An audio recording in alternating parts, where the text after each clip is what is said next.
Yo, yo, what's good? What's good?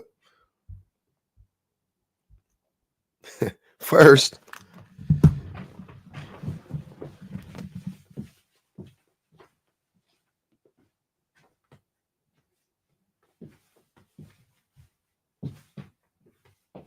man, oh man.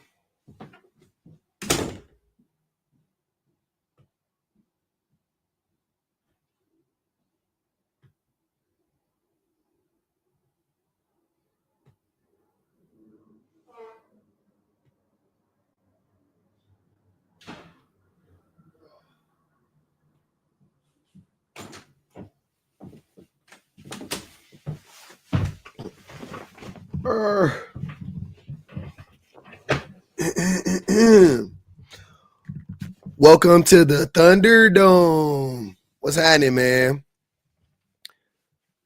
Hey, it's your birthday. 43. There we go. We damn near twins. What up, twin? What's goody? How y'all doing? Bet. We on. We gonna spin the block one time. We're gonna do what everybody else does. We'll run the same prompt. Shit. Same day. Next day. Why not? I liked it. I liked it yesterday. No Raz Ray. That's what's up. What's good with it?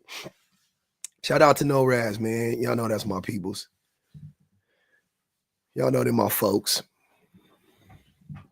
We in this thing. Definitely let's like up the live though. Good morning. Damn, that's quick. I didn't know you could do it that fast. Look at G Buzz. Go off then.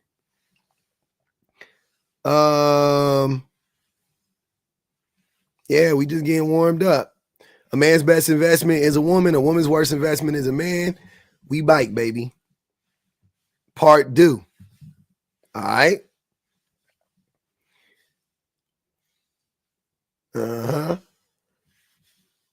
Let's spin a block on it. We need the we'll see what happens. Terrible lighting. What up? Terrible light is funny. It always happens.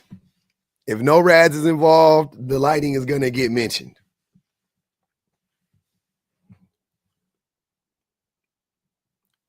She's a light person. She loves the light. Hey, what's going on? Bro, I feel like that was majorly disrespectful. I feel like that was a personal attack to me. What I do? Because you said she loves the light. So are you saying because I'm light skinned? Not at all. Not at all, sir. That was not about you. I feel like that's what you're saying. Not even a little bit. I was saying she loves lights. I feel like that was a personal affront. Nah, not even a little bit, man. I wouldn't even think about you. See, you're so vain. You probably think this song is about you. It wasn't even about you. I was talking about No Rad's obsession with lights and lighting. No, listen, bro. So at the new house, we've been setting up the office and whatnot. And you know what I'm saying? Like in the office, like we've been moving the lighting all around to make sure that, you know what I'm saying, it looks the way it's supposed to look, I guess. Mm-hmm. Is it good? Nigga, I don't know. You ain't looked at it yet? No, I mean, I was on live yesterday, got bananaed twice. Both my main accounts are gone, bro. What? That's why I'm on this joint. What? One of my deserved. Okay. One of my deserved. I told bro I lift him up by his cheeks and lay him down softly and whisper sweet nothings in his ear. Okay. All right. I love when you can pinpoint it because a lot of times I don't even know what the fuck I said, but okay, that's fair. At that point, I ain't no rat. Okay. I took it a little bit too far. I did a little too much. You did. I ain't gonna lie. That was a little bit too much razzle on your dazzle. The other one, though, I'm not sure what I did to deserve the second one. I have no idea. It's once you get bananaed, you know the second banana is like imminent. It's coming. Right. No doubt about it. It's on deck. It's on deck. Yeah, that shit is crazy. Every time I get banana and I get on my backup, I'm like, all right, let's see how many days this is gonna last. Oh yeah, the other one was Joel Patrick. That's right. The other one was Joel Patrick. That's why. So oh, you were on with Joel Patrick? Yeah, he was on my platform. Yep. Man, he was on my live. Yep. So you already know. I just saw that idiot's video. I saw a video from that dummy like 2 days ago, and he said in the video, he was like, if something about if trans women, if it's not a, what did he say? Damn, I got it. I'll play it if I could look it up. He was like, he basically was like, why don't like heterosexual women like to be called trans women if trans women are so beautiful or something like that? And I was like, what? That doesn't even make sense. I was like, how is that? What the fuck are you talking about? Like, what the fuck? What does that even mean? He was like, if being called trans is such a compliment, then why don't heterosexual women want to be called trans? And I was like, because they're not trans? Like, I don't know. What the fuck? I don't get it. Like, where's I didn't get the joke at all. I didn't get it. It was one of the weirdest jokes I'd ever heard somebody try to make. And I just like, I was like, all right, well, this dude's a fucking idiot. I think I said it to my wife, like, yeah, this guy's a fucking dummy. But but if you look on the video, of course, there's fucking 10,000, you know what I'm saying? Like, yeah, that's the craziest thing. I don't know why they say, they like trying to make it like it's funny. And I was like, that shit's not funny. That's why right-wing humor is terrible. The people that follow Joel Patrick are not winning, you know what I'm saying, like any awards in academia. Not at all. Like nowhere close. Like that's not going to happen. I will say in regards to the background, because you know what I'm saying, like I want to make sure that I address your topic. Yeah. Obviously, I agree. Obviously, I agree. Right? But there's not really a caveat. But what I will say.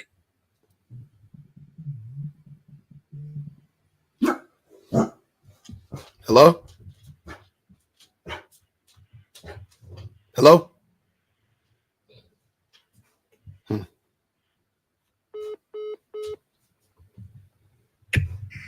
My bad. I got a phone call. Go ahead.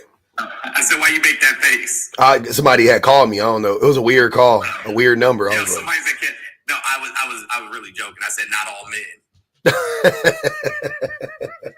Not all men. Man, I just made a video about not all men again because I got to make it every 2 days. But yeah. So that's the only caveat is not all men. Not all men. Okay. That's fair. Teddy bear, calm down. That's fair. You got a phone call and missed the whole joke. I did. Tell me the joke again. I missed it. I want to hear it. I said I agree with the background, but not all men. Yeah, that's what I'm saying. So it's not. That's the only caveat. Is not all men. Okay, that's fair. That was the only caveat. Bro, yesterday, you've talked to C Dave plenty of times. Oh yeah. Oh man, yeah. Never mind. Go ahead. Okay, did you see the live yesterday, bro? No. I did not. Man, listen. C Dave was like Fidel Castro and Che Guevara and Pablo Escobar were all horrible people. Okay. I was like, C Dave, you're a police officer.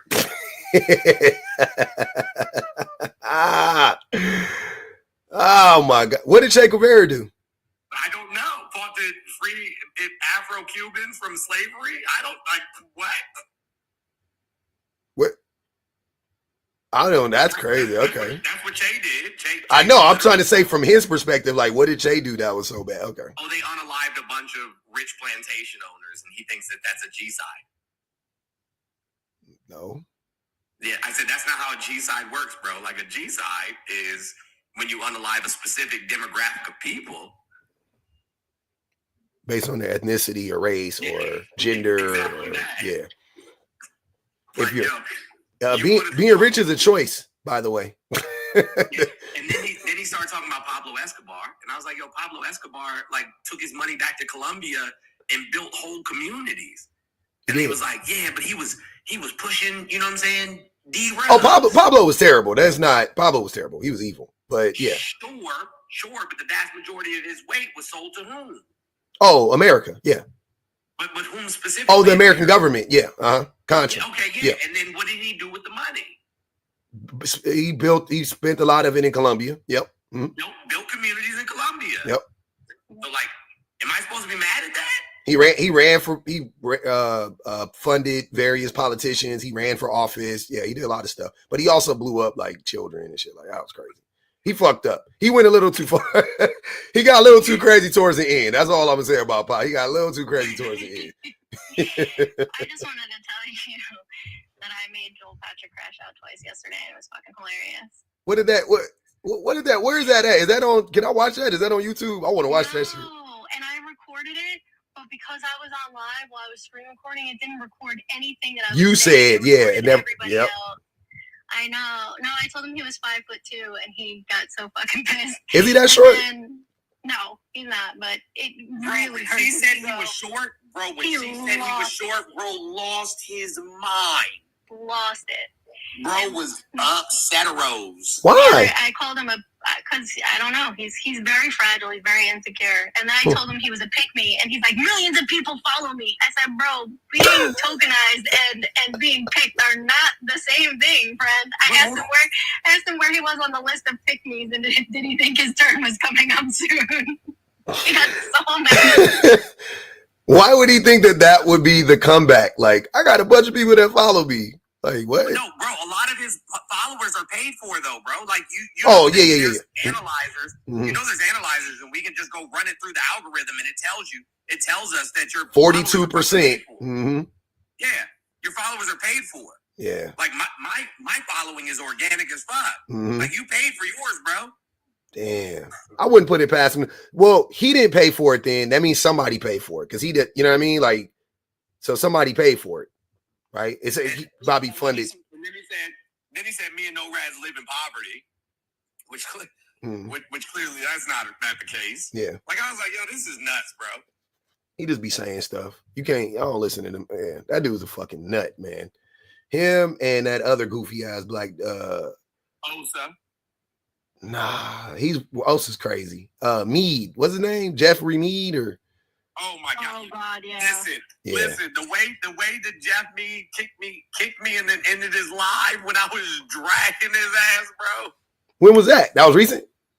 Nah, this is probably 6-7 months ago. Oh, okay. I was literally dragging him, and then he just kicked me out the blue. Mm. I remember you being on there though. And then he ended the live. Like, he was like, well, I have to go. I got things I got to go do. Like, fuck up his hairline some more. Yeah, but Jeff Mead got me blocked on all of my accounts. That's good. That's good for him, man. He's safe. He want to stay safe from Jones. He marked himself safe from Jones. I'll take it. Listen, it doesn't bother me when people block me. Like, nah. Black Guru got me blocked. Mm-hmm. You know what I'm saying? Lumberjacks got me blocked. Like, I'm okay with that. That's fine. Who was Lumberjack? When you do that, all you're telling me is that you know that I'm going to drag you. Yeah.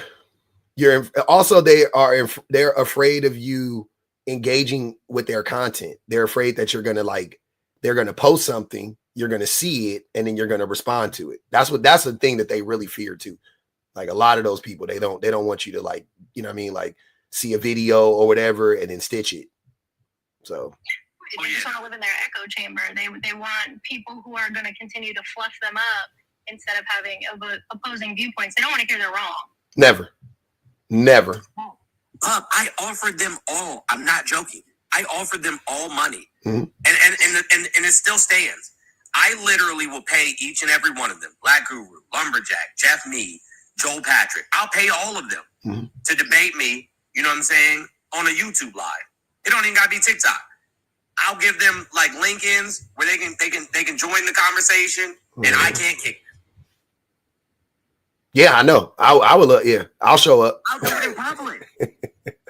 Yeah, we can do it in person. I'll do it in person. Yep. We can set up an in-person debate. Mm-hmm. With that too, they wouldn't do it. Like let's do. Matter of fact, public.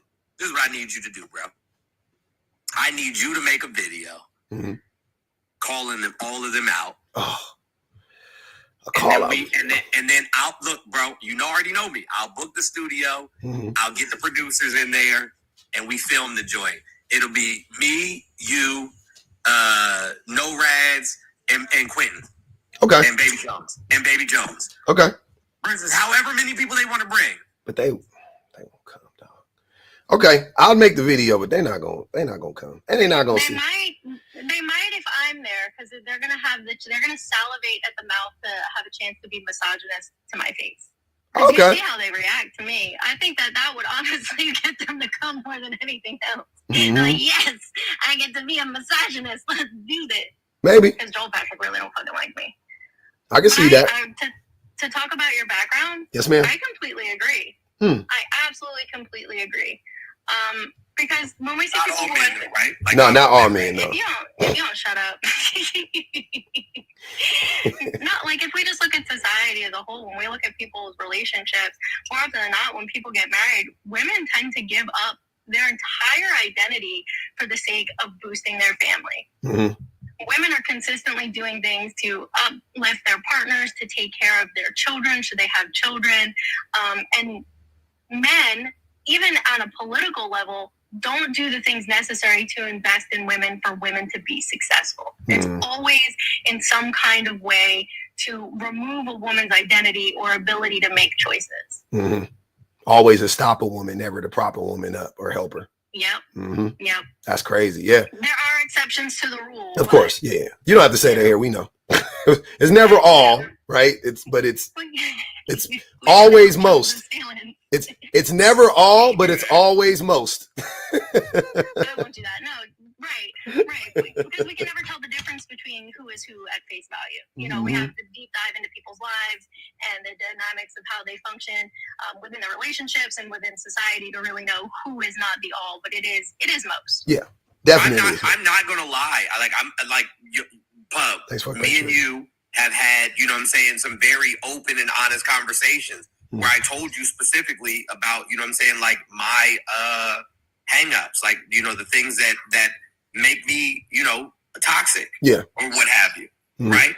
And so for the vast majority of the time, I'll do whatever I can, you know what I'm saying, to make No Rad successful. As a matter of fact, I intentionally, and I don't even know if this is something that they want. I don't know what I even asked. And this goes to further my point. I don't know that I even asked. I try to put No Rads at the front of everything that we do. Even without asking them if that's what they wanted. Yeah. So that in and of itself is toxic. Yeah. Now that we're talking about it, you know what I'm saying? And so, like, but there's certain things, you know what I'm saying, that like I'm like, oh yeah, boost them up. You know what I'm saying? Like, help them be the best person that they can be the best version of themselves, get all the things that they want out of life. But then there's sometimes where they get things and I feel slighted. I'm like, damn, like, you know what I'm saying? Like, I got this massive ass platform. I have like all of these, people that know me, people reaching out to me to do this, that, and the third. But the shit I actually want to do gets offered to them and not me. I got what you're saying. Okay. Then, and that makes you feel, you said you feel slighted when that happens? Not necessarily slighted, but it makes me feel like, you know what I'm saying? Like, what is the inadequacy? Like, what did I do wrong? You know what I'm saying? Where am I not doing the thing that I need to be doing to also have these opportunities? And so, yeah, like it does. I mean, yeah, no bullshit. It does make me feel slighted. You think like it's them that's holding it back? I mean, like, no, it's not them. It's not them. You know what I'm saying? Like, it's. I think I'm trying to, like, where's the slight coming from? You know what I'm saying? Like, it's not coming from them personally. They didn't do anything. They just doing what they was doing. They just living life. Yeah. But in my mind, because I'm a man, I got you. I'm like, yo, I deserve that. Got you. Yeah, the entitlement.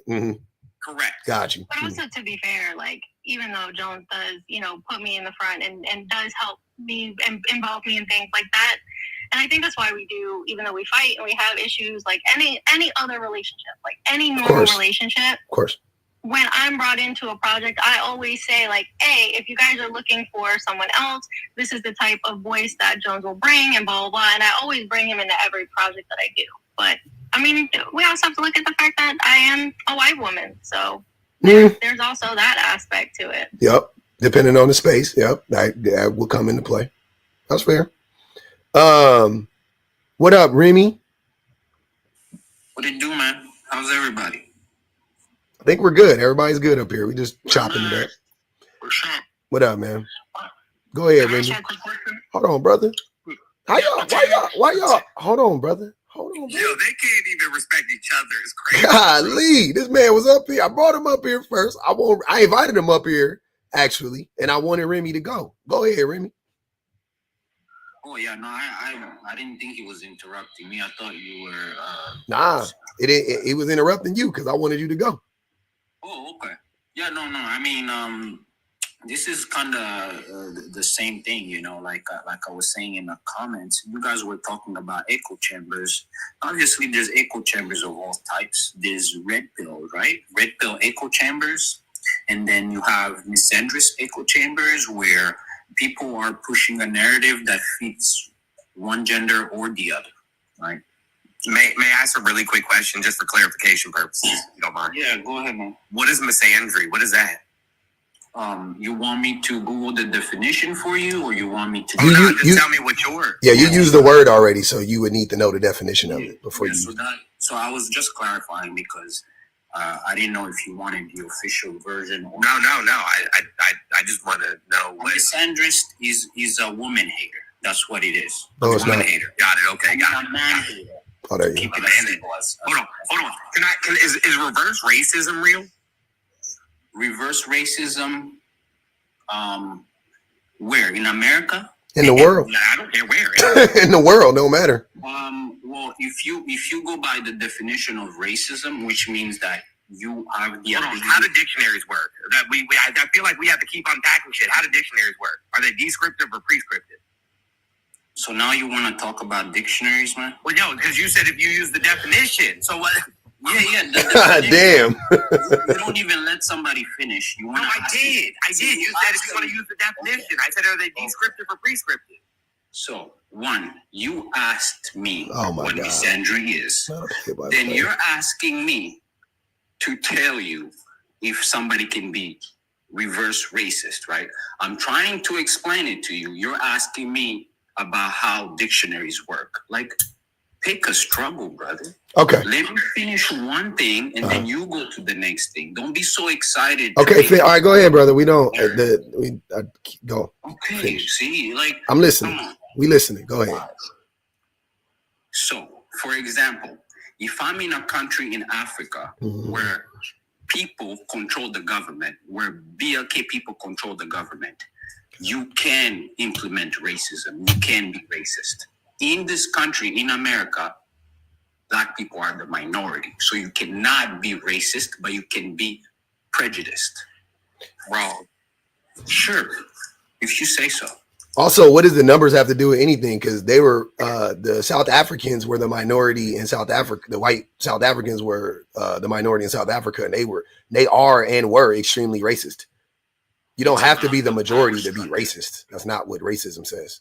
It's about the power structure. It's about the power structure. Yeah, like white Europeans are the smallest demographic of any race on the face of the planet. Last time I checked, right? But they're the most racist, right? Huh?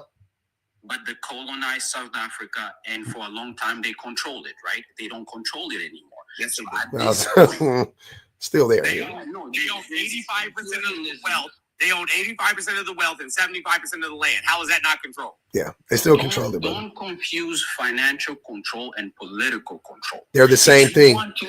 They're the same thing. Crazy, bro. They're the same thing, Remy.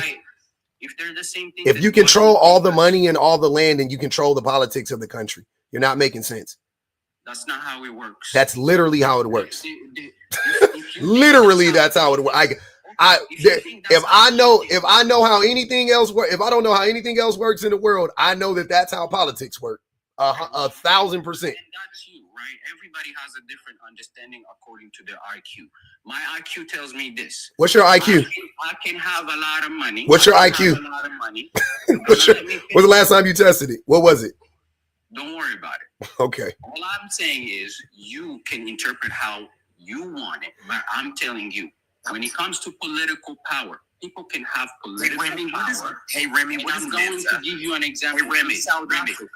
Remy, chill out. Why do you always interrupt me, bro? What is Mensa? What's going on with you? What is Mensa? Let me finish. In Remy, what South is Mensa? Africa, the Remy, president what is Mensa? of South Africa has more Room power temperature IQ, I can than tell. whoever owns the land. You understand? The president of South Africa, the MPs, the ministers have more power. So if a whitey person, all right, man. Okay, all right. I don't care. Can we get back on topic? I don't want to talk geopolitics with a person that don't. You don't know what you're talking. This is Remy. This is for you, not me. This is for you, not me. I'm stopping you from looking more dumb. I'm not. It's not my fault. I'm trying to help you to get back to talking about something that maybe you have a little bit more insight into. Geopolitics is not your lane. You don't know what the fuck you're talking about. You're just talking, and I don't want to hear it. I get bored really fast. My ADHD is bad, bro. I get bored really fast when I listen to people ramble on. Remy, shut up. Shut up. That's your only name. Shut up. So, I don't. Hold on. I'm sorry. I just want to check something real quick. What did you say, Remy? I said your lane. Mm-hmm. You want to talk about geopolitics? Please don't mute him, you guys. I'm listening. Go ahead, Remy. Go ahead. Yeah, you can do that. Go ahead. I didn't do that. Go ahead. I'm listening. I'm saying you want to talk about lanes and geopolitics. You're the same person that says financial power and political power are the same. I'm explaining the difference to you. Okay. I thought that's what I thought you said something stupid like that. Okay. The only lane you're good at is appeasing narratives that women like. That's it. That's your lane. Okay. Yeah. Remy is a typical man. Go ahead, no rats. A real one like you. Remy, I wanted to ask just for clarification. What did you say misandry was? I say, to me, a misandrist is a woman hater. So what is a misogynist? No, it's a man hater. Okay, hold on. Man hater. You have them backwards, and that's why they brought up the definition of words. So misandrist, which doesn't actually exist, although I would like to make it a thing, is a woman who hates men. And a misogynist is a man who hates women. That's how I look at it, yes. Well, you just have them backwards. That's all. Yeah. I just want to clarify that we're using the words in the correct way. Let me use the words correctly. Misandry refers to a man hater. Misogyny is a woman hater. Sorry, I confused the two. No. When you say man hater, you mean the person does not like men or hates women. Now, I'm just curious, with that definition, does it mean not only women hate the man, but also men hate men? Is there such a thing as misandry for men hating men? I hate y'all niggas. I'm not gonna lie. I'm a bit of a misandrist. I got a teensy bit of misandry inside of me right now because y'all niggas make me sick. Like literally, I vomit sometimes in my mouth talking to y'all. Like anybody can be both a misogynist or a misandrist. I don't think it necessarily needs to be. It's not gendered. Towards men or men towards anybody can be. That's how the words are. Misandry isn't real. Yeah. That's how the words are divided.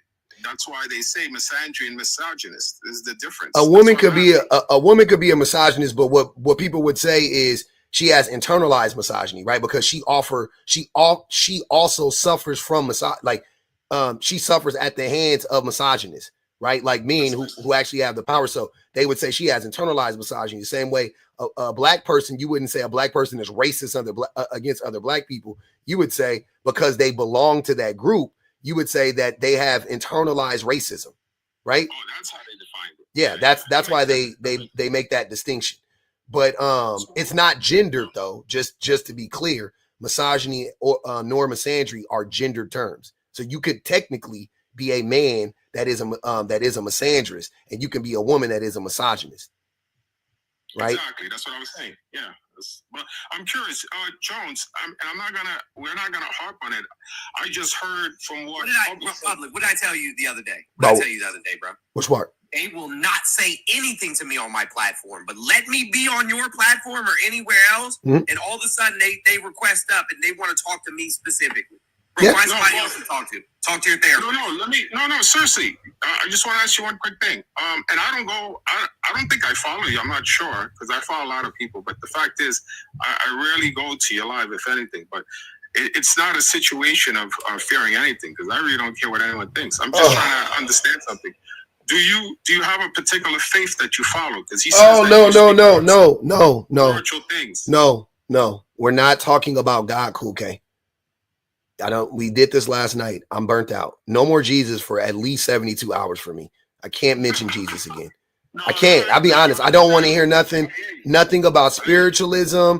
I will allow astrology for the astrology girlies. I think that's fair. I cannot do Jesus anymore though. I'm allergic right now. It's making my head hurt. Yeah, go ahead. If you want to address the prompt, you can. That's fine. Jesus Christ. Teresa said, Remy is proof. Remy is proof. Ignorant and condescending. 2 on him. Go ahead. I'm listening. Yeah. Well, I already answered this yesterday, so I agree with the prompt. So it's not much I could really add to it. Okay. Except, like I said, the whole issue, though, as I always mention, is that with prompts like this, depending on what mindset is listening to the responses, they could feel that, well, if men are so bad, I guess there's no need to bother getting into relationships, which I think is wrong. It's a negative, it's a discouraging thing. I think it's just a matter of saying, yes, there are negative men out there, and you just need to learn how to. They flag Cool K for some reason. I don't know how y'all. Please don't report. You know what's crazy? You know what's crazy to me, bro? Mm-hmm. You know what's crazy to me is like having these conversations with men who aren't in healthy, you know what I'm saying, like relationships, who like don't have a relationship to speak of, but they have all the things to say about relationships is absolutely batshit to me. Like, why? Like, I can't for the life of me understand it. Like, nobody's checking for you. Nobody like women don't like you. They don't want to be around you. They see you as a red flag. You go on a single date and they fucking leave you on red every moment after that, and y'all still don't get it. Yep. Oh, definitely him too. Oh, my bad. Go ahead. No, I'm just saying, definitely him too. Like, he's a fucking creeper. Like, he's just no doubt about it. Like, if he goes out with a woman and she is of sound mind, that he has zero chance to be with a woman of sound mind. Zero. She will run. Like that part. Imagine if men listened when we're having these conversations, like, and they're the men that these conversations are about. Imagine if they listened and they didn't overtalk and they reflected on the things that we were saying and made positive changes. Then that whole you're discouraging people from getting into relationships isn't going to happen because the conversations are going to change. Mm-hmm. We're going to say, hey, society was functioning in this way, but people actually started to become self-aware. Yep. And now we're seeing men do this, and it's so much better because men have changed in this way, and we're seeing this reflected in our daily lives this way. Like, so if you're worried about people being discouraged to enter into relationships, you're worried about the wrong thing. Yep. What you should be worried about is why are they being discouraged and what do we need to do to change that? And that's all we talk about over here is what men can do to stop discouraging women from being in relationships or close proximity to men, because a lot of women are just avoiding men altogether. It's not even about, like, I'm not talking about this strictly from trying to like get with a woman or be in a relationship with a woman. I don't care if you're a gay man. I don't care. I don't give a fuck, because this applies to all men. Last time I checked, all men, suffer from some level of misogyny. They all, you know what I mean? Like I don't give a fuck. I don't care where you fall on the spectrum, like gender identity wise, like I don't give a fuck. So you could, as a man, you could be in a position where you don't understand why you don't have any female friends. You could be in a position where you don't understand why your mom doesn't like you, or why you can't get along with your sisters, or why you can't get along with your female coworkers, or whatever the case may be, right? You're just wanting, like, damn, I want, and you may be a person that you may want stronger connections with these groups of people. And you're just You don't know why. You're like, damn, you're at your wit's end. Like, what the fuck is going on? The answer is you. The answer is you. Every time you get in front of the fucking mirror, it's you. It's the person standing right in front of you. It's because of how you treat women. It's because of your worldview.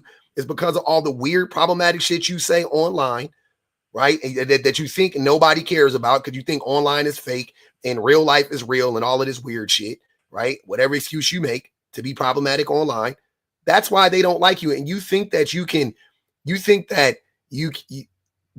are like a serial unaliver in this way, right? Because serial unalivers, some of them, like the Ted Bundys of the world, they were able to compartmentalize a lot about their personality, right? Like they could hide certain things about their personalities. And that way people couldn't see, you know, the real Ted Bundy, right? Okay, that's what a lot of these men think. They think that they can be one way in one space and completely shut that person off and go into another room and fool everybody until they can't. Until they get in that space with the no-rads and they get in that space like with my wife, and then and those women are like, yeah, there's something about that guy.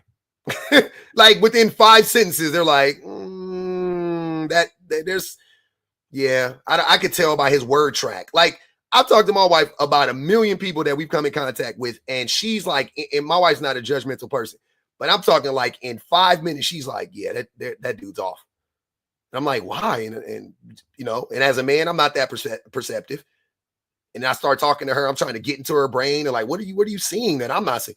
And she's trying to tell. And I could never, like, even when she would tell me, I just don't have it. I'm not that intuitive, right? Like it doesn't work that way for me. But I'm listening to her, and lo and behold, 2 days later, 3 weeks later, 6 months later, boom. He's the exact guy she described. I'm like, wow, that's fucking crazy. Or I start to see the cracks in the, you know, she saw the shit in 5 minutes. It takes me 5 years. And like consistently. So y'all just don't know. A lot of times with men, they just think they're hiding it better. And you're not. I'm gonna be the bearer of bad news. And I'm gonna tell you, you're not. We see it. They see it. So instead of you blaming us, blame yourself. Like No-Rad said, take accountability. Have the conversation differently. Stop trying to have it from this perspective of we need to be convincing women that there aren't that many bad men out here versus there are a lot of bad men out here and I'm one of them, and let me work on myself. That's for you, Cool K, because you are definitely a part of the problem. Remy too. Top of the list. Based on what? You're not a psychologist, brother. Why do you think I have to be a psychologist to know you're a fucking weirdo? You have to be qualified to psychologize. I'm qualified to call you a weirdo. You're not, brother. What do you mean? I'm not. Hold on. You think I diagnose you? I have to be qualified to diagnose you.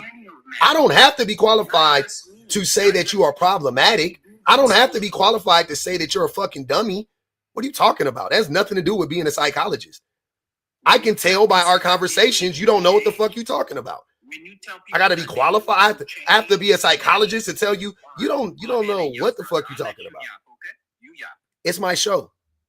I don't know why y'all act like you're doing me a favor. Yeah, brother, you go ahead and yap. It makes you right? Yap. No, I'm just right. It doesn't make me right. I am right. He's not giving you a clinical diagnosis. People who are right like me, I don't need to overtalk you. You can't. Because I know my point is correct. So I don't need to overtalk anybody. Then why do you talk so much when other people are talking? And I can give you facts. Okay. Give us one fact. Give us one fact, sir.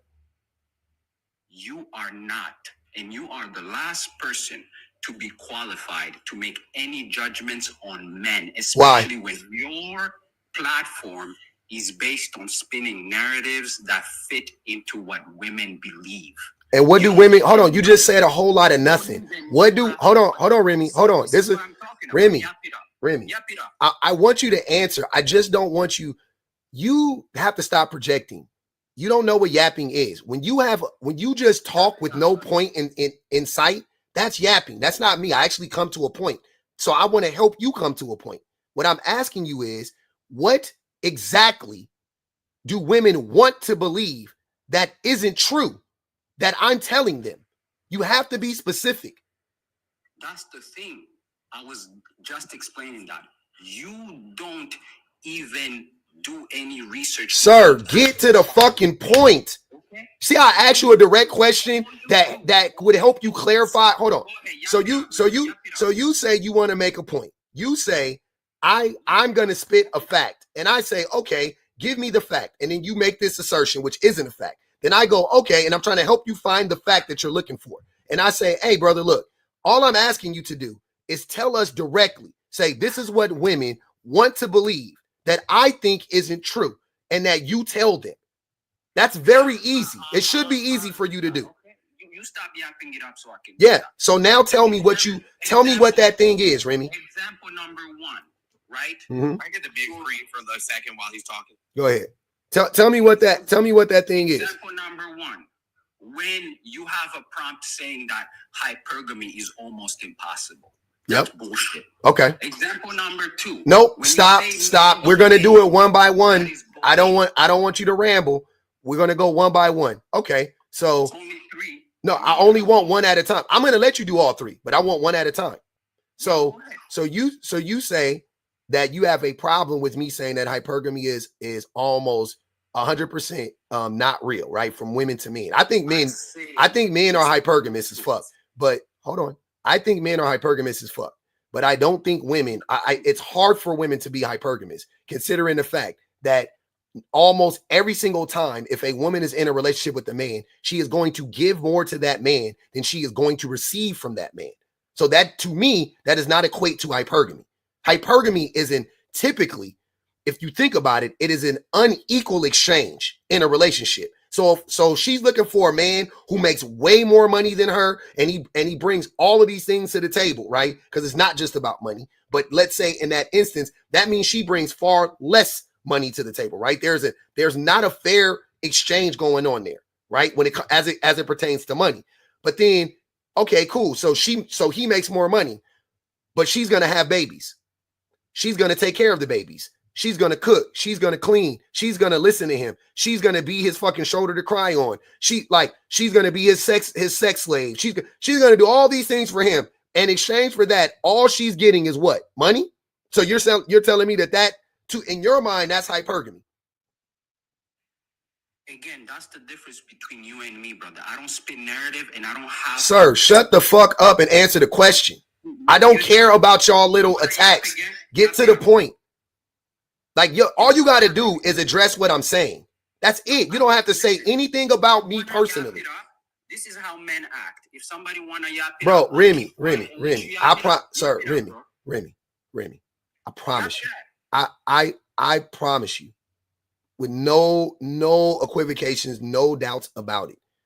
You and me are not. You aren't anywhere near on my level in anything in life. No intellectual equity going on in this. Like nothing. Like me and you are not the same. We're not on the same level at anything. So, I'm gonna have to drop, so I just want to say this. Not only do I see how Pub interacts with people online, I know Pub. I've met him in person. I spent quite some hours working on a project. And if I was to have to be in a room with Remy and Pub, I would ask Pub to watch my drink around Remy. And that's simply based on your behavior and how you're portraying yourself to the world, right? There may be 500, 600 people in here, but the way that you're behaving in front of 600 people is very indicative of the fact that you are not a safe person. And because Pub puts the topics up and talks about the things, it challenges who you are. And that makes you very uncomfortable. So you need to sit with that off of the internet and feel why and understand why you get so uncomfortable in these situations and so defensive. Because Remy, you aren't a safe person. You are not a man that I would trust to be alone with. You have zero qualifications to make that. Your behavior. Bro. Okay, you're not. Wait. I have your behavior. You're not a hold on. Wait. But Remy, I'm not giving you a clinical diagnosis. I'm not giving you a clinical diagnosis. You are not a safe person based on your behavior. She has to do that for herself. She has to do that for herself. Remy, she doesn't need to be. She's qualified to protect herself. She's saying to protect herself, she wouldn't want to be around a weird guy like you. She's qualified to protect herself. You don't even know what that means. Where did you learn that at? Where did you learn that at, Remy? Can we get back to the subject? Can you hold a singular thought in your brain and articulate it properly? This is why you gaslight. What is you don't even know what gaslight means. No, you're wrong. You don't know what gaslighting means.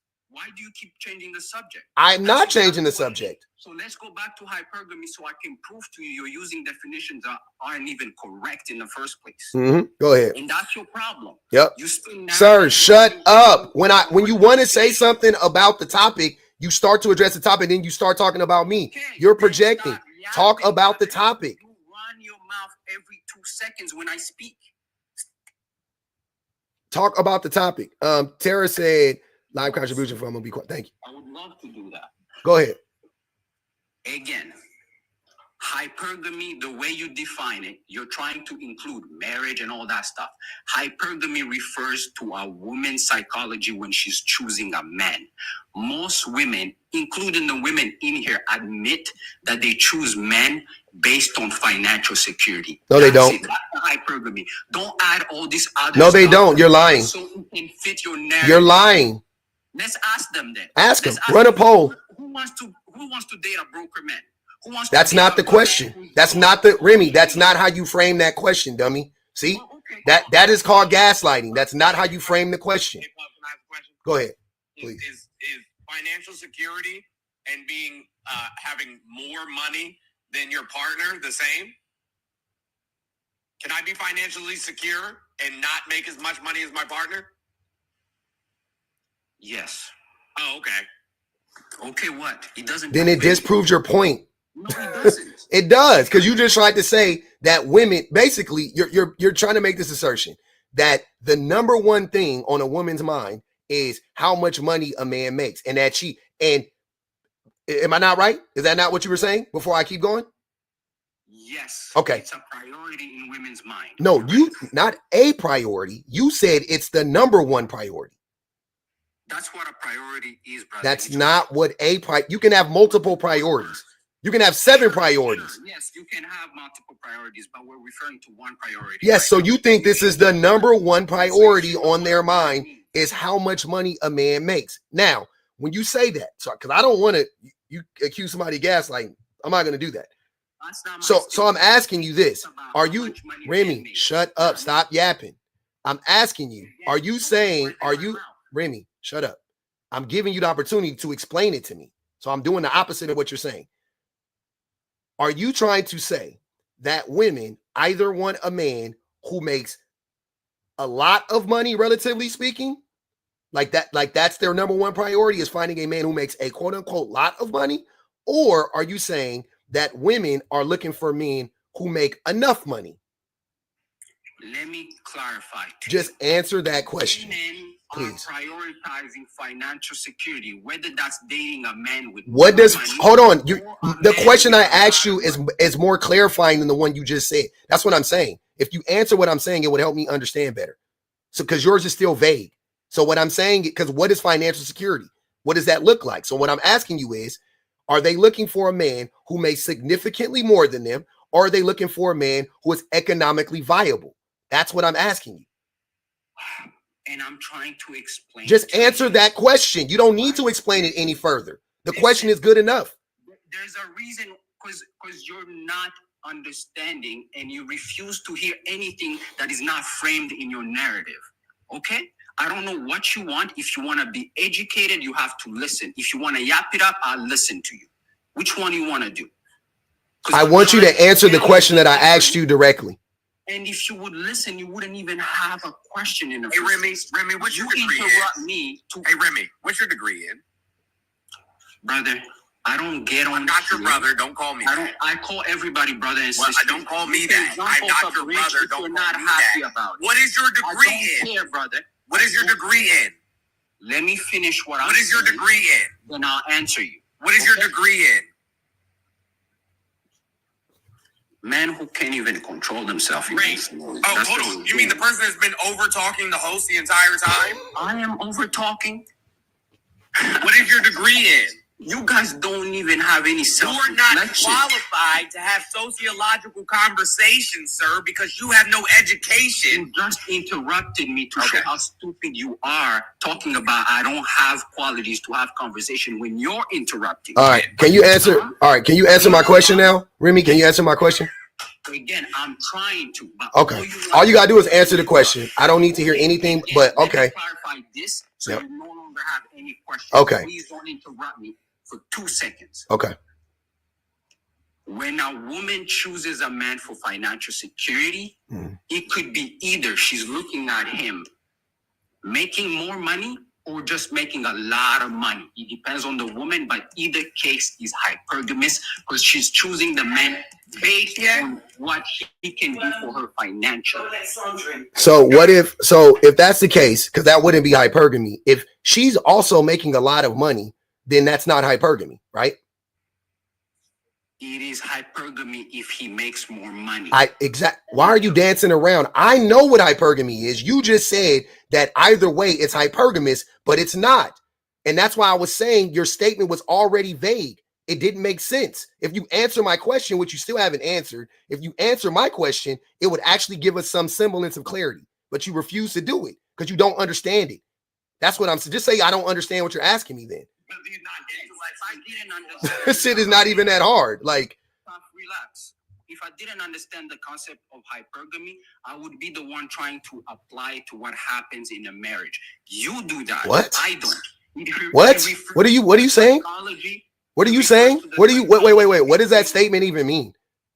Like, what are you talking about? That's dumb. Let me slow it down for you, okay? Let me slow it down for you. You talk slow enough. It's not that you talk fast. It's that you say stupid shit. Slower, because even if I'm very slow, it's still not enough for you to stop talking and just listen for 2 seconds. I will repeat again. You're trying to apply hypergamy to what happens after she has already made the choice because you don't even understand the concept of hypergamy.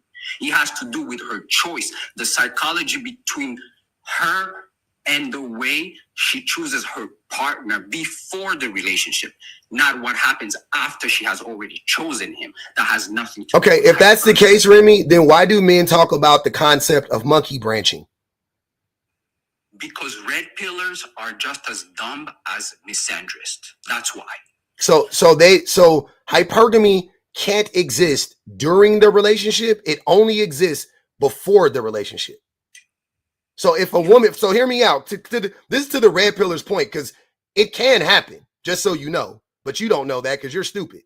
But if a woman gets into a relationship for hypergamous reasons, right? Let's say because she is practicing hypergamy, while in the relationship, that dynamic needs to be maintained. If it goes away, she will then probably leave him, according to the red pillars, and that can happen. So hypergamy doesn't stop. It happens. It's continuous. It happens the whole time during the relationship. And by the way, a woman can make it. Hold on, Remy. Shut up. I'm not done. Remy, I'm not done. Also, a woman can make a decision. A person can make a decision with something called foresight, right? So a woman knows that she is the only one in this relationship that is going to be able to have a child. She knows that. There's no ifs, ands, or buts about it. She knows if I get with this man, if we have a child, the only person that will have that child is me. That decision, though it may not have happened already, right? That event may not have happened already. She definitely has to take that into account when she makes her decision. So you acting like these things are separate just shows your lack of understanding. You don't actually get how people make these decisions. You are looking at this because you looked up the definition. To Jones's point, Jones, I love what you said about dictionaries. What did you ask him earlier? You asked Cool K about dictionaries, the difference, like, you know. It was Remy. I said, are they descriptive or prescriptive? Exactly. He thinks they're prescriptive.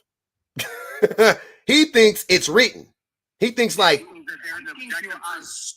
yeah, he doesn't understand it. It's weird. Right. Hey, you guys, hit the poll on the left.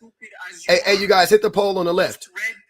Most red pillars that talk about monkey. You're a red pillar. And hypergamy. You're a red pillar, Remy. You're a red pillar. Just so you know. Again, you're not qualified, brother. You're just a yapper. Yeah, but you're a red pillar though. You get paid to yap. Remy, what's your degree in? You understand? Remy, what's your degree in? My degree is mind your fucking business, man. Oh, okay. Hey, Hold on 1 second. Teresa said, I never thought I'd call an African a culture vulture. Why are you? Hey, hold on. I stayed on. Hey, You notice how I stayed on mute when you kept talking about how real men do X, Y, Z? You notice how I stayed on mute the whole time that y'all were having a conversation and asked me to speak? On mute now. You see how you asked when you asked me to speak, then I said something? Yep. But outside of that, you didn't say nothing. Yep. Okay, great. Who am I talking to? These little bitches are the one. No, man. Man, see, don't get, hey, man. There you go. All right. There you go. Don't get banned. Come on, man. I'm going to drop that. All right, that's fair. These are the folks I used to put in trunks of cars and ride around over speed bumps real fast just to hear them out. Because you're feminists talking about bitches, right? Yeah. You guys show yourselves.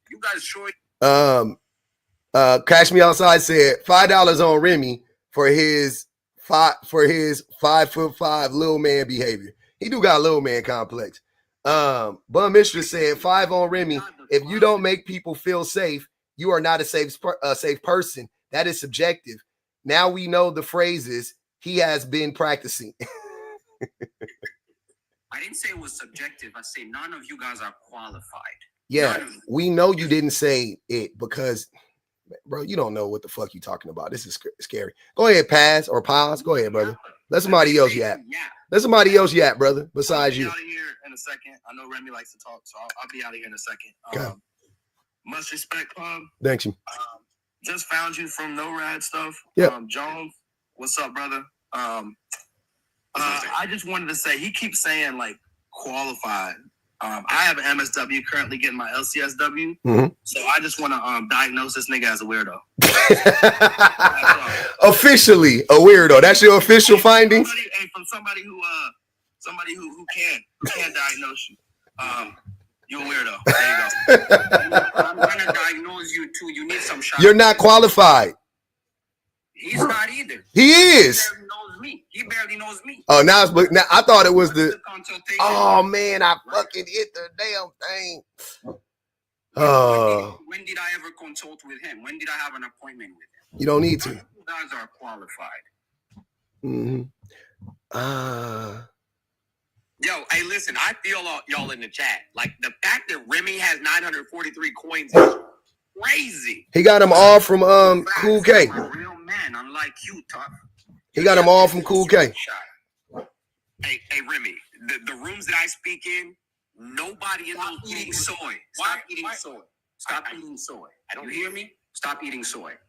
I don't even know what that means. He just used a red pill term. Yeah, he is a red pillar. That's what I'm trying to say. He's stupid. He doesn't even know. He tries to act like he always tries to look. These dudes, hold on. These dudes are. This is what's going on in 2025, right? So you have red pill has become so toxic, right? So hey, teddy bear.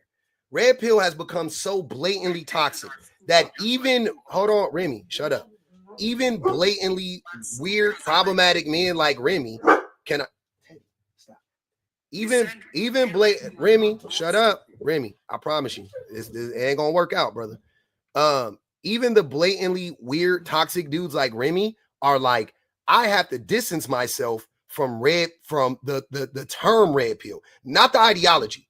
I'll keep the ideology alive. I don't care about that, but the term I will distance myself from. So I will openly declare that I'm not a red pillar, right? The same way if you talk to David Duke, right? If you talk to a lot of these extreme, well, David Duke wouldn't deny it, but a lot of these extreme racist YT people, they would say, "Oh no, I'm not a part of the KKK." If you would have hollered at John Gotti and asked him, was he a part of organized crime? He would have said, "No." What are you talking about? I have nothing to do with that, right? Right, like Trump always trying to distance himself from the people that support him. Like, there's no chance. Like, Remy wouldn't even talk the way he's talking. Get it out. Get it out. Go ahead, Jones. Remy wouldn't even get it out. He wouldn't even talk the way he talks on live in front of my 21-year-old son, let alone me. Like, I don't understand these types of people. I don't. It doesn't make sense to me. Whoever, like, you know this, Bub. Everybody else who knows me knows this. Whoever I am online, that's who I am in real life. Whatever I say to you online, I'll say to you in real life. And I don't care. But you're not that guy. We all just Googled it. Oh, yeah, you Googled it? You did? Great, man. Google also what soy does to you because you're consuming a lot of it. You have a high. All right, man. That shit is corny. That's 2015. Want they joke back? Nobody fucking cares. Yeah. Nobody cares. We got you. We got you. We got you, Remy. We got you. Yeah. Everybody's eating soy. Soy's in every fucking thing, idiot. You a hoe. I wasn't talking about you. He eats soy. You a hoe. Oh, I'm a hoe. Mm-hmm. Straight up. You real mad. I know you really done fell down and bumped your head. Sure, whatever you want to tell yourself, you're not qualified. I'm qualified to actually tell you you a hoe. Because you get paid to say and do whatever. That's what hoes do. Yo, bro, he pocket watching. He upset because you got money and he don't. That shit is crazy. Every time men mention how much money a man is making online, I instantly know you not getting no money. Bro, you're a prostitute. That's the problem. That's the problem. That's the only problem, not the money you make. But hold on, Remy. I would rather be a prostitute for women online than you a prostitute for McDonald's. You know what I'm saying? Put the fries in the bag, nigga. Don't nobody give a fuck. Put the fries in the bag, bro. We don't care. Fix that fucking McFlurry machine, my nigga. ASAP. We don't care. You don't get paid, so you don't get paid then. If you don't get paid by other people, then you don't get paid. Because that's the meaning of getting paid. See how stupid that is? I don't get paid by other people. Yeah, you do. I'm self-employed. You hear me? No, you're not. You don't have a job. You don't have a job. Hold on, Remy. Not having a job and being self-employed are two different things. You just don't have a job. You pay my bills, ho? Who? You, ho. Do you pay my bills? Do I pay your bills? Yeah, so how the fuck I could have a job or not if you don't pay my bills? Now, just running your mouth like a female. You don't even say hoe with no basis. It's the accent. I'm giving him a pass. It sounds bad, but that's why Teresa said he a culture vulture. He don't even know how to say it right. Don't use that word. That's not your culture. That's not your culture, fam. Y'all got different words. Use that word. So I will call you that. It has nothing to do with culture. We have prostitutes all over the world, just like you. People who get spell it. Do whatever they're told. Spell it. Spell it. Ho. No, spell prostitute. Take your time. Spell it. Spell it, Remy. Spell it. You was quick to spell hoe, but now you don't want to spell prostitute, so you gave it away. You was quick to spell hoe, but you wouldn't spell prostitute. Gotcha. Got him. Hey, I told him to spell it. He said H-O. No, not that one. The other word. Oh, no, I'm not going to spell it for you. Oh, okay. All right. It's much harder to type in prostitute. Hey, that could have worked out any better. To say, oh, you're a hoe. Mm-hmm. Yes. Because the last time that he tried to Google prostitute, he actually ended up down by the docks. Dealing with some lengthy court cases because he accidentally typed in prosecute. The stereotype you guys have of a black man, especially since I don't even. I'm a black man. That's a black man. That's a black woman that got black men. She married to a black. None of us have anything about black men. And by the way, you guys can tell I'm not American, but why is it every time we talk about a black man, we have to make it seem like they're uneducated or no, we're not uneducated. I'm not uneducated. I have 3 degrees. Hey, shut up, soy boy. I wasn't talking to soy boy.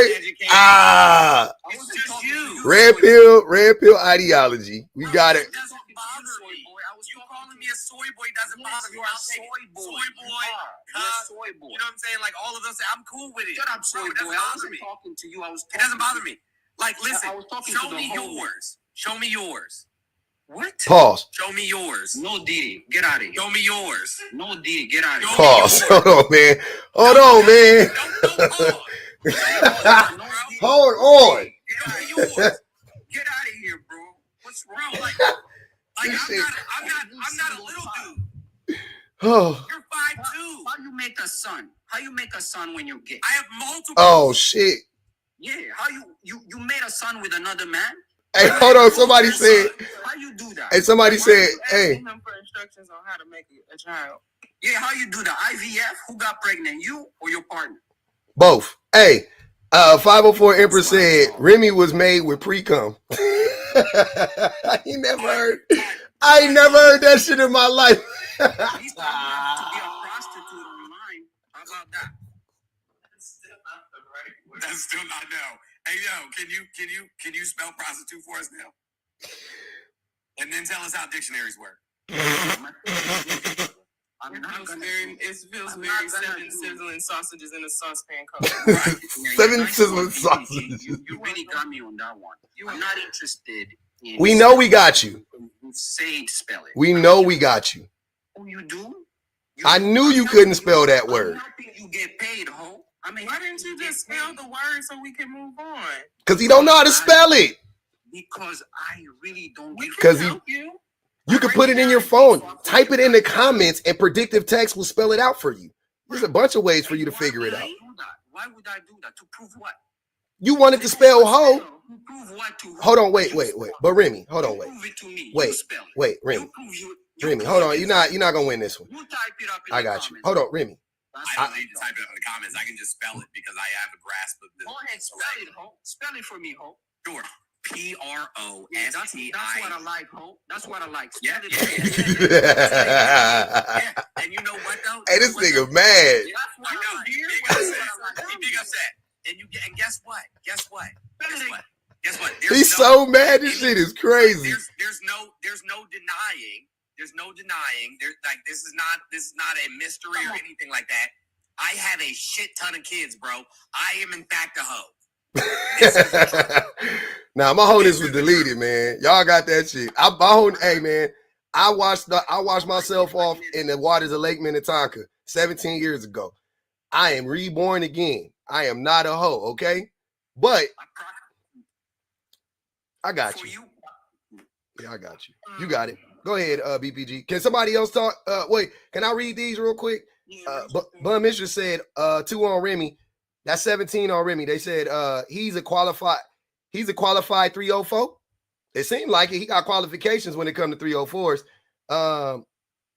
We got 22 on Remy. It said 5 on Remy. If you don't make people, oh no, we already did that. That's what it said. So he's 17 on Remy. Nurse Ash said, as a nurse, yes, I can also diagnose. Sounds like disturbed personal identity to me. Disturbed personal identity, DPI. Okay, I'm gonna remember that. 5 on him. That's 22. Angel said, trying to insult Black Americans with our vernacular is wild. Wild. When you don't do it correctly. It just sounds weird. Yeah. It sounds really weird. Candace said, Remy does research with half-eaten crayons. At least you want to do research. No, I said that earlier. I said that there is like a legit science, and it needs to be researched. How a lot of like red pill men like suits and briefcases, but if you were to ever open that briefcase, a bunch of coloring pages would fall out. Like there's no doubt in my mind that would happen, because a lot of times, like this happened yesterday with Hundo, and every time we have a guy up here, like they do this thing where they talk over everybody and they try to like assert their dominance by yelling and then the name calling, and then I actually created a bingo card. I'm gonna send it to you on IG. Specifically for this live, because they say the same things every single time, so much so that you can almost predict like clockwork where this is gonna head. Mm-hmm. But there's a science to these men who feel like they've lost power in their actual lives, so they come here and they try to overtalk and they try to add these little ad hominems and they try to snap at everybody because of the fact that they know when they log off they are going to cry in that car. This is why they are always in the car. Like that, they are going to let loose in that car. Mary J. Blige is going to be on their radio, and I promise you, everything they've been holding in this live that has hurt them, the lack of ability to be able to meld in with the group, they for sure will get in that car and melt down to pieces. And I think it's sad, honestly. I think that they could have friendships. They choose not to because they would just rather act the way that they do here. I don't know. That's the thing, DPG. That when we talked about Sassy, remember we was talking about Sassy? Mm-hmm. And I said, y'all be running around breaking TVs and punching holes in drywall and shit like that. Like that's sassy as shit to me. Like you have no emotional regulation. That shit is sassy. That's a sign of that definition of sassy. It is. It's a sign of that behavior. Asserting dominance. I have a list of the reasons why. Hold on. I have a list of the reasons why aggressive men speak over right now. And the reason why aggressive men speak over people is because they want to assert dominance. Mm-hmm. They have low emotional regulation. They have an insecurity and an ego defense. They cultural or social conditioning.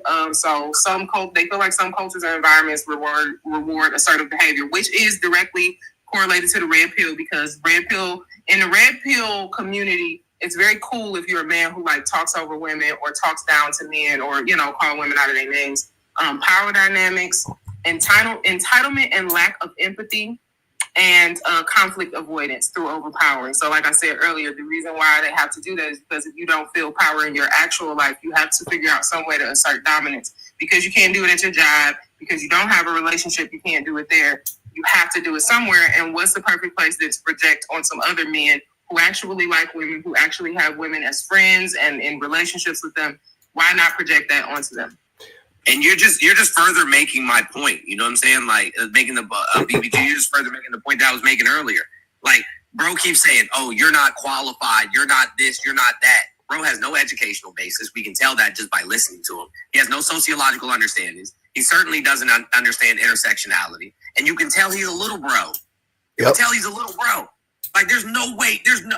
Literally, there's no way on this planet 6. Fucking another, you know what I'm saying, dimension that any of y'all bitches on this. I'm sorry. God damn it, Jones. Oh, damn, the misogyny came out again. That's not misogyny. He's calling you a bitch, not calling women bitches. Hold on, Cool K. Hold on, brother. Hold on. I got you, man. Hold on. The word bitch is describe a female dog. But anyways. Ebony said, Remy, get him out of here. That's the 47 on that nigga. Oh, sorry. Tell Jones he can't see it. It's smooth. What? Tell Jones it's small. Oh, I got it. He talking about Remy. Remy can't see his wang dang. Remy, drop down and get your eagle on, ho. That's what Ali said. I love you too, Ali. Yeah, Pop, let me ask you something. All right, go ahead, man. Go ahead. Hey, just so y'all know, that's 40. That's 47 on that boy head. Go ahead. We listen. Hold on for a second. I noticed You're welcome. Remy, hold on for a second, Remy. Hold on. I noticed, Pop, that you point your finger towards me as if, like, when you said earlier that I need to do some work. Specifically, why do you feel that I need to do work? Like, what is it? Why? Because I follow Jesus? Is that why you feel that I need to do work on myself? Didn't he tell you he didn't want to have the religious conversation? No, we're not speaking. Hold on, Jones. If you're listening carefully, I'm not speaking religion. I'm speaking clarity. I'm asking him a question. What specifically does he find that he just automatically said, "Oh, and this dude cool, he needs to work on himself"? What specifically? When did I don't remember saying that, but I feel like that. But okay, so what specifically? I'm into specificity. So what specific do I need to work on? A few things. I personally think that you need to work on your communication, like most people do. What specifically? What's communication? Because I'm very good with my words. I understand. And you're not good with your words. You don't. Myself. So what exactly is it that I'm lacking? Two things. You don't listen well enough, and B, you don't really communicate well, because like the other gentleman that got dropped, you guys don't really make points. You don't really you know what I mean? Like you don't really have like you don't make a point. You just don't make a point. They don't articulate anything. Yeah. There's no cogent example of what I did. I'm out to. There's no cogent points to be had. Like your belief in a deity does not make you a good person. That's not what like you believing in a thing, but not actually following the thing. BBG, you're a Christian, yes? Yep. So do you know that I'm following or not following? Do you know me? Do you know me, first of all? Hold on. Is your name BBG? No. But you said it about me. Hey, BBG, doesn't the Bible say? Hold on, Cool K. Slow to listen and slow to Cool speak? K. Yes. Jesus Christ. I'm just asking you. Cool K, you want to know the answer or not? Or you want to argue? No, first I need to know if he's saying it to me specifically. Right now, he's talking to BPG. You don't need to keep asking him while he's talking. Just wait, and you'll get clarification. Okay, fair enough. Go ahead. Wild. The Bible says be quick to listen and slow to speak. Yes, BPG? Very much. You're a Christian, yes? Yes. Okay, got you. So, if I say I'm a Christian, right? How would you judge or determine whether I was a Christian or not? Based on my what? First of all, based on the way that you talk, the way that you interact with people, and based on, honestly, that's a lot of reason why I don't argue back and forth with people. I'm trying to find that scripture on foods. I'm not going to do. Matter of fact, no, I'm not going to do that because we're not going that route. No, I got you. So based on my fruits, yes. For sure, based on your fruits. Okay, got it. That's it. That's all. That's all I need to know. All right, thank you, BBG. I appreciate it. I'm gonna go back on mute now. And you guys, go ahead, Cool K. You can respond. Yeah. So as I was saying, he basically said a very true point. He says it's one thing for someone to say that they follow Jesus. It's another for them to actually do it. So all I wanted to know is if that statement, was he pertaining it specifically to me, or was it a general statement that applies to whoever it applies to? Because if both. It does apply to me, I would like to know, how does he know that? Does he know me? I mean, have we hung out? Have we spoke? Does he know my family? Cool K. You asked me to talk. So I got you. No. So I've heard enough, and this is what I be saying about how you don't not land in the plane. So I know the plane is, you already made the point. You were just about to keep going though. You made the point. I hear you. Now I want to ask you a question. Do you think that the things that you say online have any impact in the real world? Absolutely. Okay. So when you say stuff online, and you know that it has real world impact, then wouldn't that mean that this is who you are to some degree? The person that you present online is who you are in real life? Oh, I'm real. I'm transparent. That's not what I'm. Hold on. Cool. I asked you a direct question. I just asked you a direct question. I just said, yeah, and I gave you direct you're not giving me a direct answer. Is it safe to assume that the person you are online is the person you are in real life? Yes. Okay, cool. So if that is the answer, then why the fuck did you keep saying, do you know me in real life? We know you.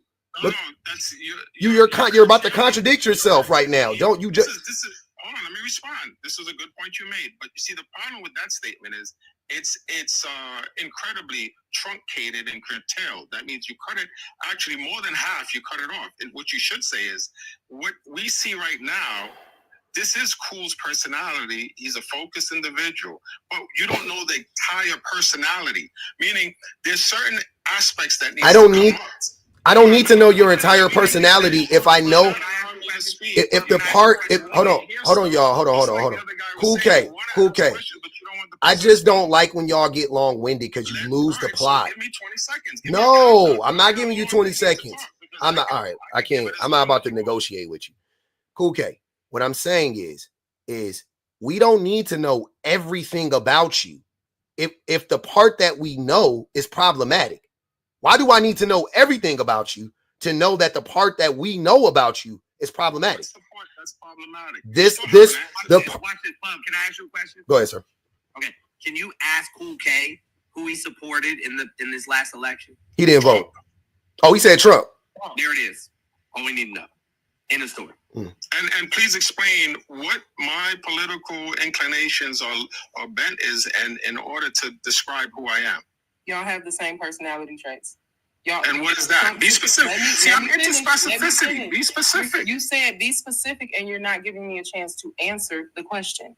To be Go specific, ahead. Please answer. Y'all talk over people consistently. You talk in the same exact prose that Donald Trump talks in. Like you say things that are untrue, and then you follow up by not actually listening to people. Y'all want people to experience you differently, and you know that what people are experiencing from you is harm. They don't want to be around you because you seem dangerous. Y'all act absolutely belligerent every time y'all come up here, and then you want to say, "Oh no, I'm a cool guy." You're not.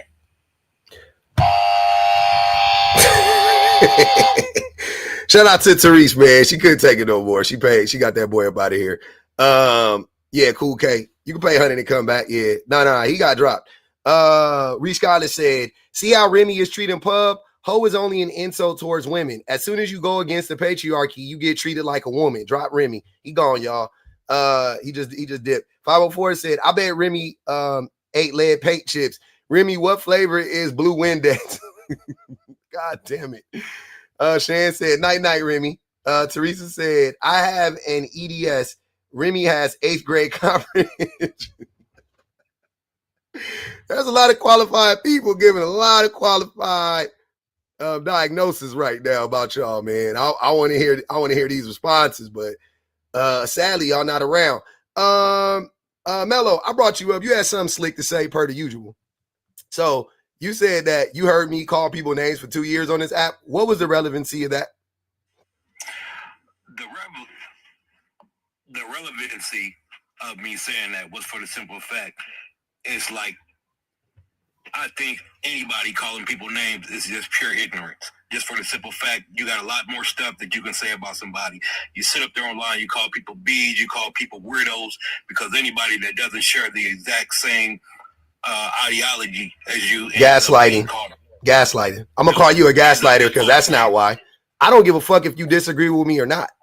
As far as like me becoming belligerent with the person, that you think that shows that you're just fucking trying to lie like you always do. Don't be a liar. Hold on. See, I've called you in many lies, Mello. Don't. I've called you in multiple lies, but this one right now, this one I just caught you in right now. You can't. You're gaslighting because you can't. Yeah. So I chop you down plenty of times. Have you? Yes. Okay. I'm glad you feel that way. But I'm not even gonna bother to make fun of them. Yeah, that's what I'm saying. I don't like. I feel bad for Mello. I mean, I be saying Mello T was. Don't even worry about Jones. Jones on some BS anyway. Yeah. Don't even worry about it. Okay. Yeah, that's fine. Yeah, but this is all I'm saying, brother. The thing you're saying, like the way that you guys try to reduce it down to this, like you sat here and said you made this assertion. Pub been calling people out their name for 2 years. Okay, so that means you watched me a lot. You've been around for damn near 2 years. I know that. And for you to make that a statement that, oh, he just does it because you disagree with him is fucking asinine. How many people disagree with me? I bring people up, I literally bring people up to disagree with me. I don't need to call anybody a name. I go most of the time without calling anybody a name. So it's obviously not rooted in the idea. What'd you say, Jones? I'm not gonna lie to y'all. Listen, I do, in fact, this idea, and I think that we need to start being absolutely real with this. And this is something that, you know what I'm saying, I learned from No Wrath. This idea that we need to be tolerant of intolerant people, this idea that we need to be tolerant of fascism, this idea that we need to be tolerant of sexism and misogyny, this idea that we need to allow men to continue to live in this state of delusion that because they were born with a fucking penis, that they are somehow entitled, you know what I'm saying, to privilege and rule and control over man, woman, and child is absolutely absurd. Nobody has to be nice to you, bro. Yep. Nobody has to be nice to you. Facts. Shout out to No Raz for that. You don't deserve anybody's kindness or respect. Mm-hmm. These things are earned. And once they lose it, I don't have I get to say, look, man, you guys come up here and you no. I'm gonna let you go right after this before I forget, because my brain loose too. So the problem is, Mello, is that what you don't understand is you say stuff that is so egregious, right? And you think because you didn't call somebody an asshole that you like took the moral high ground. But when you do shit like downplay people being abused, which we've already clocked many a times, when we're talking about women being abused and you going, oh, well, I've been abused too, that shit's nothing, y'all need to get over it like I did and do all of that stupid ass shit. If I call you a weirdo for that, I'm not in the wrong. I'm not the bad guy. I'm not the bad guy. I have not harmed any group of people or whatever. Me calling you a weirdo is my opinion of you. You can't call me malicious. You can't say that I've hurt anybody. Nothing like that. on a mass scale. You cannot make that assertion, right? The difference between you and me is you hurt people on you. The things that you say and the things that your ideology that you align with is destructive to whole groups of people, whole communities. Those things that I think only hurt your feelings, and you're trying to say that I'm the bad guy. Never in life can you shame me. Never. It'll never work. Right? I'm always Michelle Obama in this situation. I've always said I've automatically taken the high road because of my ideology. My ideology is the high road. I don't need to take the high road when I talk to you, though. I can call you whatever the fuck I want to call you. I can say whatever I want to say about you, Mello, about you specifically. But I'll never say it about black people. I'll never say it about women. I'll never say it about children. I'll never say it about the LGBTQIA community. I'll never say it about survivors. I'll never say it about immigrants. I'll never punch down on a marginalized group of people. Ever. It'll never happen. Ever. But I'll punch down on you. Yes. But you want us to be tolerant of this, you know what I'm saying, intolerable, incessant, and disturbing behavior that causes nothing but harm to not only black people, right, but all marginalized groups. You want us to be nice. You know what I'm saying? You want us to literally bring out a red crushed velvet carpet and say, oh, come on in, the water's fine, to people who are shitty people. The same shit Republicans do, Jones. We need some decorum in here. You are trying to take away fucking school. Fuck you. You trying to get rid of school. You trying to get my baby not gonna be able to go. I have a child with special needs. You're trying to take away his fucking the funding for his special needs programs. Fuck you. I'll spit on you. Yeah, like and like as far as I'm concerned, you deserve a wet cardboard box and a shallow grave. Facts. For real. I'd rather you go than everybody else suffer. If it's you or them, please, by all means, exit. And what's more frustrating is that they do all have the same qualities, and we're supposed to believe that every single time we see these same exact qualities, that somehow they deviate from each other. Like that at some level, we're supposed to make the exception to the rule for men who behave in the same exact way. Like I said, they overtalk.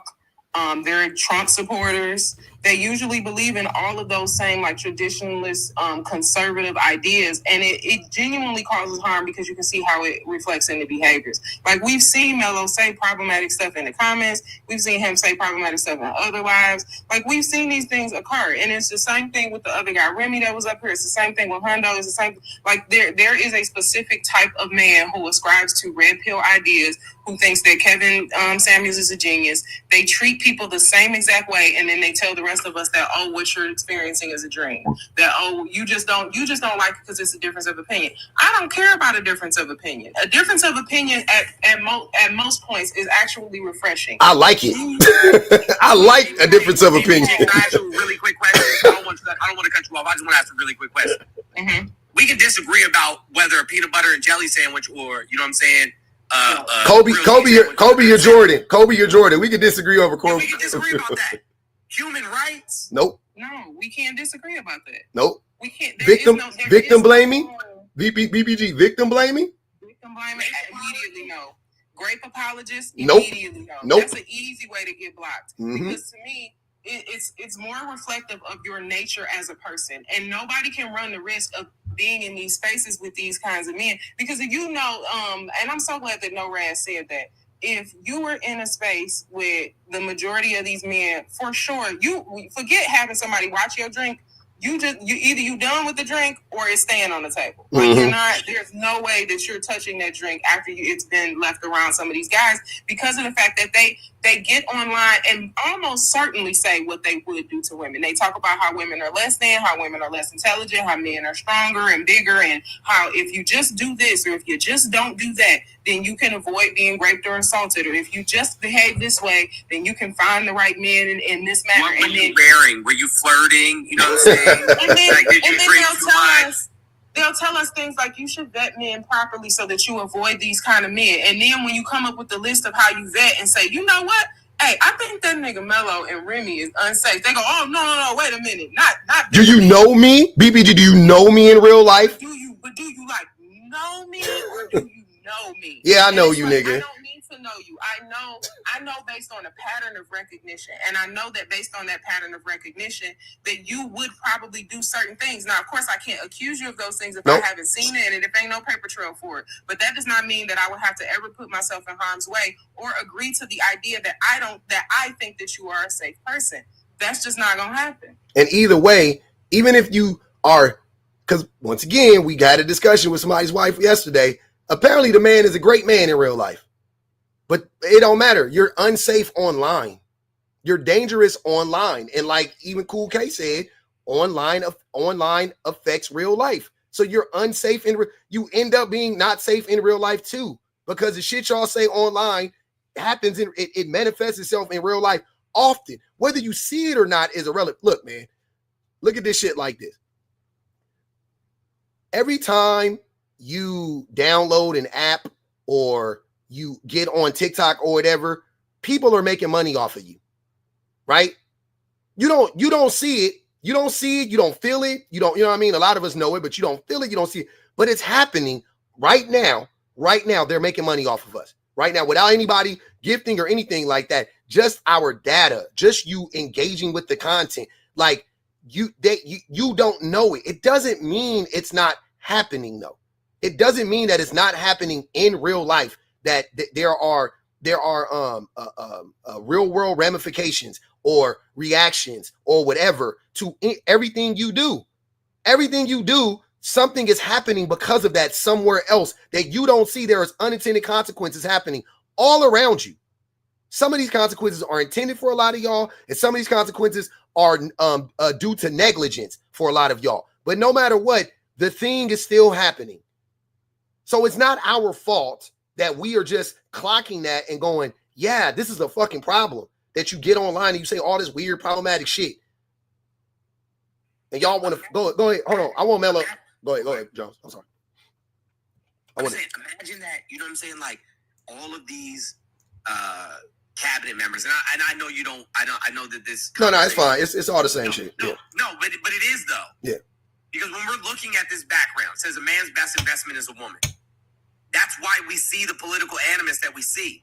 This is why we see men forcing women to have children again, because they know that gives them access to these women, right? Yep. And that they know that those women being in existence in their presence provides them a lifestyle that they wouldn't otherwise have, because they're not looking for partners.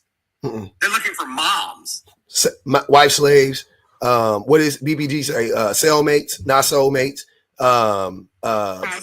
Hostages. Bird calls them wife appliances. Right. That's what they're looking for.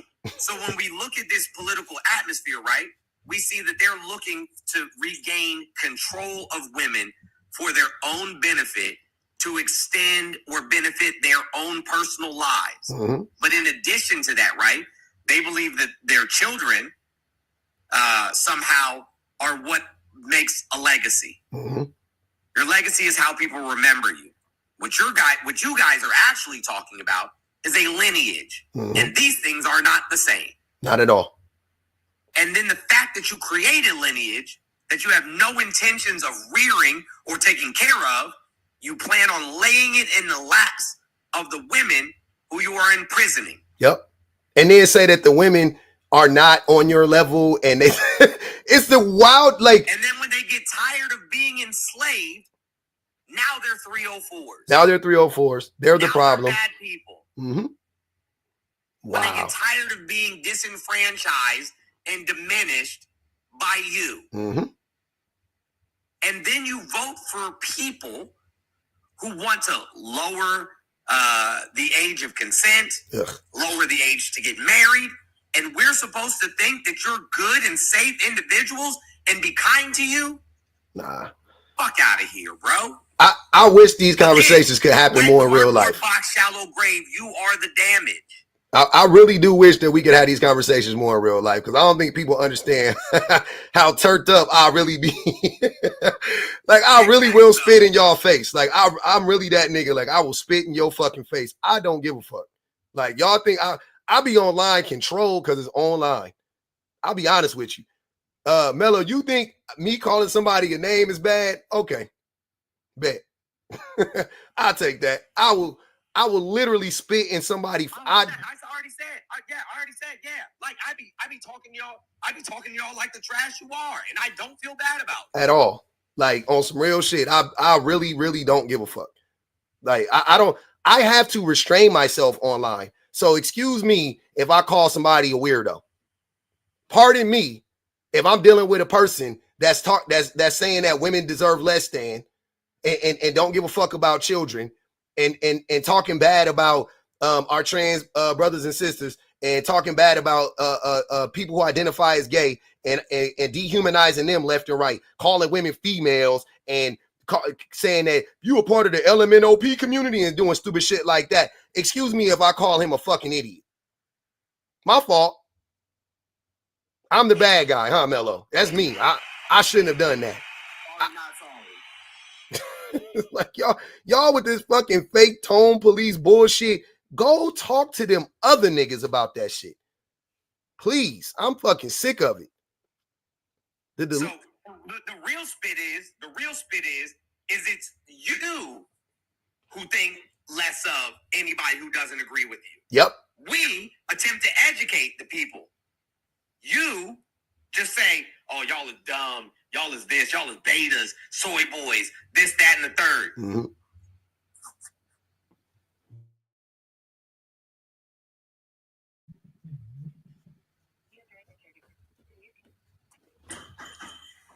Man, listen, bro. Never mind. I'm not gonna do it. Don't do it. No rags told me I need to chill the fuck out. Don't do it. Don't get number 3 banned. It's so easy when to get that third page banned. I'll just be on that third. Go ahead, Mello. I want Mello to respond. He was supposed to respond a while ago, but go ahead, Mello. Thanks, man. I appreciate it. In the words of Samuel Jackson, allow me to retort. Now, what this all boils down to, Pub, is your perception of anything that somebody else says and what you see. And let me correct you, Mr. Jones. We don't automatically go around treating people like they're an asshole, just basically off first introduction. You treat everybody with respect, and if they aren't worthy of that respect, then you make your adjustment, and you start to treat them according to how they come across to you. So the way you just said it, no, it operates backwards. Now, Pub, let me straighten you out on this. I have never once came up here and ignored the plight of what happens with women and men who have been abused. My whole thing, I've always come up here and said that, yes, I've been through it. I have definitely been through it. The only thing I said is eventually you're going to have to try through counseling, through prayer, through meditation, however you can, you're going to have to climb through that obstacle in order for you to grow and come out on the other side. I would never just say, oh, swallow and get over it, because it's not that easy for anyone, depending on the amount of trauma or the amount of abuse they've been through. It's not that easy. I dealt with it for a long time before I finally got a chance to climb through that hurdle and then get through it. And it took a lot. So I would never just admonish anyone's abuse and say, oh, get over it. I've never did that on your show. You might felt like I did, but I've talked with, and which I will never drop names, I've talked with T-Time extensively about this because she's been through abuse. And she said the exact same thing. Eventually, you do have to go through some type of growth therapy, whatever you got to go through, and you do have to climb through the other side. And I apologize if I triggered anyone by that, but that's the honest to God truth. Because if you don't get through it, if you don't deal with it, you're going to sit there in it and relive in it and live in it and live in it. Can I ask you a question? Has anybody in my space ever asked you, how did you get through it, or asked you for advice on how to get through it? Not in your particular space. Yeah, I'm saying in my space.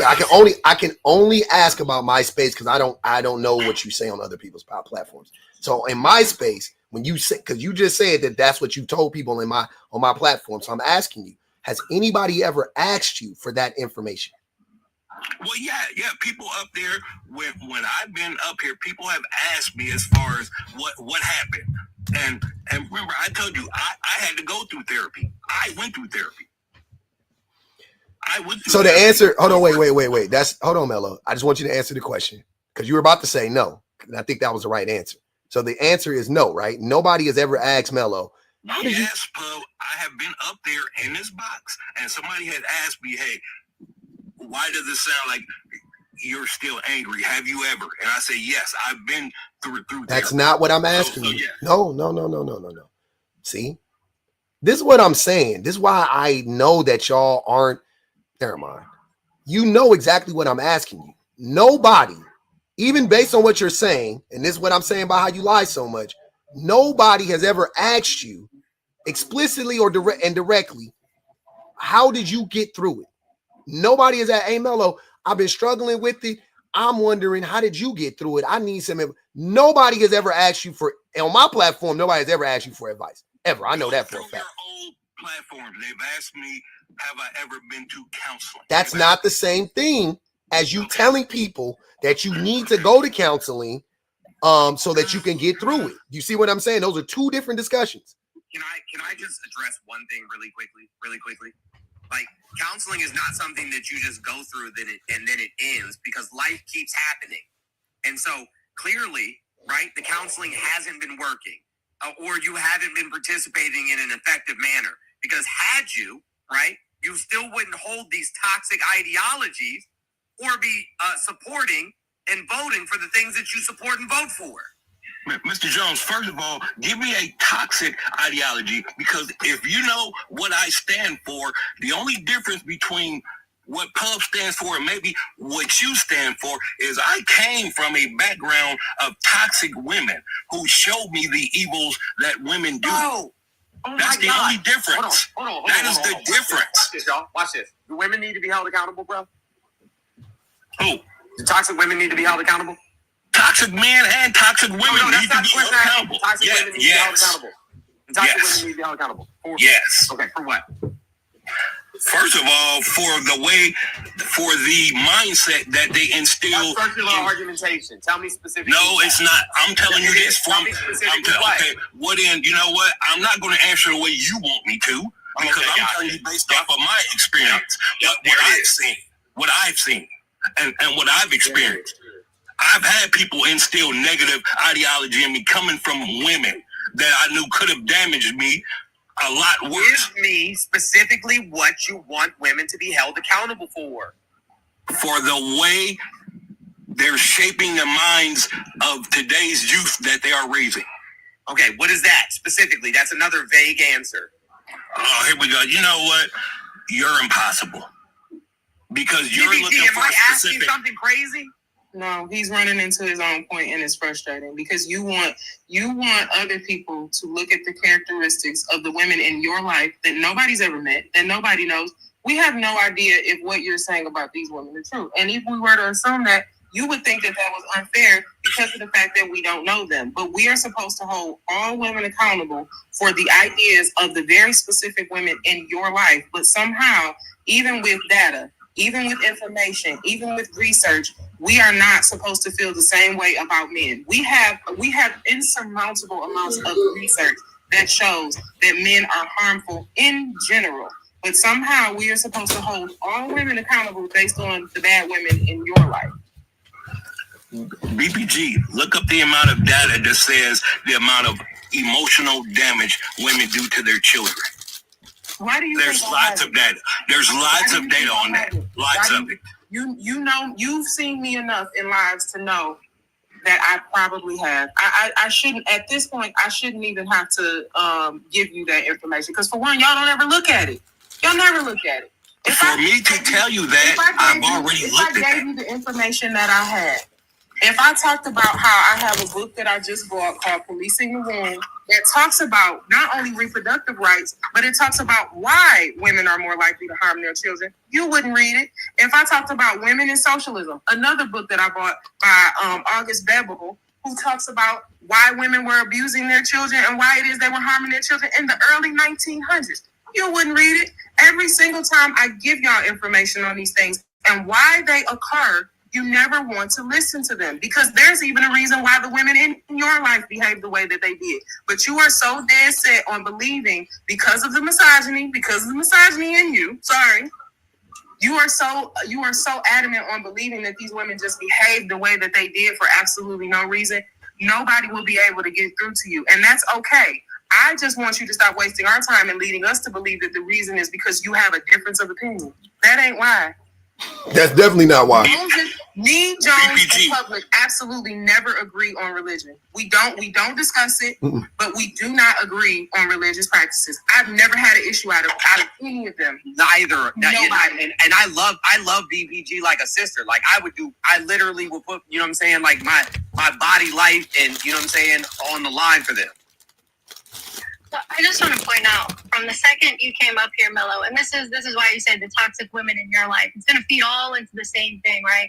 Since the second you came up here, you centered yourself.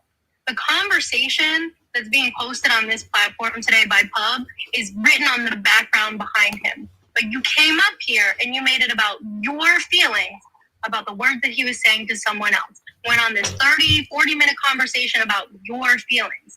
Now, again, we're talking about something semi-related to the background, and they're asking you, Mr. Jones asked you, what are we holding women accountable for? And you're centering it again on yourself and things that happen to you. I hate to break it to you, friend, but it's not all about you. No, ma'am. I'm centering on what I have noticed with the rearing of today's youth, other children that I have noticed. What? Other children that How many kids you been around? How many kids have I been around? Yeah, what kids you raising? With a woman? 4 years. Hold on. First of all, I'm raising my own. Second of all, you raising them. Hang on, Pup. Second of all, I was able to navigate careers to be able to deal with my children. I was a teacher because a teacher. Yes, I was a teacher. You used to teach the youth? Yes. And guess what? See, man, this be the shit. Pub, see, Pub, there's so much you don't know that I've been exposed to that you have never actually had to deal with. And being a black man in the education system, you get a lot more exposure to a lot more children because you're a rarity. So a lot more, especially young black boys, will navigate to you because they're like, oh my God, there's a black man teacher that I can come talk to. You know, that outside, this is what's going on. So this is what I consider and tell you after dealing with parents and after dealing with children. There's a lot more stuff that goes on behind closed doors that you will never be aware of. Mello, I just want you to know something. You're right, because I wasn't a teacher and I'm not directly in education. My wife is a school psychologist. All those backdoor conversations you talking about, I hear them. I hear them. I don't know what the fuck you talking about. She literally comes home and tells me all that shit. Oh man, today I was talking to about these kids. She did school psychology. You a fucking teacher. Teachers don't deal with shit compared to psychologists. Nothing.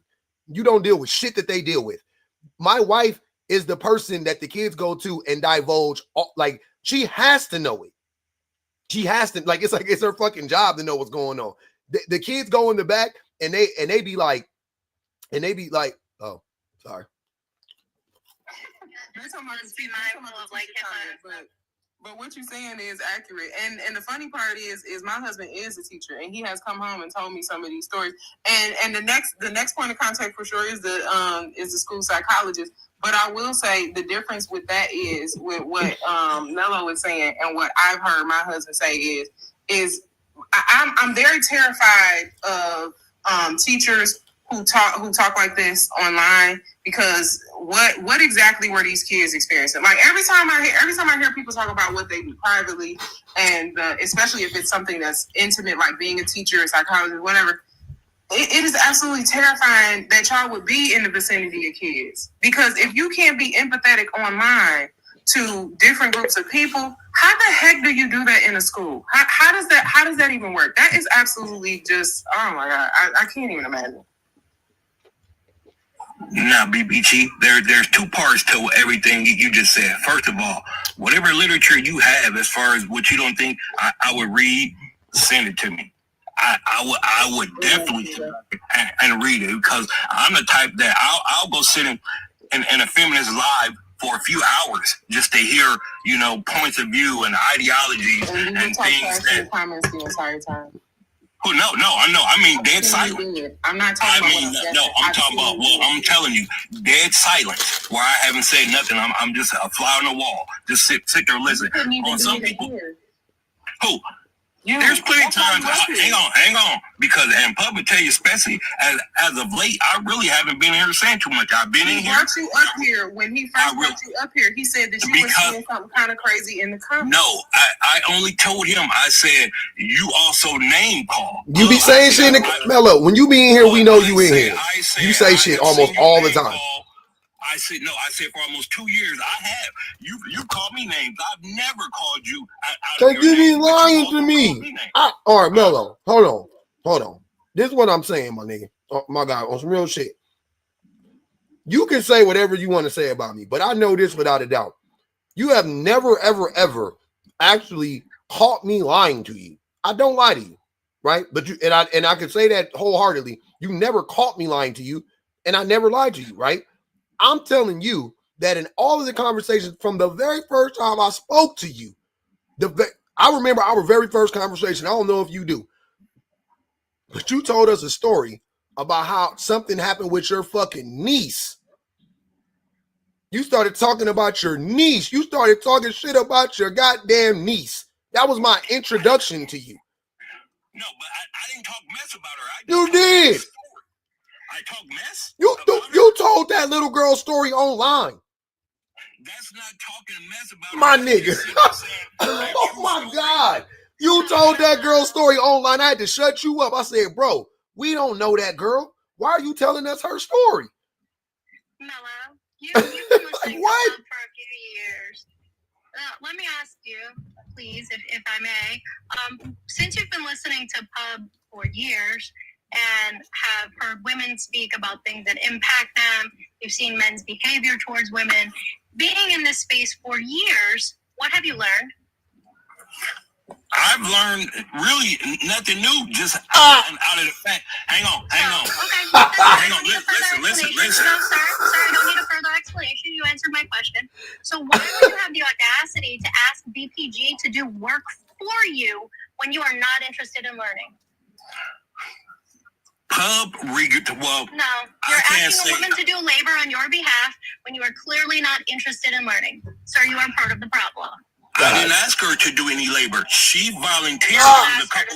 She volunteered. There was a couple of books that she was reading. No, she volunteered. Hang on. There's a difference between me asking her to do labor and her saying, hey, there's a couple of books I've read that I don't think you would read. So that's not asking her to do any labor. You just said that you've been listening to his live for 2 years. I've pretty much known Pub since I'm assuming since he's been on the app, because that sounds about right. Mm-hmm. Almost every time I'm in a live with him, anytime I'm in a live with anybody, I'm usually referring books. You saying that out of these 2 years, I don't even know how many books I ordered. At least 50 books last month. At least just last month. So I know for a fact that I probably referred probably about 50 books. At least 50 books. You ain't read not one, which exactly proves my point. But also, I dare to ask you a favor. If you gonna sit here and because you've emphasized a lot, like name calling and all of that stuff. If you gonna emphasize that, it's so important that you have not called him a name, but you gonna lie in his face and all of ours all this time, I dare ask you to just go ahead and call that man a bitch. You are wasting time. I would take that. I prefer you call me a bitch than lie to me. First of all, if I haven't called swaggling, dirty, low down, conniving. Yes, please. Call him that, please. Please. I don't have a problem. First of all, if you understood where I came from, and it's funny, and Pup, I could tell you this directly. I've never had a problem with what you say as a whole. My whole problem is even sitting there, we never went over the actual prompt that was in the background. We kind of went over name calling. We never actually went over the actual prompt. But my whole thing. You know what's funny? Hold on one second. Hang on, no. Oh, let him land. Let him land, Jones. Let him land, Jones. Come on, let him land. I do want to hear him land. Names in the comments regularly. Who he does? My sexuality talks about, you know what I'm saying? Like me having, bro talks in the comments shit about me regularly, and I very rarely even address him. Like, bro, this is bullshit. Yep. That's fair, because I have seen that. Mr. Jones, I called you out of your name? You didn't hear what he said. Listen, say it again, Jones. That's not what I'm going. Go ahead. Is that what I said? Well, no, because somebody was kind of talking, so I just want to clarify, because I know that's not really in my nature to call people out of their name. You say stuff about my sexuality. You say stuff about... You got 10 kids, so what can I say about your sexuality? It don't stop you from doing it. Pull up your receipts. Bro. Oh, my God. Hey, please. Pull up your receipts. Don't dare make a please. unfounded accusation. Please. What did he say earlier? What did he say earlier? He said, I didn't say nothing about your sexuality. I don't even listen to Jones. He full of shit. Didn't he say that? I didn't hear him say it, but I believe it. No, I did not say that. I sure didn't. I don't remember him saying. I don't remember. I'll be honest. Same lie. I believe it, but I don't remember it. Okay. Like I said, then that's what you got out of what I said, but that's not what I said. Look at the comments. They heard you say it. This is his and kind of your home field. So anything that gets said over here, especially by Pub, they're going to back them up, even if it's more lies. That's called more lies. I'm the first person who will call Jones. I'm the That's first person called who will home call field Jones advantage. on his shit. No, sir. I am the first person who will call Jones on his shit, and he'll tell you that. I'll be the first person to be like, don't say that, don't do that. What the fuck? Why would you? I am the first person who will do that. And you did, in fact, say that you don't listen to Jones because he's full of shit. Okay. If I did say that, I apologize. Now, if you did, oh my God, I'm about to lose. I don't recall saying that. Okay. So now you make an assertion. You just did that little slick shit. This is what I be talking about. No. I said, if I say that, I'll hold on. Mellow. Listen to what I'm saying. And this is what I be talking about. This how y'all be playing in our face, and the shit is annoying. Now it's, if I said it 2 minutes ago, you was adamant. No, I didn't say it. And then you even went as far to make it hold on. You made it. You went as far to make another attack about me and Jones on some like, y'all got home field advantage and all this dumbass shit. Nigga, this ain't a game. You just be up here saying stupid shit. It ain't got nothing to do with home field advantage. This is absolutely a game. Everybody knows what home field advantage is. This is your crowd. These are the people that come to follow you. Hold on. Wait. So essentially what you're saying, and this is why I hate this game of y'all's. So what you're saying is, not only do I lack integrity, not only does Jones lack integrity, now you're saying that everybody that's in here lacks integrity. I don't know if you know that's what you're saying, but that is what you are indeed saying. It's not integrity. It's called, it's like you going into a whole room full of red pill people. They're going to most likely side with the person whose room it is because they all share the same ideology. That's not the same thing. We're not. This has nothing to. Mellow. This has nothing. Mellow, be quiet, bro. This has nothing to do with ideology. This is about. Jones said that you said that you don't listen to him because he's full of shit. This has nothing to do with ideology. This is literally a game of telephone, right? So he said, this is what you said. And then you said, nope, I didn't say that. Now we went back and forth. NORAD said, yep, indeed, you did say that about him. And then you changed your tune.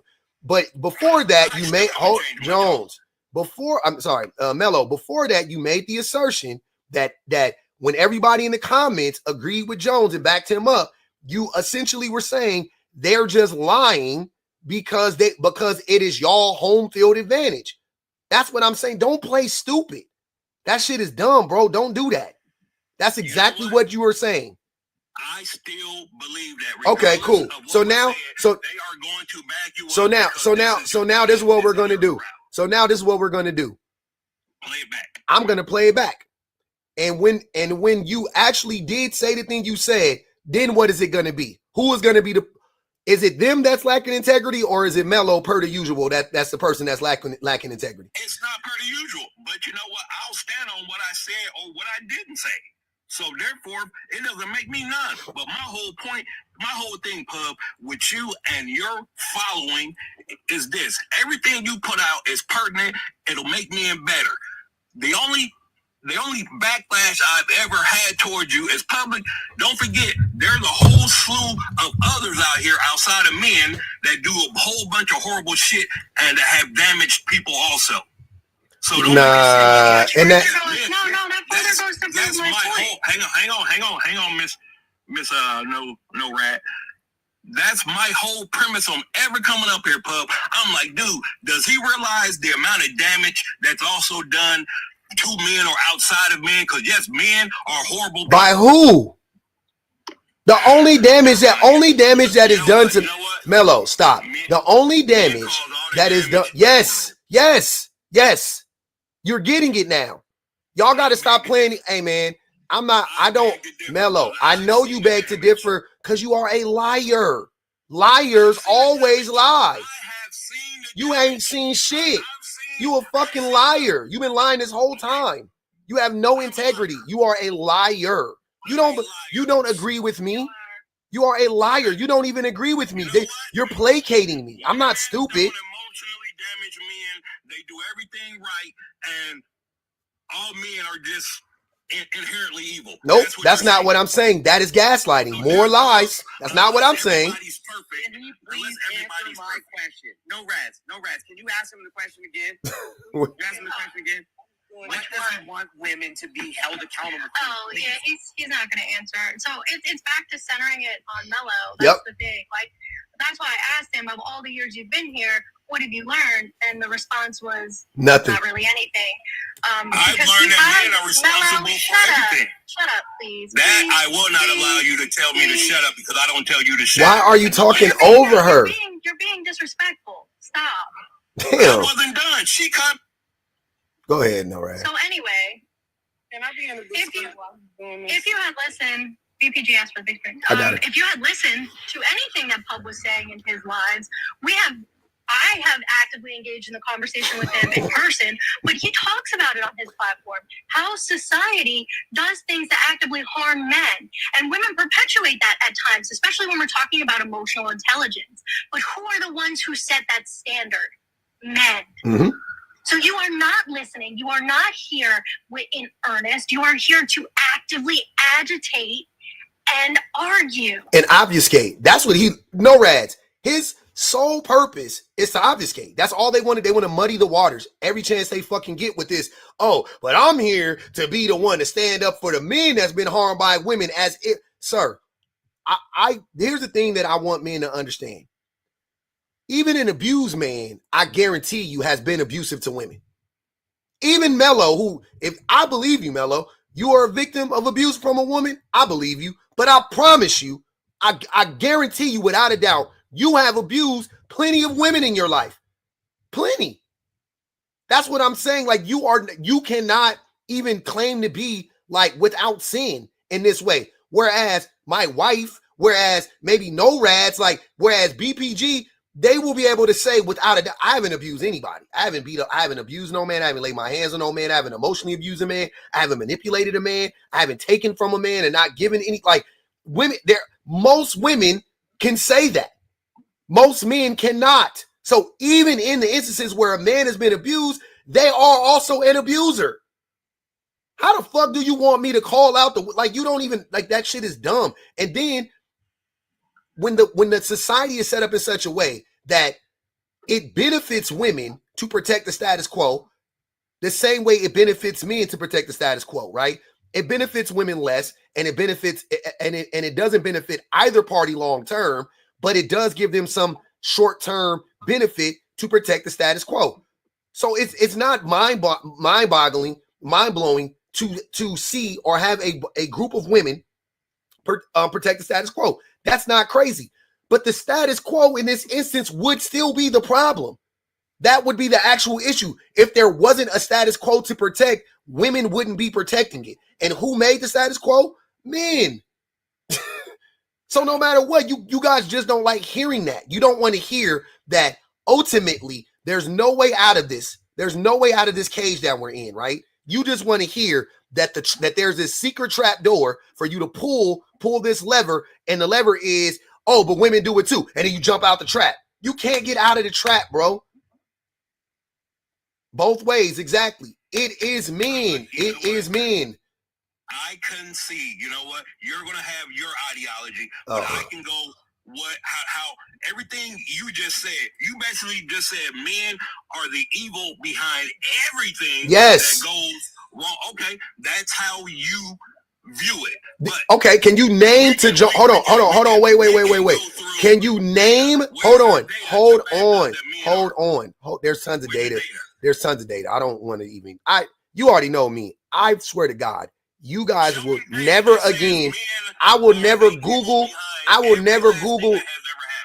Mello, I will never Google another motherfucking thing on my live for y'all because y'all don't give a fuck. So don't miss me with the data talk. Every time you talk, you center yourself like NORAD says, and then in 2 sentences later, now it's showing me the data. Stop. Can you name a war that was started by anybody outside of men? War isn't the only thing. Deflection. Hold on. Is war necessary? Oh, no, it actually isn't. Who says here? You name a war that was started by anybody other than men? Okay. Can you tell me there wasn't a war? Hang on, Mr. Jones. How many wars can you tell me that there was a woman? Oh my God! Behind the damn sideline. None of them. Pulling chains. None of them. None of them. He can't know, but see, he can't statistically tell me that because nobody knows. Statistically, we can't. Then why the fuck did you make that assertion? If nobody knows, then why does your mind? Hold on, Mello. Mello. If A, that is so lazy and dumb. But B, if you truly believe that nobody knows that, why the fuck do you bring it up? Why would you bring it up? You see what I'm saying? If you know that it can't be proven or disproven. If women sat behind the sidelines or pulled the chain, then it means that the information doesn't exist, and that means that it was men. Existing. Why would you exist? That's terrible, women. You were close to men. You must be guilty. Like what? This is gross, bro. Right. Like I said, all the evils in the world are done by men. They are. No evil. Yeah. Okay. As a whole, and here's your ideology. And no, it is not my ideology. It is different. Sir, you see different because you got cataracts in your fucking eyes, nigga, and your teeth is loose. That's why. You don't see the truth. There goes right there. You see? There goes. I didn't disrespect you. You've been disrespecting me. You've been lying this whole fucking time. You just disrespected everybody in the audience when you just said that they would just agree with me on the strength because it's me. That was disrespectful. You have been hold on. Nope. You have been unequivocally, without a doubt, categorically, you have been disrespectful this entire time. And I already told you, I can call you a loose tooth son of a bitch. I can call you that. I haven't been lying to you. That is my way of getting back at you for you lying to me and wasting my time and playing in BBG's face and playing in Jones's face and playing in NORAD's face and playing in everybody in here's face. So I could call you a loose tooth SOB. You're not understanding that isn't to me.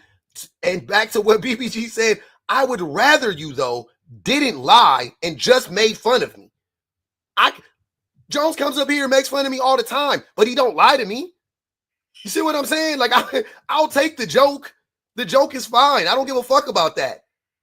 But I can't lie to you if I don't agree with your total ideology. That's not a lie. No, it's a liar. It's not a lie, Negro. It's more than one person. That's not a lie. Why do these niggas be lying so much, man? Mello, in order to substantiate what it is that you're saying, could you please tell me something in our society that women are directly responsible for, the direct causation of, which would feed back to what Mr. Jones asked you quite some time ago. The emotional abuse of children. Yep. That's That's a direct cause of something that happens in the home. It's not. It's not a direct cause of women. It's not. Okay. I'm not. Okay. Go ahead. Children are being abused. the likelihood of them being abused because of the fact that their mother's being abused, those things are directly correlated. If the mom is not being abused, if the mom is not disenfranchised, the number of those children who are being neglected, first of all, let's rephrase that, neglected, it shifts substantially, quite literally. If you just change the mom, if the mom has more resources and she's not in an abusive relationship, those children are less likely to be harmed. That's one. But also, why do you think it's not offensive to make the assertion that all of these wars that men have caused, that all of the harm that men has caused is somehow by some private, invisible woman that is behind him pulling the strings? You can't substantiate that claim. You have no basis for that claim, but it's not offensive to women that you would make that claim. But we're supposed to listen to you. How does that make sense? You don't have to listen to me, but I'm not the one that's sitting there talking about men are the singular cause of every horrible thing on earth. Why does that? Hold on, wait, Nello. Why does that offend you so much? Because I've seen. So no stats in the classroom. Hang on. So no stats, right? I just want to be clear because you either care about stats or you don't. There are statistics that show what the damage that women do out in society. There's statistics that there isn't. What damage do they do out in society? You can't, sir. Look at the neglect of kids. There's statistics that show that. Okay, Mello, I have a question. I have a hold on. Hold on a second, Bob. Where are their fathers? If my children were being neglected, which actually happened in my real life, then I would, as a father, go get them. Children. Please come off mute, because we need that answer. No, that's not crickets. That's one of the biggest issues. There needs to be more fathers that are present that fight for the well-being of their children. Unfortunately, so it's connected. Unfortunate, but no, because there are also different fathers that can't be there because maybe they're out, in the military.Maybe they're deceased. Maybe they're deceased. Hang on. Name something that's going to prevent you from being a father to your children. As long as I'm alive, nothing. Okay, got it. Not even the military. You will never catch any feedback from me saying that, okay? Because that's a true statement for people that are of that mindset. But there are a lot of men that don't view that same mindset. Then it is the choices of the men, my brother. It's not that women are doing anything. It is. See, man. I'm sorry. Hold on. Look, brother. To Jones's point, even when the women are neglecting the children, that is the number one form of abuse. Everybody knows that. It is the women neglecting the children. When the women abuse children, it is like 60% of the time it's going to be neglect. Right? It's neglect. Okay, cool. What I'm trying to understand is, right, as a child that was neglected by both his parents, but it was more of a choice from my father and less of a choice from my mother. So my dad could have came back and showed up, but he didn't. He chose not to. My mom neglected us because my dad and my brother's dad never showed back up, never helped out financially. Therefore, she was forced to neglect us. She had to go to work, right? But and then I even have to give her some grace because when she got home after her 12-hour shift, after her hour-long commute to work in a fucking bucket and her hour-long commute home from work in a fucking bucket on the 405 in gridlock traffic for 20 fucking years, when she would come home, she would be tired. She would be beat. She was depressed. Like, this is me now as an adult thinking about all of this stuff, thinking about all the things that my mom probably had to like process while having kids, right? That shit is crazy. Like, while my mom was going through all of this trauma that my father calls her, that my brother's father calls her, that her father calls her, all of this trauma, right? her being a black woman in a system that wasn't set up for black women, her being denied opportunity after opportunity, having her kids in the projects, like all of this societal pressure. My mom did what she could at that time, which was go to work and come home.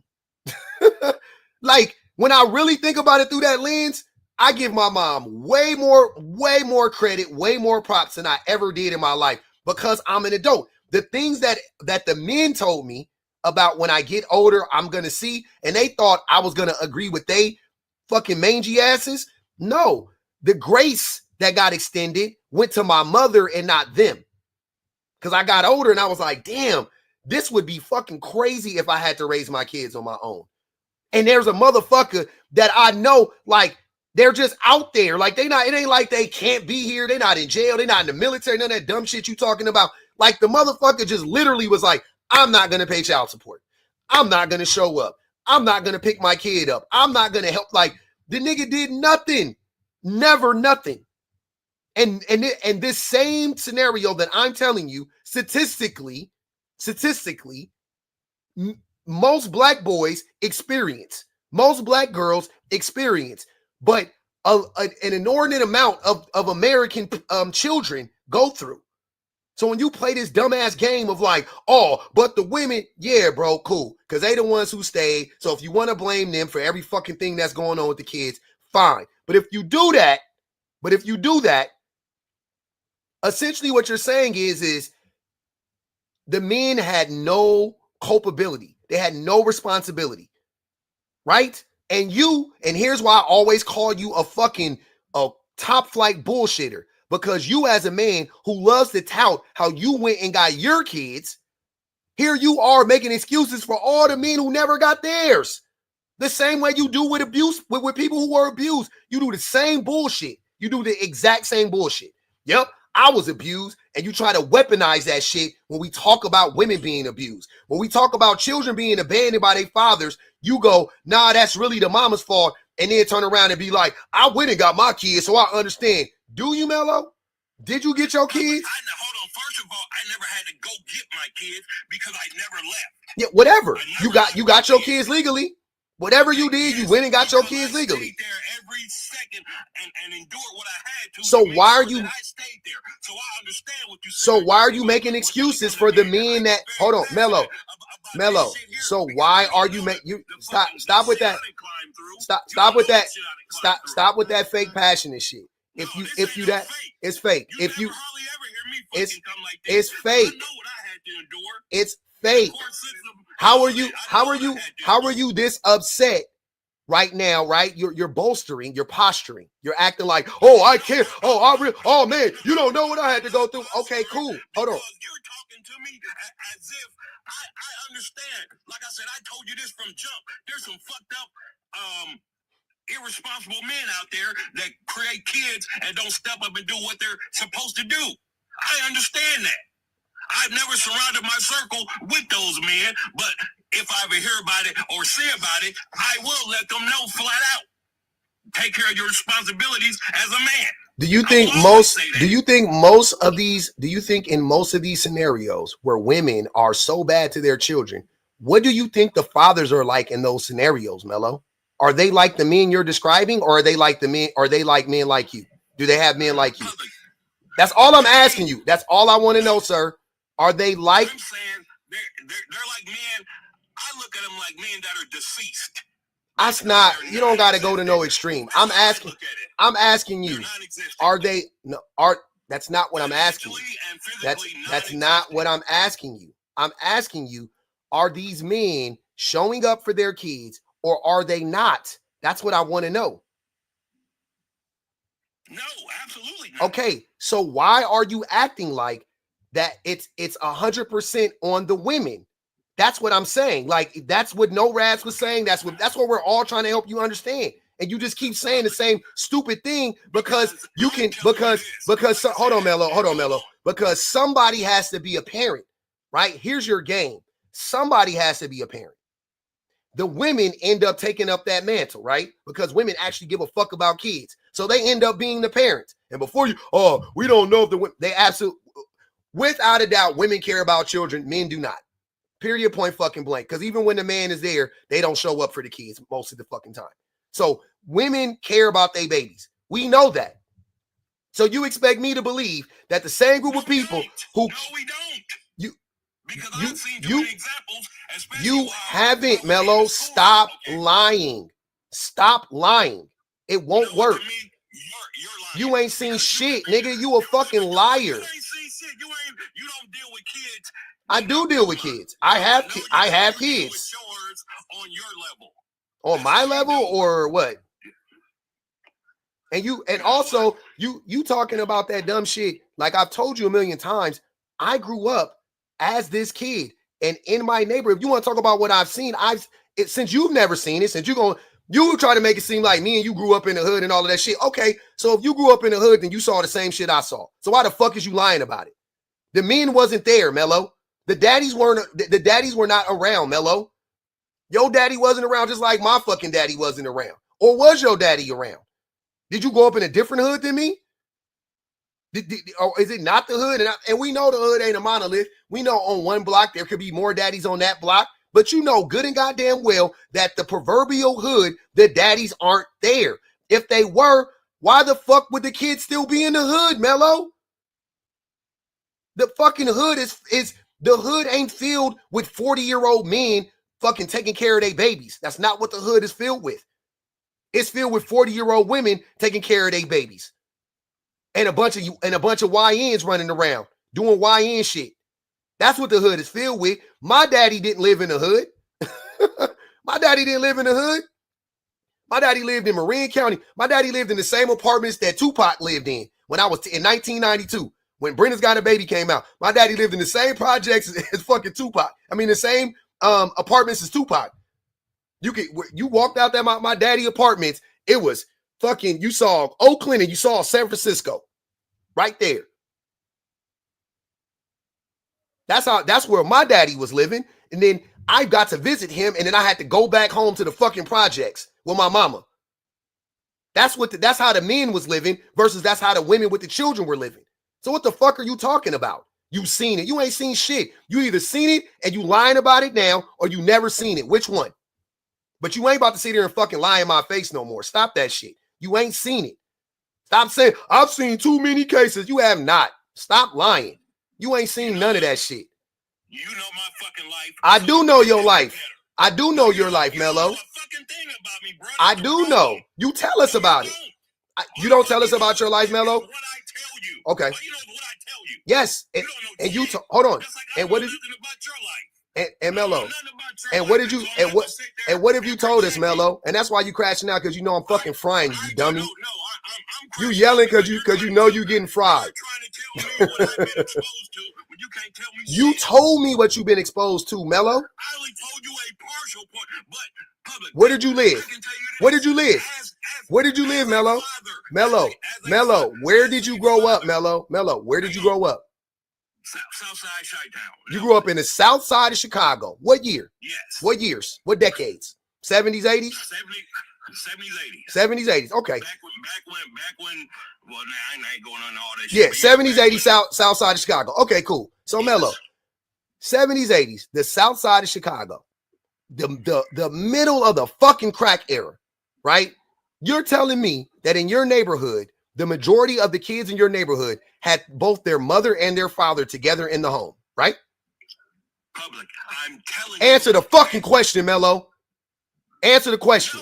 No. Okay. So that's what you saw. So like I said, you saw the same thing I saw. See what I'm saying? So why the fuck are you lying about it right now? He didn't see the same exact thing. Here you about to lie. Here you about to lie again. No, I'm not. Public. Just because a parent is there sitting inside the fucking house, does that mean they're doing the right thing? Does that mean they're actually a good parent? That's not what I asked you. I asked you, did you see? You ain't recognizing. Just because a motherfucker is sitting inside the home raising a child, that don't mean they're doing the right thing. What are you talking about? That don't mean shit. What are you? Mello is projecting. No, what are you talking about? You are projecting based on your BPG. And this is why it doesn't make sense. This cases and cases. Use your personal experience as an example, because guess what happens? If you use, this is why I use book references, because if I use a book and you analyze the book, guess who's not going to get offended? Not me, because the book ain't about me. The book ain't about my life, and the book ain't about my mom or my auntie or my daddy. The book is about the book. The reason why you're upset at somebody analyzing your life is because of the fact that you use your life as an example. If you didn't bring up your kids, your single fatherhood, your mama and your aunties doing wrong, and what was happening in your neighborhood, nobody would analyze that. They would just talk about whatever reference you could use. We asked you several times, where are these statistics where the men aren't in the house because of the fact that the woman put them out, or all of this other stuff? You couldn't provide a substantial amount of information about these things. And now you're upset because the only experience that you have is your own, which is valid, but it's not an excuse to hold other women accountable, because that experience is very specific to you. You're upset but BPG, it's not. Hold on, let her finish. You have gone through is very specific to you, and there's a reason why you are hurt by those things. Nobody is saying that you're wrong for being hurt by the experiences. Public just called me a liar as if I'm not telling the truth. The only thing that we're saying is that the experience that you have has shaped who you are, and who you are is a misogynist because you are upset at the women in your life. Don't take that out on all the women. Yeah. But that's the same thing as saying all dads aren't deadbeat dads. So don't take that out on every man. Only take that out on the men. Huh? The data wouldn't suggest that. Most dads are deadbeat dads. Or negligent dads. Or what stats? I have never read. Okay. Hold on. That's not what we said. That's why y'all got to stop, sir. Nobody, Mello, you never need to say that we said all dads are one way and all moms are the other way. That's not what we're saying. First and foremost. So that's not a point that ever needs to be made unless you're trying to lie and gaslight us. You never need to say that to us. All we are saying is that most fathers are, this is what I'm saying. Most fathers are either deadbeats, meaning completely out of the kid's life, right? Or in it, in no significant way. That's one. Or they are negligent. They are there, but they aren't there, right? Like they're there. They might provide financially, but they're not there emotionally, right? Or something along those lines. Or they provide financially, but they don't really help out with anything with the woman, and they're put all this burden on the woman, and the woman is struggling, yada, yada, yada. That is, when you look at the data, that's what the data will reveal. That men pretty much fall into one of those two categories. There are very few men that are there emotionally, financially, and mentally. There are very few fathers, I'll say it again, who actually are there financially, emotionally, and physically. That's what the numbers would say. I agree with you. Now, where's the numbers that say 90% of women are there financially, physically, and emotionally? Show me those numbers. There is no number. How would you? But wait, hold on, wait. But there are though, because no, there is. Okay, you want me to tell you how that's true? First and foremost, 85% of custodial parents are mothers. So I know they're there physically, and I know they're there financially, because those two things go hand in hand if you're the custodial parent, right? Hold on, don't interrupt me, bro. 12 hours a day, guess what? She's not there. Hold on. I just said she's there physically. She got to come home at some point in time. What are you talking about? Okay. and then secondly, if we're saying, I was comparing, I'm sorry, and I do apologize for this. I was comparing out of the two, there is an amount of work to be done for a child, right? There is 100% of labor that needs to be put into a child. Let's say, right? For every child starts off with 100%. I'm saying that most fathers, if you average out the numbers, right? I think most fathers contribute 30% at best, like go high. I think it's 70-30 women showing up for their kids in whatever way you want to, 70-30, right? If just being honest. So based on that, women actually are the ones who are showing up more than the fathers. But it's hard to say, well, are the moms showing up perfectly for the children? No, of course not. We live in a capitalist society. The women exist in a sexist society, and they are punished for being women. It is hard for them to do that in this type of society, in this environment, right? So holding them to that standard is wild. My point is, Mello, there is nothing stopping men from showing up for their kids but men. But there are things stopping women from showing up for their kids, and it's men. Either way, it's men. The thing that's stopping women from showing up for their kids is men. The thing that's stopping men from showing up for their kids is the men themselves. So that's my point. So if I were to blame, if I wanted to put a blame, or if I wanted to really talk about how people show up and how the parents show up, I would automatically go focus on the men as usual. Because look at the men not showing up. Look at all these women failing and and they're not doing good. To NORAD's point, or BP, I don't know who said it. Why aren't the men going to get the kids? Oh, because they're not there. Because they're not there at all. The women may be failing the kids, fine. But the men ain't there at all. You just said fine as if that's okay. It's not okay, sir, but it would be directly connected to what the men are doing or not doing to that woman, bro. Like I just fucking said. So yeah, she's falling short, but once again, she got to work 12 hours a day. Why? Because the man don't want to give her no fucking child support, or he's paying her $325.37 a month. The fuck is that? He paying her $400, $500 a month. What is that? What the fuck she gonna do with that? Because men expect us not only to do everything, and by everything I mean literally everything. Men expect us to do literally everything, but then also expect us to be perfect about it all. Crazy. It's just unreasonable. It is unreasonable. Mello, I'm sincerely sorry that you have a lot of emotional hurt and things that you went through as a young man that shaped who you are today, because you clearly are very hurt. And those feelings are valid. But if you want to heal from that, you have to try and make peace with the feelings that you are feeling and step outside of those and see why those things happened. What were the contributing factors? Not only will that help you heal as an individual, but it'll make you a better parent as well.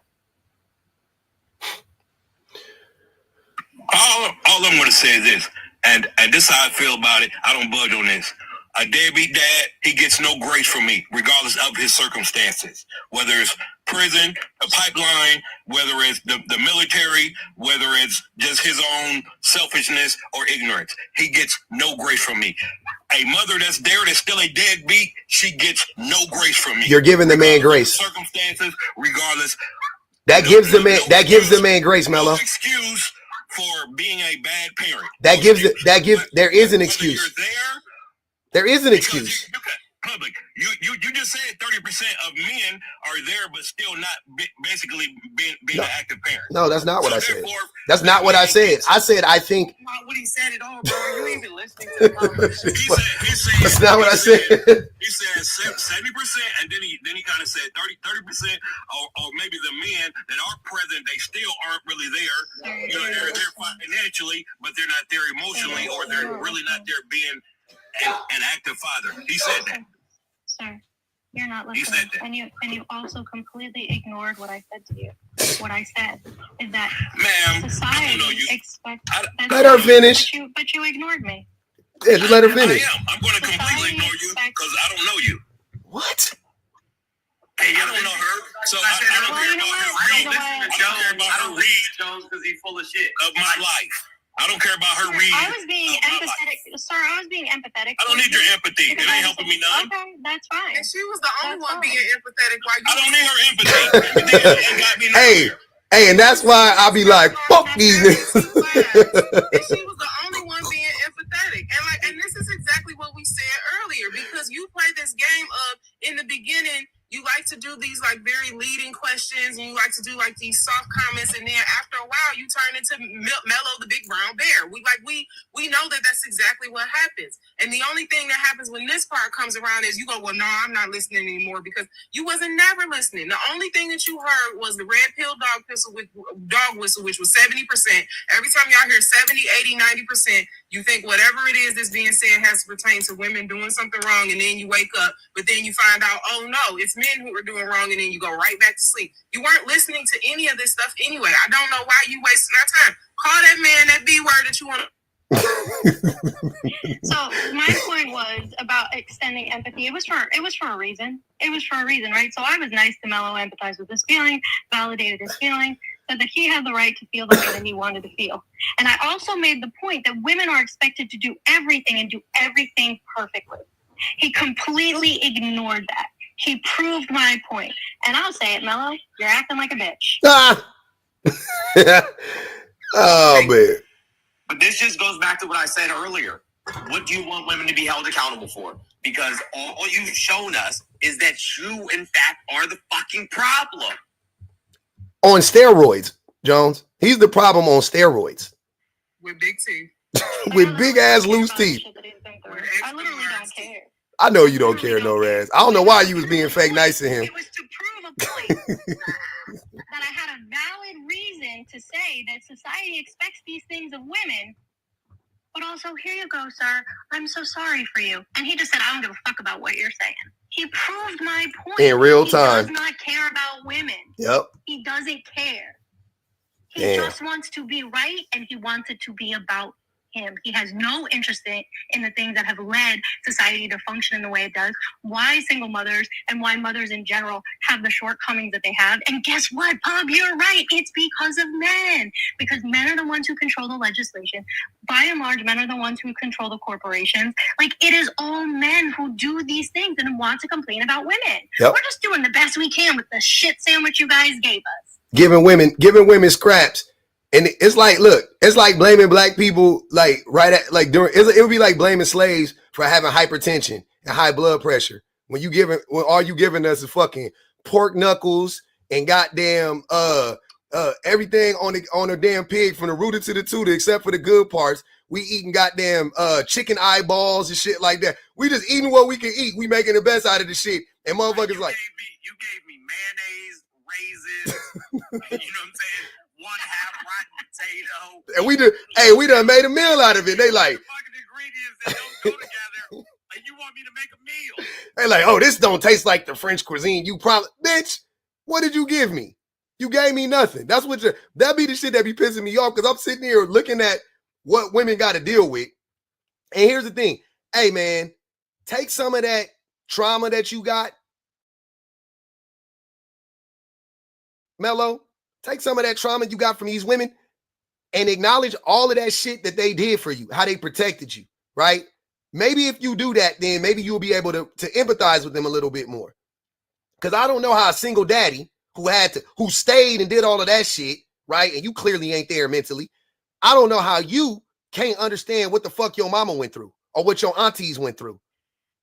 He can't stand them ladies. He can't stand them ladies. Every time we talk to him, we're going to have to deal with the fact that he can't stand them ladies. Every single time he thinks about the fact that he didn't get a chance to flip over that Thanksgiving table and rub that turkey in that lady's face, he gets pissed all over again.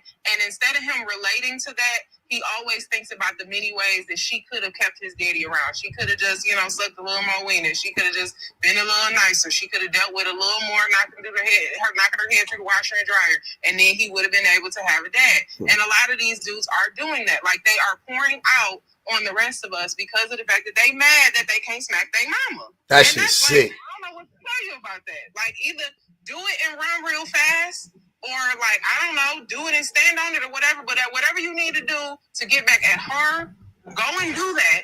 Go to therapy, do whatever you need. BBG, she 80 years old now. Maybe he got a shot. Maybe I ain't never hit my mama. I'm scared of that lady.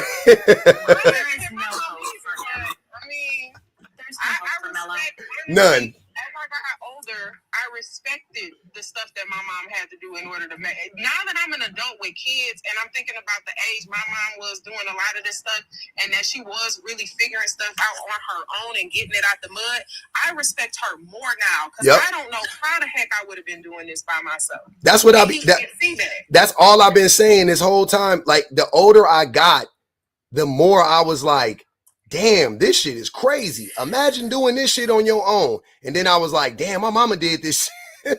Like, my mama. Actually, Sarah, this is my backup account. So instead of gifting me, subscribe to my YouTube. There you go. In lieu of gifting, because I'm in TikTok jail for a few hours. But yeah, I'm sitting here listening to you, Pub, but I listen to you like a couple afternoons a week, you know, and it's year end. I work in finance, so I got like a bunch of spreadsheets on 3 screens, and literally listening to Mello talk was like someone putting an ice pick through one of my eyes. Shit was terrible. I wanted to let him go as long as possible for the algorithm, because fighting on the internet's good for the engagement, but I just, no. Nah.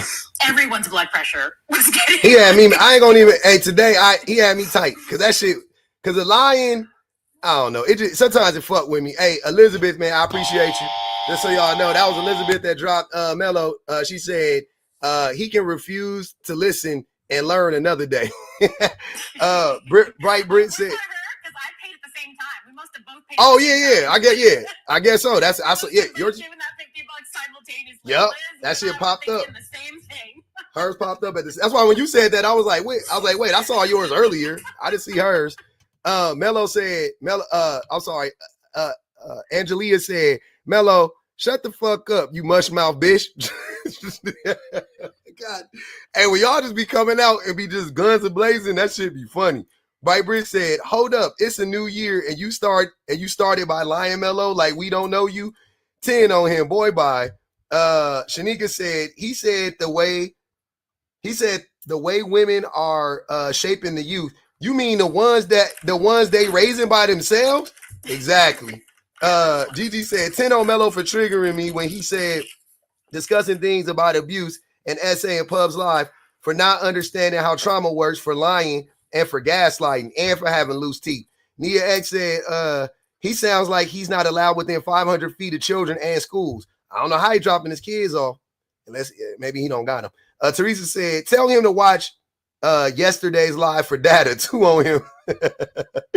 Gigi said 5 on Puff for neglecting us on YouTube. My bad. My fault, y'all. I was behind the times. Mello, I was enthralled in the conversation. Reese Scott said prime example about the tone doesn't matter to these nakers. She was being respectful and empathetic, and he bit her head off. Drop Mello, grouchy ass. That's facts. That's for real. Exactly. That tone policing shit is stupid. Because No Raz came in here very nice, coddled him, laid him down on the pillow real nice and gentle, like very soft, gentle, kitty claws and all the kitty paws and shit. And this motherfucker was like, fuck you. I don't give a fuck nothing about you got to say. Man. Yeah, she tried to gentle parent. She did. That was a great gentle parenting. Like, going home every day. She's like, hey, bro, sit down. Let me talk to you for a second. Like, that I have. Like very, very nice. I like that. That was very, very respectful. Very demure. Absolutely. But Mission said, it was to prove a point. It really was. That it doesn't matter how we treat men. It just doesn't matter. We're women, and so fuck you because you're a woman. Like it really doesn't. It doesn't matter. I gotta tell you something. Policing yourself doesn't work. It really doesn't. I gotta tell you something. See, as a man, I know that already. That's why I just cut the fat. That's why these niggas can never lie to me. They be like, oh, if you talk to men more gentle, they would listen. You wouldn't. You wouldn't. But that's why I'm in TikTok jail, because someone reported me on another live for hate speech on my main account for doing precisely what you do. That's how I got in TikTok jail for what? Oh yeah, you did tell me that. Yeah, you did tell me that. I remember. Hey, Therese, you want to know something funny though? Like I be watching the way that No Raz be dragging dudes on TikTok, and I'm like, damn. Like there's no way in the world me as who I am would be able to receive that in real life. Oh hell like no! That, yeah, there's no way. There's no way that I would be able to receive that in real life. I would shut the fuck down. I'd be like, "Yep, nope, I can't take this." Yep. She just dragged the shit out of me, and then you know what I'm saying? Like the way that they react, I'm just like, "Yo, this is crazy," because she doesn't treat me like that. Yeah. She doesn't talk to me like that. So it's they don't talk to me like that. So it's obviously something that y'all are doing fucking wrong that is eliciting a response. And then even when they're nice, y'all still act like, okay, I was about to say it again. Yeah. Act like I caught myself. Yeah, for telling the truth about them based on a lot of times information they're giving us in real time. Oh, you're calling me names. Well, sir, you're saying misogynistic crap up here, so it's logical for me to call you a misogynist because you're proving it with every breath you take. For real. So that's not like prejudging you. That's judging based on the evidence we have, which is also, power on this thing. Also, Therese, calling somebody a misogynist isn't calling them a name. Calling them stupid is calling them a name. Calling them a misogynist, like you said, it's an assessment. Like you just have assessed them, and you're like, oh, okay, you're a misogynist. Like apparently, it's hate speech now. It's that's crazy. Like you can call if it comes out of a woman's mouth, it's hate speech. Or a black person's mouth, because trust me, black person's mouth. Yeah, if you can't, you black woman, you definitely they gonna throw your ass in the clink. Bun Mistress said on Mello, if the SM is a bad parent, what the fuck is the deadbeat dad?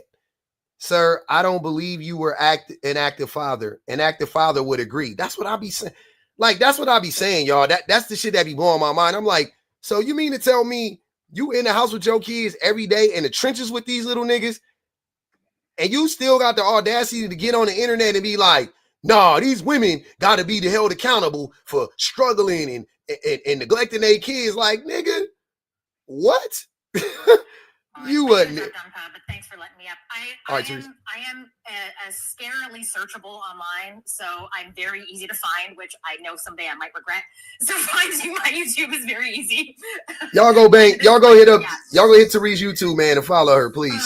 Sub to Therese YouTube. I'll talk to you guys later. Okay. Right, bye. 504 said, I just want to say, every time I get banned, I make sure that I thoroughly own that shit. When you get banned, you want to get banned for something. Yeah. When you get banned, you gonna get banned for something good. You like, fuck it, it's gonna happen. Right. I like that. Yep. I'm going in 30 seconds, so I might as well just let it rip. Osa said, remove those dentures so you can get the wangs properly. So you can drink up 304. Hey man, that was a wild ride. I ain't gonna even hold y'all. That was crazy. Go ahead, Kay, strong bite. Now you know I wanted to come. You ruined my day. Well, wait. You know I wanted to come here and slay that bell pepper shaped bitch. You know personally what that would have meant to me. And you held me back. It's all right. Cause you iced them up. You iced them up real good. And they was putting bell peppers in the comments the whole time. Wait, because somebody was like, they holding on to the $50 because they enjoying you sliding his ass. Or you were sliding his ass. Oh, that nigga oh man. All right, go ahead. Man, that nigga crazy. Let me tell you. And BPG said it and No Red said it like. Yeah, Teresa. That was Teresa Lee. It be real sad that you can tell that the disdain that they have for women starts with them not humanizing or respecting their own mothers. Because that's really what it is. Like dehumanizing your mom in the sense that you expected this lady to work, pay every bill, help you with homework, be home, show up to your stuff at school, all while paying the bills and keeping y'all afloat. Crazy. Like you expected a certain level. While your dad was a whole ghost. Right. The daddy call you every 2 or 3 weeks. Like, nigga, where the fuck is your ass at when we needed something last week, my nigga? Like, I never connected that dot when I was a kid. I never did, man. Like, we would be going through shit. And this nigga just call me and we just be talking like nothing happened. Then I hang up the phone like happy, like, damn, I just talked to my pops. And not for nothing, demonizing your mom in that you blame her for your father not being there because she's, quote, difficult to deal with, right? So it's very much a mother wound, and it does, and I'm on the fit in the vein of No Reds. It makes me sad for him, but at the same time, you at your big age, you should not still be this slow and misogynistic. Like, it's wild. And imagine being mad at your mom for not accepting your dad being a mediocre shitbag. Because at the end of the day, you know what's funny, Jones? When you say that, at the end of the day, no man would tolerate a woman who half took care of his kids. If he was an involved father, hands-on, he would not tolerate a woman disrespecting him, not taking care of his kids, neglecting his kids, cussing his kids out. Like, that man would not tolerate that for a second. So the idea that women are just supposed to grin and bear that type of behavior for the sake of some fucking kids, fuck them kids. Because ain't no way on God's green earth am I going to deal with being disrespected just to say, oh, I had a active father in the household. No, we give the problem is you give men way too much fucking credit. At the end of the day, you're supposed to take care of your kids. This idea that we need to pedestalize men because they show up for their kids, like, what the fuck you think women doing? What you thought we was doing? Right, that's why anybody said. That's why anytime somebody is like, oh, you know, Jones is or Pub is, you know what I'm saying? Like, they're a good dad. Great dads. I'm like, no, this is bare minimum. It's regular shit, my nigga. Listen, the moment this is regular adulting. The moment I stop taking care of my kids, the moment I stop being an active parent, I expect my partner to leave me. Oh yeah, facts. That would only make sense. Oh yeah, 100%. That's the thing. This is what okay. You can go. This is the thing I know for sure that will get me left faster than anything, faster than damn near anything. If I started to neglect my kids, I'm donezo. It's a wrap. My wife is out. Like that shit, that might last. She might give a nigga like a shot, you know what I'm saying? Like, hey, you gotta, I don't know what happened. I didn't do that. You might, hey, you gotta, you know, you've been lacking. You know what I'm saying? Like, maybe like that. But, like, if you don't get that shit together, nah. Out. You and that met on the internet red nail polish, baby. You going to be standing in the chow line on Skid Row. Wait a minute. I ain't broke now. I just got not too much. I ain't poor. I could afford to live now. We just city, nigga, in a studio apartment. But no, for real. Like, the way he dehumanizes women constantly in the comments, and the fact that he tried to come up here and gaslight us like we don't know you nigga on the regular, like the way you will sit up here and blame DV victims for staying when you yourself you're self-proclaimed DV victim, like, is nasty fucking word. And Mello, this ain't the only live we've seen you in. You act like we ain't never heard from him before. Right. Like the fact that he said, I don't listen to you because you just be spewing a whole bunch of bullshit. The fact that he said that to me, I'm like, bro, are you okay?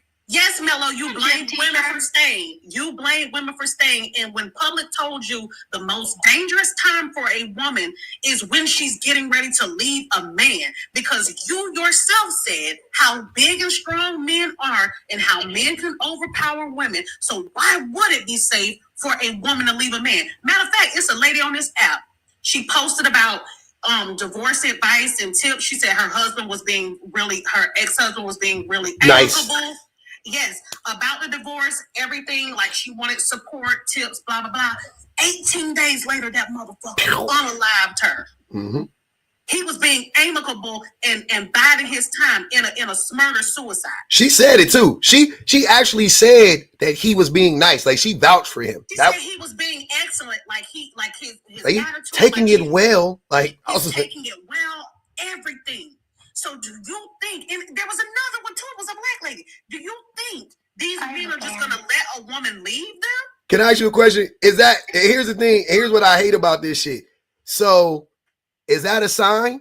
Because they talk about red flags. Is that a red flag now? Like, if a woman is leaving a man or divorcing a man and he ain't flipping over the table, is he a danger? Yes.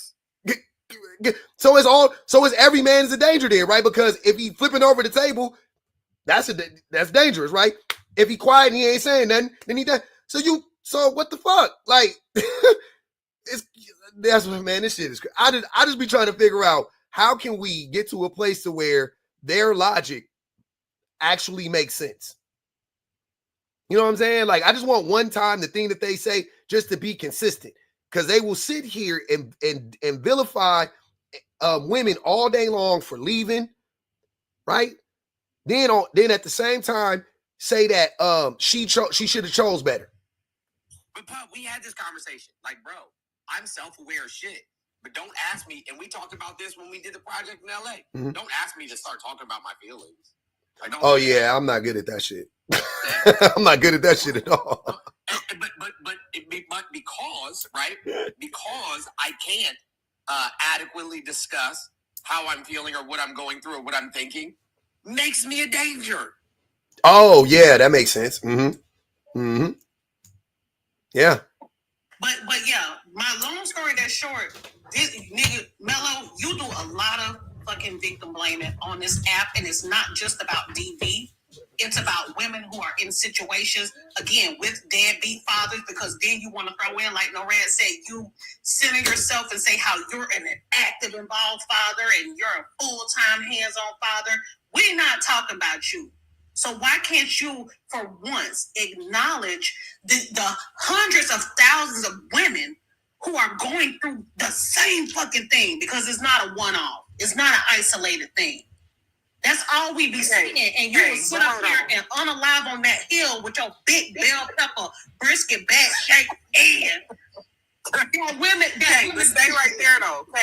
Hey, stay right there. He says himself all the time that he was a single father because he didn't deal with that lady either. Like, he can relate to the idea of being with somebody, picking the wrong person, whatever you want to call it, and taking your kids and running to the nearest exit, because that's what he did. He says all the time that he's a single dad. He raised his kids. He was always with them kids, which means that lady either voluntarily gave them kids so she could get rid of him and them, or he just flat out took the kids with him. And it's not to say that maybe she was a terrible person who did need to be separated from their kids. But either way, you can relate to women who are in those same circumstances and literally choose not to.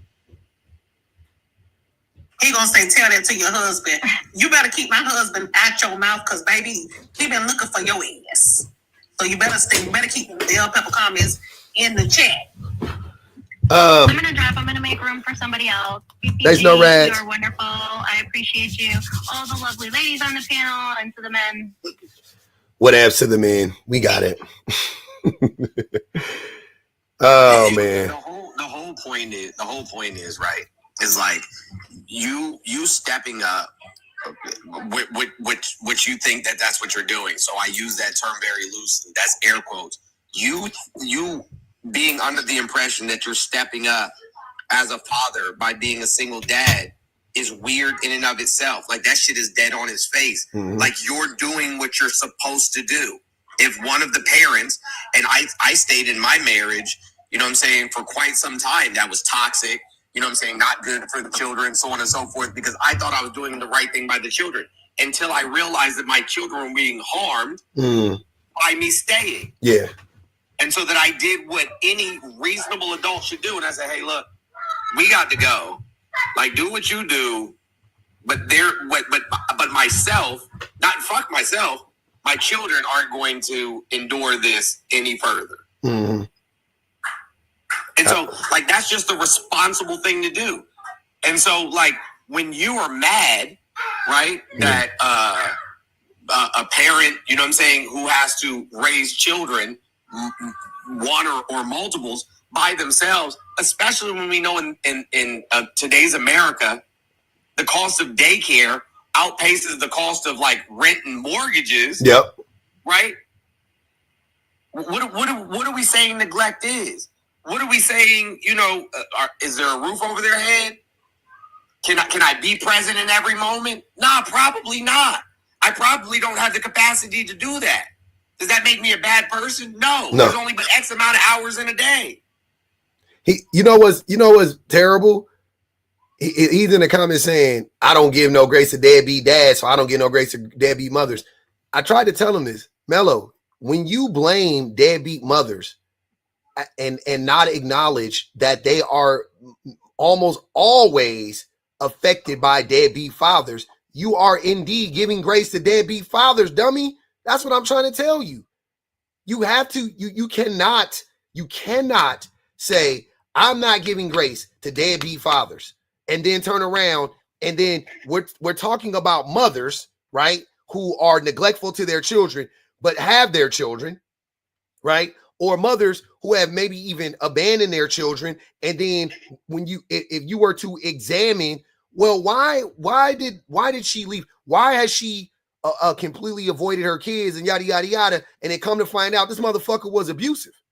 Come to find out he threatened her life or some shit like that. Like, and now she's like, but when men abandon their kids, it's never connected to the woman. It has nothing to do. And when I say that, I'm saying it's not like he's doing it from out of any type of like fear or concern for himself or his well-being. He is doing it as a way to punish the children and her. The vast majority of the time, if a man is a deadbeat, if not all the time, he is doing it to punish the children and her, period. When a woman is a deadbeat, it could be that. I'm not negating that. I'm not saying that that's not the fact. I'm saying that could be the fact, right? But I'm also acknowledging that in a lot of those instances, I will almost guarantee you that it is connected to the behaviors of the man. Like it's, hey, yeah, this motherfucker dangerous. I can't even go around him. Or this motherfucker was abusing me for 10 years and I barely escaped with my life and I had to leave the kids. Whatever the case may be, like. Or he just fucking show up wherever her and the kids are and on some stalker type. On some weird shit. Being intimidating and stuff like that. Like, give me a whole... Them niggas be on... They really be psycho. And Mello, you a dummy, bitch. I want Bugs to go and then now in the top 5. Bugs, are you there? Now in the top 5, are you there? Yeah, I'm here. Go ahead. Man, you took so long putting me up there. The topics already passed by. But there's a thought I've been having recently about this not all men stuff, right?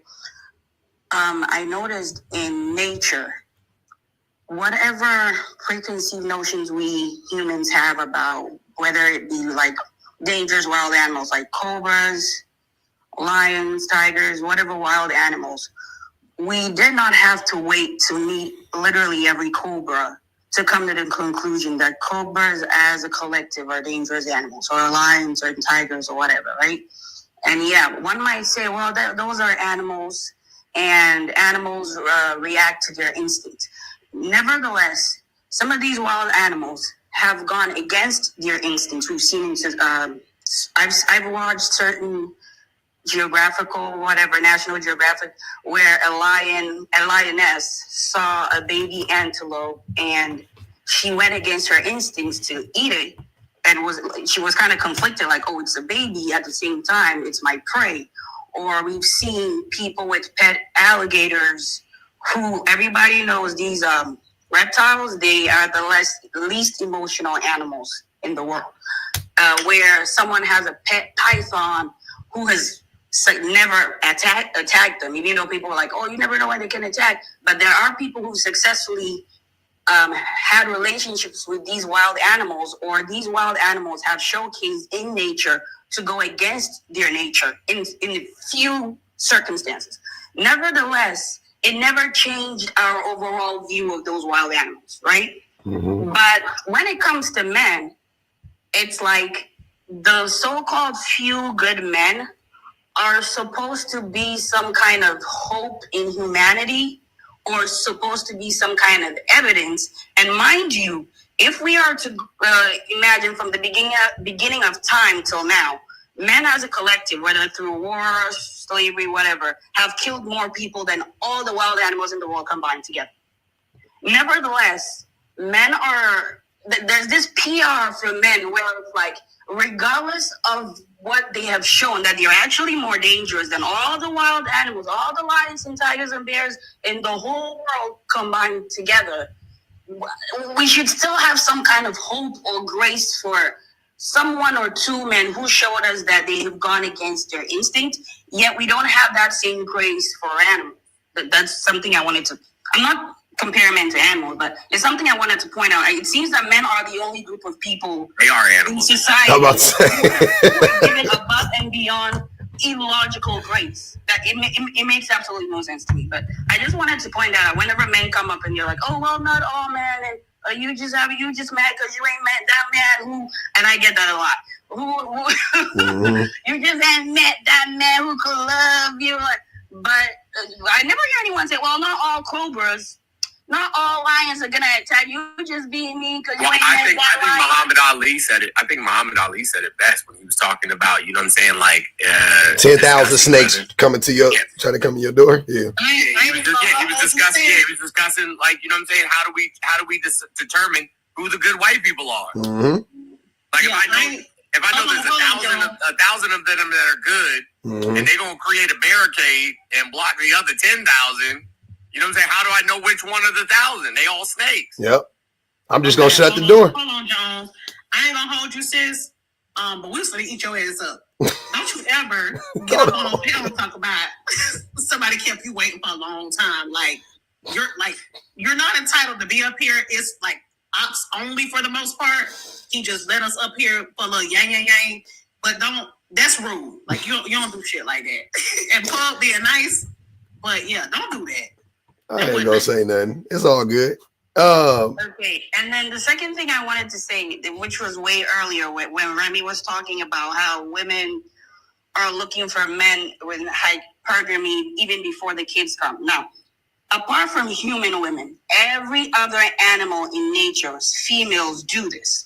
It is a way for the female animal to kind of test. Different animals have different tests. It could be the rhinoceros female wants to test the agility and stamina of her female because she wants, her male, because she wants her kids to be the strongest and survive in the wild the best. Birds want to see the male who built the best nest because, it shows that he could potentially be the best father or whatever. So those two things are connected.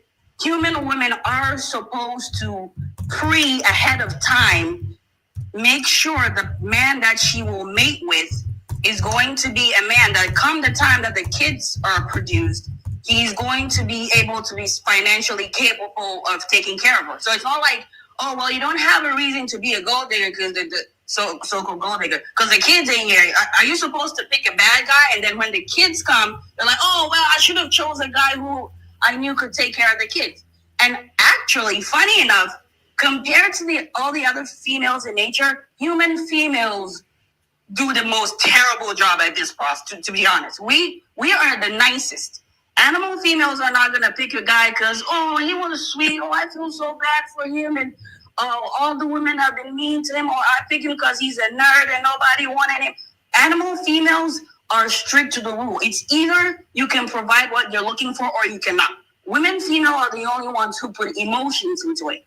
Where we actually slack at that job of making sure that we don't put emotions into picking the best man who can financially provide for our kids. We are willing to even be with men who we are richer than. So him blaming human women, it's actually the funniest because human women are the nicest in this process. That's what I want. That concept is vetting, but also there's a reason why we don't compare humans to animals. Like there's real reasoning behind it and real research behind it, because when you're trying to compare humans to the animal kingdom, for one, it's dehumanizing, but also those things won't ever match up. Like when you talk about animals mating for specific purposes, humans are actually, people think that what we do is mating, but it's not actually mating. We have a whole lot of, you probably heard this word around TikTok as lately, parasocial relationships. We have relationships that are heavily based on our emotions or how we feel towards each other. That's why we, sort of adapt in similar circles. So it is important for us to be in relationships with people who are like-minded, who we actually click with. But for sure, comparing humans with animals, yeah, that gets in that range of dehumanizing. It can kind of segue into eugenics and a lot of other things that, it's, how do I put this? It's red pill. Mm-hmm. Human woman don't even make no fucking sense. Don't say that no more. Thank you. Okay.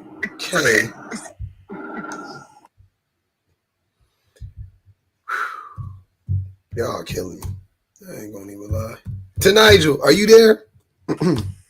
I only came up here to add disrespect. My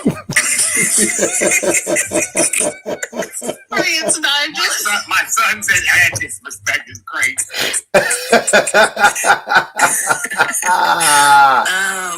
I just wanted to say to Mello is that you're like 70 years old.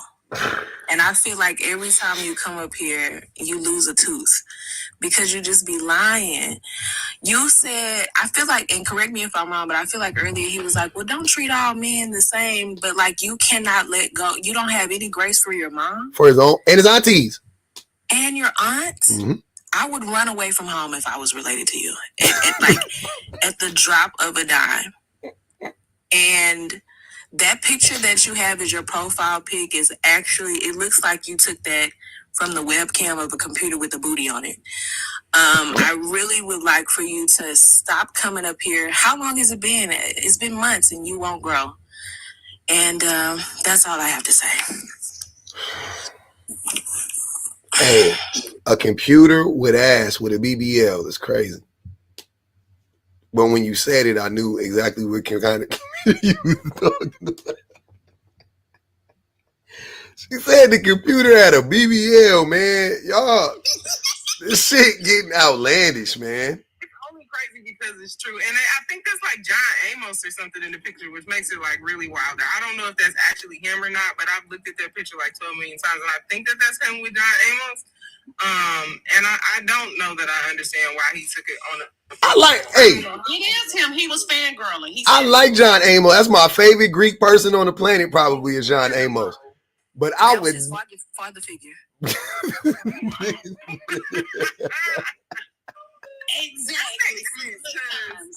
James Evans from Doggone Good Times was abusive. Like super abusive. Hey man, first of all, James, you never saw that nigga. I was like, how that nigga? I never, like, he was on the show, but he wasn't really there. Like, he wasn't there. He wasn't. Florida was there every day. I saw Florida in every episode. We saw Bookham all the time. Like, he cussed out his wife for having gallbladder surgery. Oh yeah. Oh wow. I forgot about that one. Gallbladder surgery and said we would have a rent if you wasn't laying up in that hospital all that time. And that tells me everything I need to know about Melo's chattery teeth arguments. Like every single thing I need to know. He said he said that was his father figure? I hope not. It makes sense though. I don't know if he said that. I didn't see him say that. Oh, okay. I was about to say, God damn. Well, it would make sense with his no daddy having ass. She based everything off of TV. Looking at TV daddies. The fact that he's never mentioned that he's upset with his father for not being around is absolutely crazy. Jones, clock that shit. I've never heard that man say nothing about his daddy not being there. That shit crazy. Like, you two, hey, I get the stages of grieving. I didn't start thinking that shit till I was in my like mid-20s when I started being like, wait a minute, this motherfucker wasn't here this whole time. Huh, interesting. He told you that he smacked his father when he finally met him. You ain't never said You ain't never told me that, nigga. Stop lying. You a motherfucking liar. Definitely keep God in your life. You niggas. He said when I finally met him is wicked work, bro. Like, do you not see the problem here? When I finally met him, he was old enough to smack him by the time he met him. And you don't see the correlation there, like, wow. You have to be able to connect the dots at some level. Like, I'm thankful that I got to dislike my daddy my whole life. In real life, yeah. See, I'm mad. You figured that shit out early, BPG, and I'm jealous because I didn't get as much time hating on this nigga like I should. I should have been hating that nigga from about 7 years old, but it didn't start for me until I was around like 23. So I got 20 years of hate in. I really should be on year like 30. I should be like year like 32, 33 in this motherfucker, but I'm on year 20. I made mine cry like 3 times. Like I ripped that bitch. like, listen, I'm not even like front. You know what I'm saying? Like, I have I have issues with my mother, but they're not related to, you know what I'm saying, her ability to care for me. Mm-hmm. She provided a household. You know what I'm saying? We went through some fucking horrific shit, and she was strong as shit through all the horrific shit we had to go through. I always had food. I always had a place to sleep. Always had a roof over my head. Mm-hmm. You know what I'm saying? She might have had a busted ass car when we was young, and we might not have lived in the nicest house or nothing like that. But I wasn't mad at her for that. No, I did. Yeah, I ain't never blame my mama for growing. Hey, I ain't gonna lie. I never, as bad, as wild as the 80s and 90s was, that shit was lit, my nigga. I can't even hold you. We was litty. I wouldn't, maybe I could live in a different place. Maybe I would. If you gave me the pick, I probably would. I ain't gonna lie. I probably would. Like, I don't agree with, you know what I'm saying, corporal punishment. That's something that, you know what I'm saying, like my family was okay with. You know what I'm saying? Like, my mom is also the type of person, if you tell her, like, if I fell off you know what I'm saying? I went on the roof to go fix something. I fell off the roof and broke my leg and called my mom. It's like, Mom, I broke my leg. She gonna tell you, oh, you want to talk about leg pain? Let me tell you about leg pain. And then, you know what I'm saying? Like, I'm not really interested in having that conversation.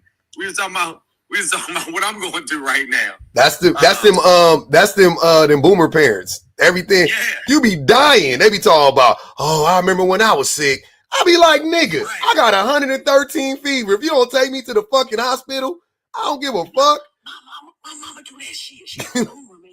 I can't stand that shit. You don't know nothing about we don't agree about, but I'm never gonna be mad at my mom because, you know what I'm saying, the person she had a child with didn't do their job. Never, yeah, for real.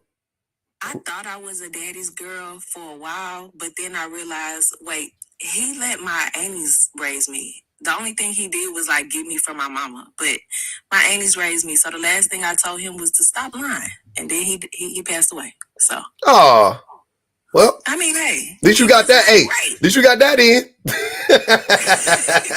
Some people don't even get that shot to Nigel's shit. I hope you told him to keep God in his life. I said that on the way out. Close your eyes and keep God in your life, fuck nigga. Tell that nigga go to sleep. So then, lay down. You be fine. You be all right. Yeah, this shit therapeutic for me. I don't know about for y'all, because I went a long time lost and confused about this shit. A long time. I had no idea. I had no clue. Somebody asked me, they said, so what did I think about my dad before I rightfully started to like be on some like, fuck this nigga? I liked him. I liked the guy. I didn't know. Hey, what did I think? It's like asking me, what did you think about R. Kelly before you saw that videotape? What did you think about R. Kelly before you found out he was married to Aaliyah when she was fit? Like, I thought the nigga just made good music. I didn't know. I had no idea. I was just like, nigga, make shit. I had no clue. And my older children, they have grievances with me. Mm-hmm. Rightfully so. Rightfully so. And so does their mom. Mm-hmm. And rightfully so. Mm-hmm. Yep, I did that. Yep, that was me. I had no clue. I didn't know. I just was like, he cool. Nigga show up from time to time. You know what I'm saying? Like, my dad would do shit like, you said, what'd you say tonight? That's how they trick you. That's how they trick you, right? Mm-hmm. Look, my dad would do shit like not talk to me for a year and then call me like a week before school started and be like, hey, go get a catalog from, you know, wherever and pick out everything you want for school and I'm gonna buy it. And I go, okay. And I went and got a catalog and I bought like 4 pair of Jabot jeans and some Timberlands. And I bought some fly. I bought some fly shit. It was 90 shit. It was about 95. I bought some fly shit. Fly shit. Not the new Jabot jeans either. I don't know what you niggas is on. I'm talking about the old school Jabot jeans. Some fly shit. Bought all that shit. I don't remember how much it was. It probably was like $600 in 95. That's what I remember. That type of shit buy a nigga some time. You don't know. I didn't know. I was like, shit, daddy, all right. You know what I'm saying? I get he wasn't there, but daddy, all right. He ain't that bad. He ain't that fucking bad, right? And then 7 months later, it's summertime. Niggas show up. Oh, I'm going to come pick you up. We going to, you know what I'm saying? We going to hang out for 2, you know what I mean? Like, I moved back in the city. This nigga just randomly lived back in my city for like 6 months. And I'll see this nigga like every week for like a month or 2 months or 3 months or whatever. And then he would just leave again. He wouldn't even tell me he was about to move. Like the nigga would just move. And I'll just find out the nigga moved. Like, you're like you just do wild shit like that, man. Like at that point, you might as well not even be in a nigga life. No. My daddy took on a bitch with 6 kids and helped her with her kids and ain't get her shit for Christmas. Crazy. Yeah, that type of shit crazy. My daddy used to go in the kitchen and cook for himself and know it wasn't no groceries in the house. He get stuff for him, cooking for him, and don't even give us none. Oh yeah. I knew a man. Was at work. I knew a man like that I lived with. I ain't gonna say no more. He wasn't my daddy, but I knew a man that would do that type of shit. This nigga, hey, one time, and I'm gonna I can do this shit all day. I remember one time I came in the house, I was starving. I went in the refrigerator, and it was a old school, one of them, them black people brown containers, the circular ones, about that big. Like you put like some shit to take to work with the top on it and shit.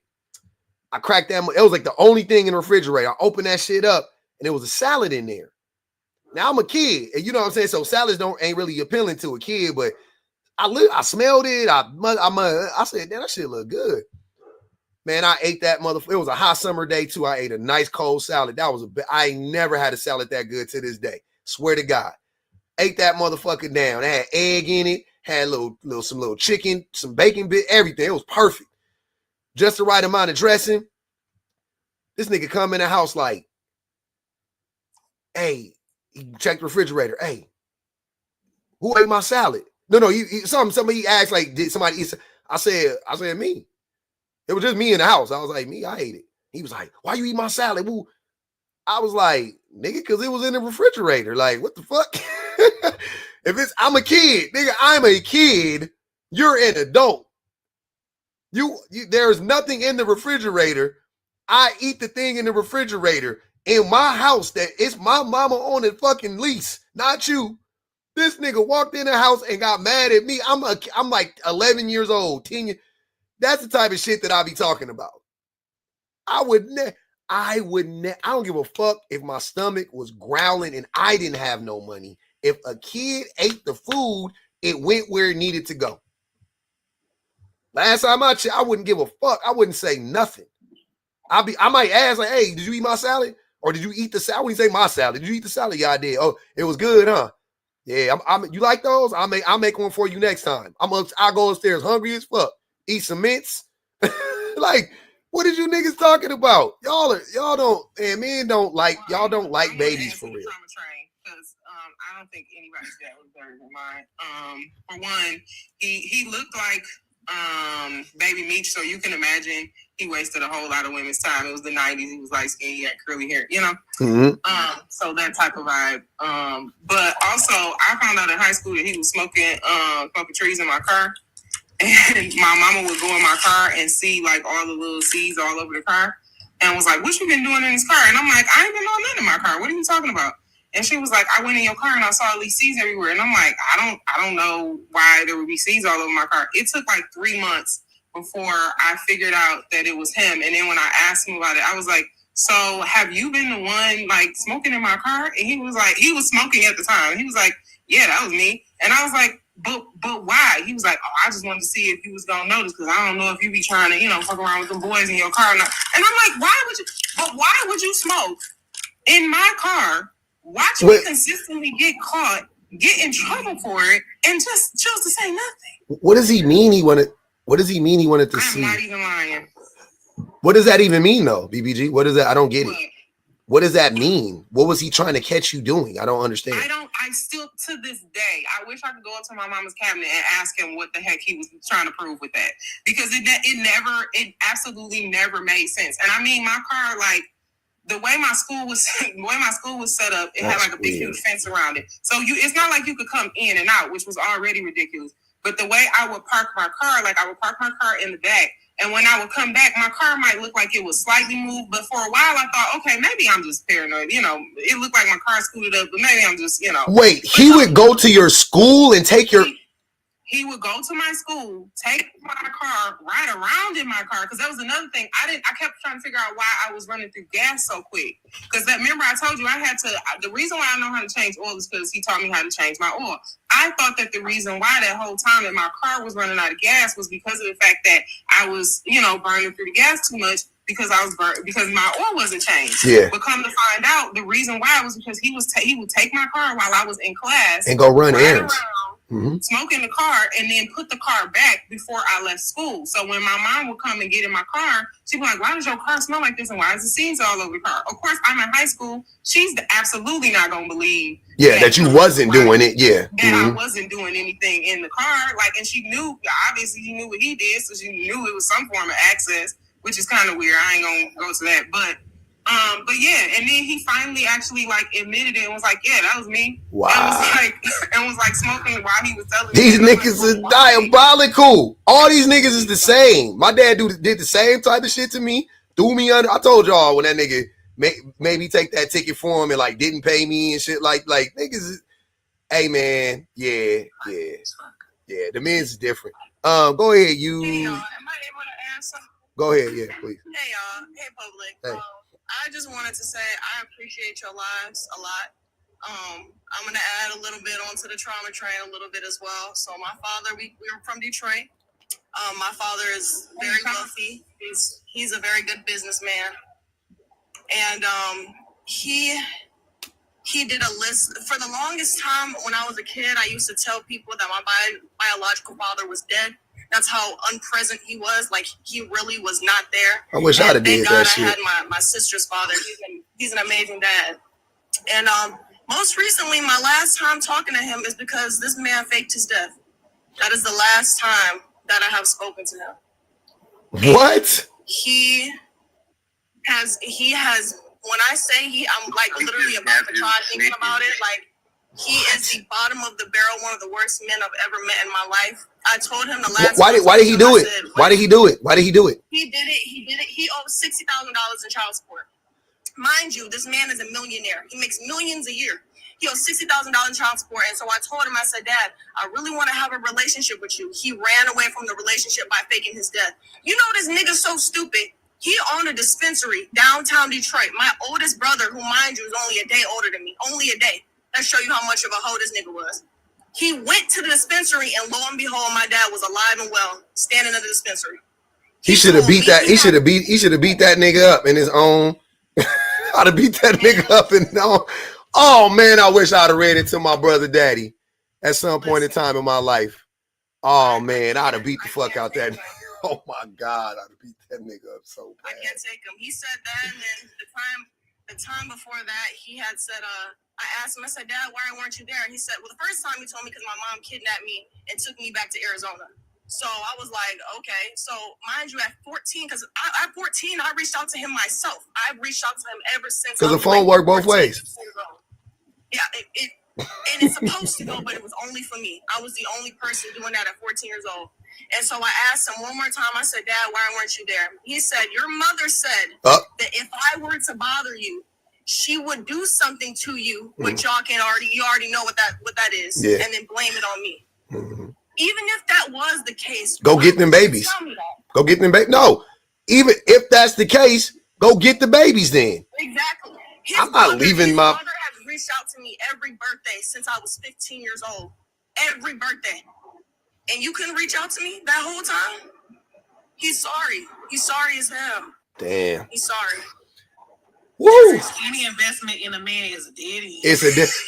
Hey, y'all be every single day I run the prompts, and by the end of the live, I feel I believe this before I ran, already believed it. Then at the end, I'll be like, nah, it's really worse than I thought. Nah, it's worse than I even thought it was. And I'm not gonna lie, before watching your lives, I used to really try and make excuses for my father because his mama had him slinging stuff when he was younger, selling for her out the house. And I used to really try and make excuses for him. And my wife, she was like, "Nah, that you can't do that." She was like, "Listen to public. Do you hear what he's saying? Like, these men are sorry." I was like, "You're right. They sorry as hell. Just trash. Sorry." That shit wicked work. Somebody must have muted this nigga. Or he accidentally came up. Let's see. The Fenty God. The Fenty God. 6. You cycling, brother. You got to cut your cam on for a second or something. Woo! All right. Well, that was wicked. Y'all made me depressed enough for the whole afternoon. Thanks a lot, everybody. I got. Nah, just go. Don't be depressed. Look, we have a thing. We share a thing now.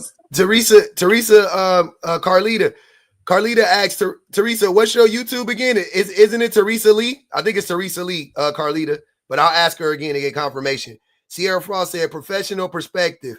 Yes, it's a red flag if an abuser suddenly is nice. Oh, if an abuser is suddenly nice, yes. Okay, that's actually good, yeah. But I don't think because he didn't show any signs prior to that either, though, Sierra. That's the thing. Just like a concern, if a suicidal person is suddenly happy, sudden watch, yeah, that's facts. I can see that. Reach Scholar said, when Will Smith said, how come he didn't want me? Y'all can't bring that episode up. That shit always make a nigga cry. On Fresh Prince, we felt that pain because the hell with him. That shit always give me. Hey, every time I watch that shit, a little that cry, that shit that happened in your throat before you cry, that shit start coming up every time. Swear to God, man. We felt that pain because fathers weren't there for us, even if they were in the home. But Reach, the thing about that shit was, Oriana, I appreciate you big time. Hey, the thing that I hate about the thing about that scene was this. It wasn't that the nigga wasn't there. It wasn't that the nigga don't show up. Appreciate you. It wasn't that the nigga show up. Nigga don't show up, whatever. It was the fact that nigga said he was going to take the nigga on it. He didn't have to do that. That be the shit that really be getting to people that's the thing that fuck with us. They don't even, the thing that's most diabolical is how they go out of their way to manipulate us. That's the thing that's the wildest part about it. Like, hey man, he wasn't there. That's bad enough, right? Hey, he was neglectful. Hey, that's fucked up. You know what I'm saying? Like, hey, that's fucked up. We ain't nobody. When the niggas be going out of their way to set you up to let you down, oh my God, bro. Oh my God. I'm like 30 minutes away. Man, it's been 2 days. Come back, please. My daddy used to do that shit too. But you know what's crazy? Somebody said, like, men ain't even an investment. They are they're liability. They're liability. But at the same time, them bitches a pyramid scheme. You know how you get all about a pyramid scheme? Hold on. I need to write this down because I'm gonna use this. I know this about to be good. Hold on. Where my pen at? God damn it. Shit. Go ahead. All right. Never mind. I'll try to remember it. All right. Go ahead. But him, like, them going out of their way to do diabolical shit, like, the investment is not it's like you invested into a pyramid scheme. Like, you think you finna be top down, like, I'm finna get all the sales, I'm finna be blah, blah, blah. Like, that's how they hype you up. Mm-hmm. All for you to figure out you done invested your money in this shit and you ain't finna get nothing. The only way for you to keep is to bring people in, but in this case, it would be to keep investing. Yeah. That's the pyramid scheme. Like, that's the part of it. It's like, it'll hit one day. Like, just keep, you know what I'm saying? What's the shit called? What's the supplements people be selling? Metabolic. Nah, what's the I don't know if it's out there. Herbalife. It's, you got to keep selling it. You got to keep, you know what I'm saying? Re-up. You got to re-up. You got to buy some more. You got to re-up. You ain't made a dime off of it yet, right? Because profit margins when you sell that shit non-existent. But you got to re-up. You know what I'm saying? And one day it's going to hit. But really it's about bringing people in. But you got to buy the product so you can get people in. But one day it's going to hit. But really you got to keep buying the product and you got to keep bringing them in. And one day it's going to, like, it's just the same cycle. That's what it is. So women just keep investing in the men, hoping one day the shit hit. It's like the lottery. Niggas is the fucking lottery. And the hoes that's on top only on top because they done brought all these people in that's propping them up. Mm-hmm. So it looks lucrative because they got a Benz, they got blah blah blah. Like them men look like because the women that they stepped on have propped them up. Yep. To look like that nigga, but they diabolical. At the end of the day, them niggas ain't did nothing. Right Brit said, ooh, Puff, I think I got y'all beat. Mine's lied about getting me a savings account and use my social security number to sue my... Hold on. Hold on. Okay, let me start this one over again. This shit crazy. Okay, brace yourselves. She said, I think I got y'all beat. Mine's lied about getting me a savings account and use my social security number to sue my mom to lower the payments and sprinkle in he was going to hang out. I never seen him since I was 16. I'm 30 now. Jesus fucking Christ. Excuse me? Somebody called this the deadbeat playoffs. This nigga advanced. He went to the, he in the championship. He in the chip. I be thinking like, y'all so cold. Y'all could just be better. Like, y'all could just be better dads. Like, y'all do all this scheming and scamming and you could just be better. Right, I was about to say, it sounds like it's so much easier. It's a lot of energy. A lot of effort, a lot of energy to be a failure. Y'all niggas, you got to go out your way to be a fucking failure as a father, but y'all wouldn't just show up. Like, man. That shit is wild to me. I'll be trying to, hey, Joan. There's not a time when I'm on live, you know what I'm saying, that you don't hear my kids in the background, and you know what I'm saying, like hear me speaking to my kids. You either. Like, it just feels like it's so much more energy to be a piece of shit. Now, and ignore your kids for life. Right. For some vagina, for some, yeah. Y'all ain't got it. Go ahead, Six. What you want to say, brother? Well, I just wanted to come here real quick and say you need to tell your moderators to chill out. I knew it was something. We don't, brother. I need for you to know something. My mods. I said you say I'm rude, but I'm not. I'm just gonna go back on mute. I gotta tell you something, bro. I really on some real shit. I gotta tell you. You run in the daddy pub to tell on they my moms, brother, for a reason. If they whatever they saying is going. I give me a warning at least. You in here enough. He like, Daddy, they keep muting me. You can't tell me, brother. Saying, don't be sensitive. If you want to go back and forth, go back and forth. Hey man, you gonna have to talk. You a tattletale ass. This shit crazy. You can't. Why you telling me? You think I'm a You think I'm a rescue you? You think I'm gonna be like, oh, come on, mods. Hey, Pub, how many shitty text messages can somebody send you before you stop responding to them? Now we're having a conversation. One? Me and another lady were having a conversation. Okay, I'm gonna ask somebody else. BBG, how many shitty text messages can somebody send you before you stop responding?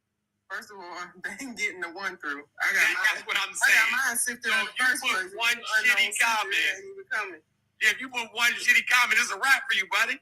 You know what's coming next. They give 6 times. The 6 he'll get 6 Here, or 10, 6 to 10 comments off of me. 6 is a habitual line stepper. He a habitual line stepper, my nigga. Some of your comments. You be pushing the envelope. You Rick James, my nigga. You a habitual line stepper, bro. Like come on, dog. You know what it is. Don't be whining. You got something you want to say since you up here, since they muted you? What you want to say, man?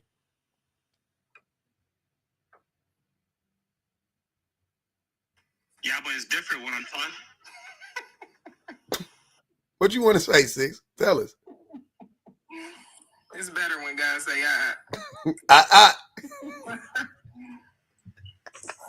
What happened to no snitch culture? You niggas ain't got integrity no more. One thing I can never be is a snitch. That shit. Especially for him being a Fenty guy. That shit ain't in my DNA. Like, listen, if I get muted in somebody's comments, I know for a fact I've earned it, and I'm okay with it.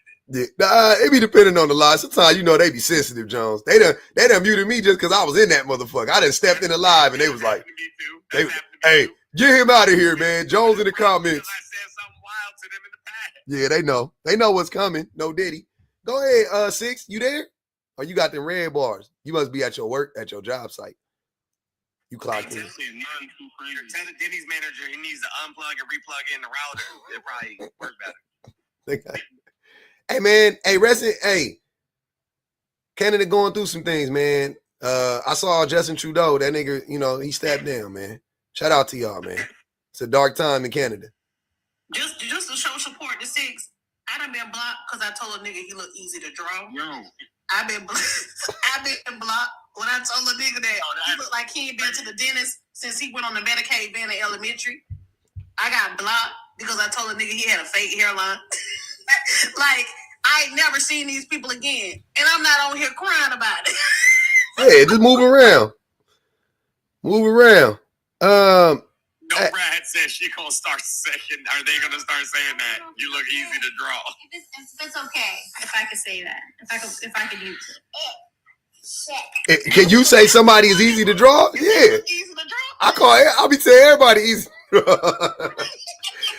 I heard that shit. That nigga who. It was Don P. Don P. He said, and you look easy to block. And Hey, look. Hey, that's a good comeback. AK. Hey, he ate with that one a little bit. You can't lie. Saul blocked me the other day. Oh, you was in Saul Live? You crazy. I didn't even say anything. That's when Kay was saying that they've been blocked, or you were saying they've been blocked, and you didn't say nothing. I literally just happened to pop into the live on my backup account and got blocked immediately. I didn't say a word. Oh, okay. That's good. I never commented or nothing. That's good. At least they damn, I done scratched myself to the it's dry as hell in Cali. I ain't even got no, I scratched myself, I'm bleeding. I put on lotion today and everything. God damn. get you some Aquaphor. Y'all don't have a good climate there. Get you some Aquaphor and mix it with your lotion. Okay. I got Aquaphor too. But yeah, I don't King Demetrius blocked me recently too. Who's King Demetrius? 7 Blessings. Jailhouse Preacher. I know you've seen him, bro. I probably seen him. I don't know the name though. I probably seen him though. I got a YouTube video with me and him were debating. You seen him. Okay. Yeah, he blocked me recently too. Interesting. 6, go ahead, man. Yeah, as for the prompt, a woman is the best thing a man can invest in. I would assume that's after yourself, right? No. So I should invest in a woman before I invest in myself. I mean, how can I get a woman if I don't invest in myself first? It happens all the time. Oh, God. Happens every day. I mean, you gotta invest in yourself as in. I'm about to say there's plenty of brokies and fuckboys that have women. Like, what are you talking about? Oh, what you talking about? Yeah, you're right. And what happens after they lose them? They are better. They still are better than they were before they had them, and they wouldn't be able to be where they were at had they not had those women. How does a woman make a man better? I've seen a lot of men get with women and the same person, same piece of shit. They get into the relationship a piece of shit. They leave the relationship a piece of shit. But they be having more money, and they be knowing how to book a doctor's appointment for themselves. That's an absolute lie. Because you guys be costing money. Who is you guys? I ain't no woman. The women, you know what I mean? The women. Do women cost money? Yeah, you guys always want to go to the new restaurant. Who is you guys? That place. Women always want to eat. Oh my God. Lady, come on. Like you see, listen. Look at this. These niggas be broke for real. On some real shit. That's why I there, bro. Oh my God, you want to eat food? You want to eat food? Hey, man. You too damn needy for me. I gotta go. You need food. Let me just finish real quick before you make your little jokes, right? That's what he said. There's nothing wrong with. I'm not like. I said take her out to a restaurant. Are we going out to eat every single day? No, we're not.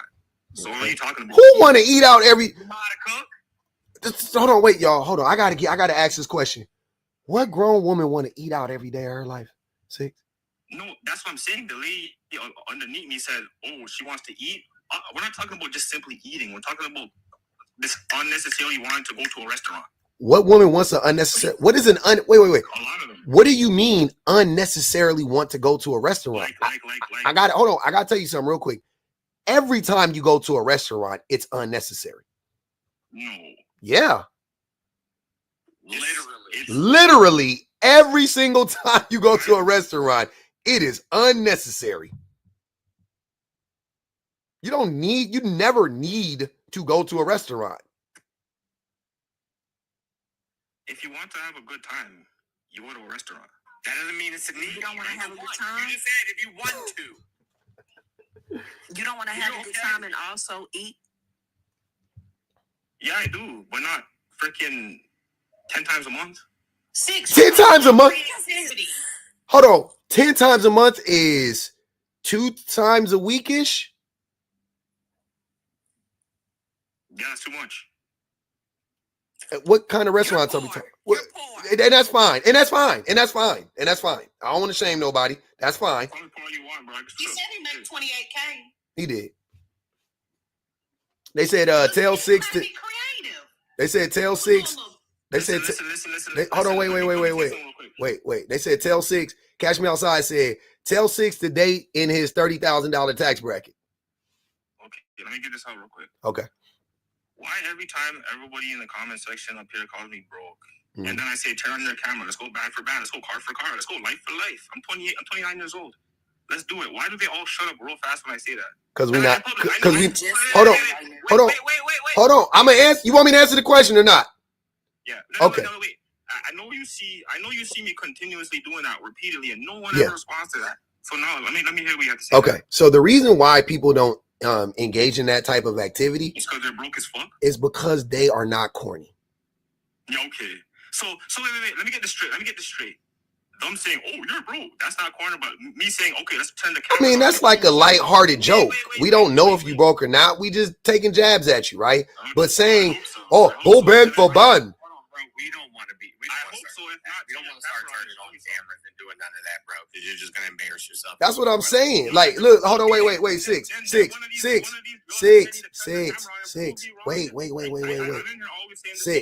6. Wait. Here's what I'm saying. Because when we talk about money, right? The fact that you have bands of money shows me you don't really have no money. Ricketies. Why would you have bands of money? Wait, hold on, 6. Condo.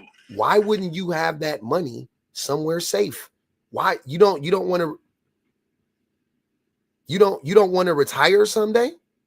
Buddy, who's saying I don't? Who's saying I don't? You can't have both. That's what I'm saying. We're not dumb. Why can't I have both? Why wouldn't you put the money somewhere else so it can work for you?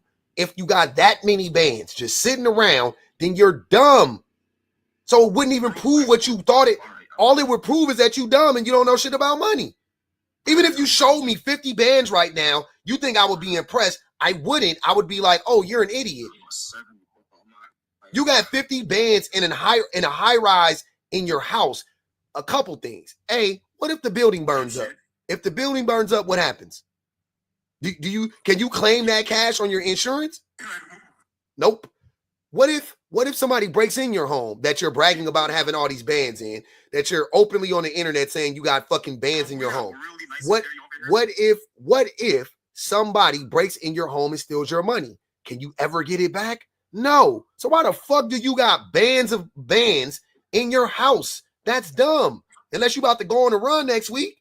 That's stupid. That's not smart. That's all I'm saying. Like, so even if you had it, I wouldn't be impressed.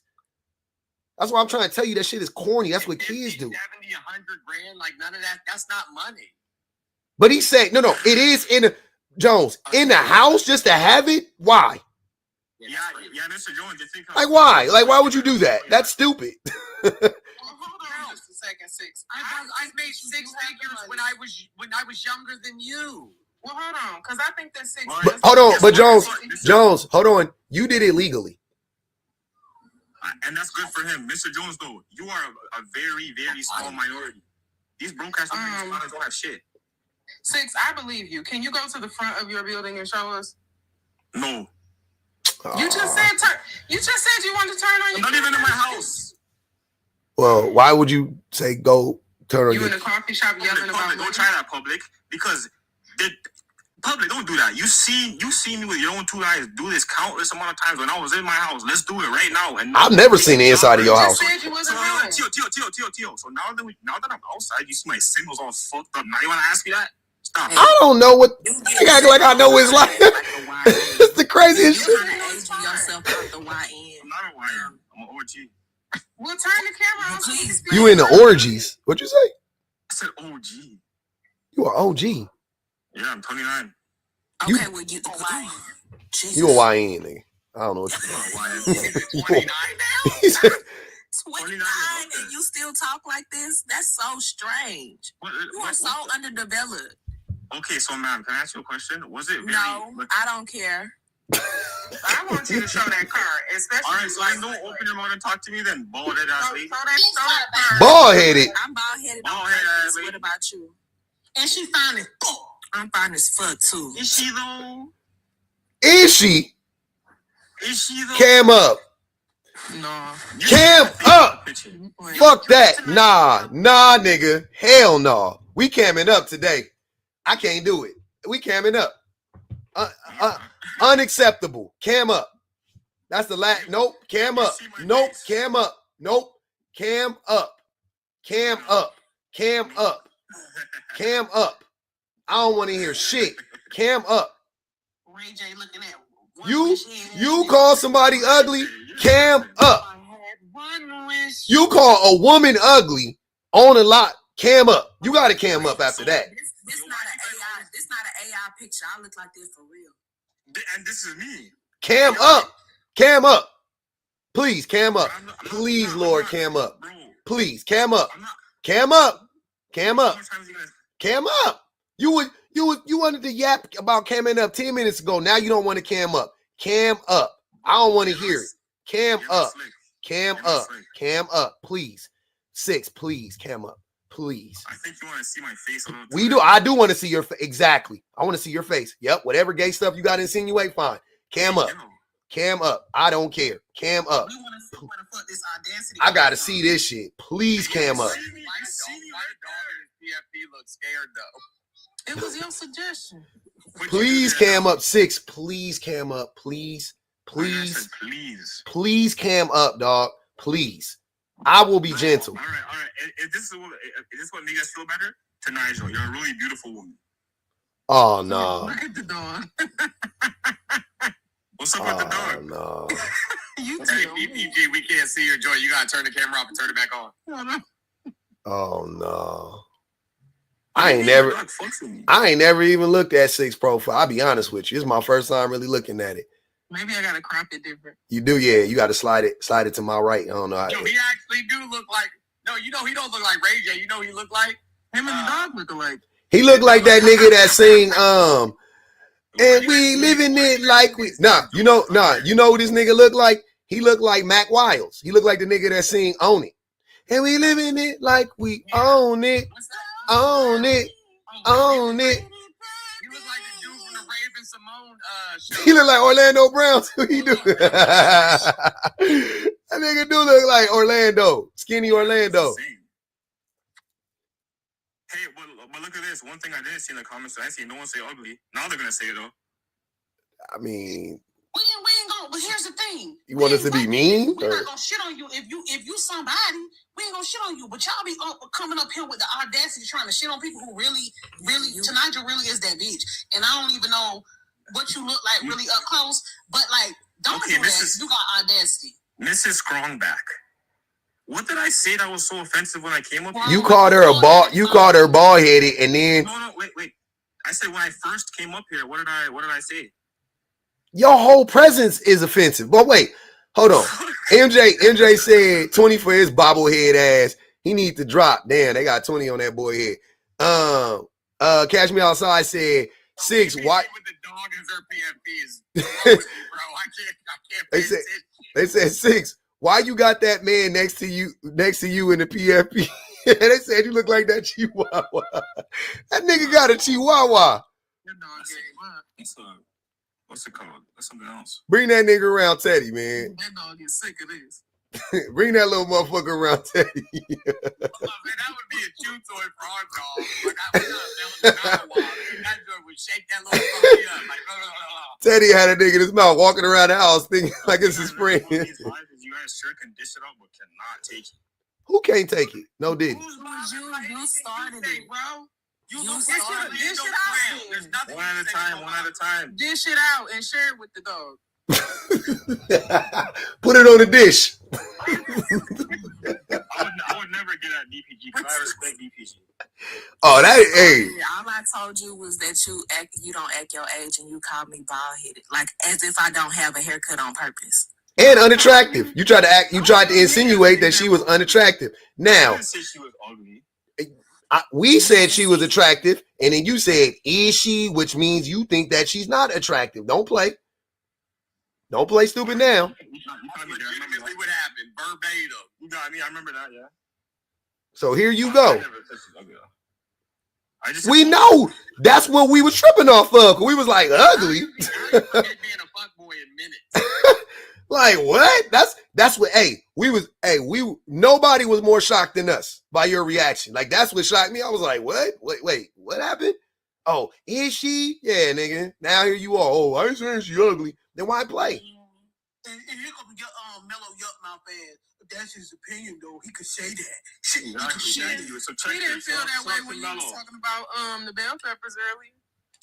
It wasn't subjective then. He wasn't standing up for you. Canelo. I seen the way they disrespected you up here. With his childbearing hips, you right. So raggedy bitch. Hey, Mello be doing this type of shit. He probably doing this dance.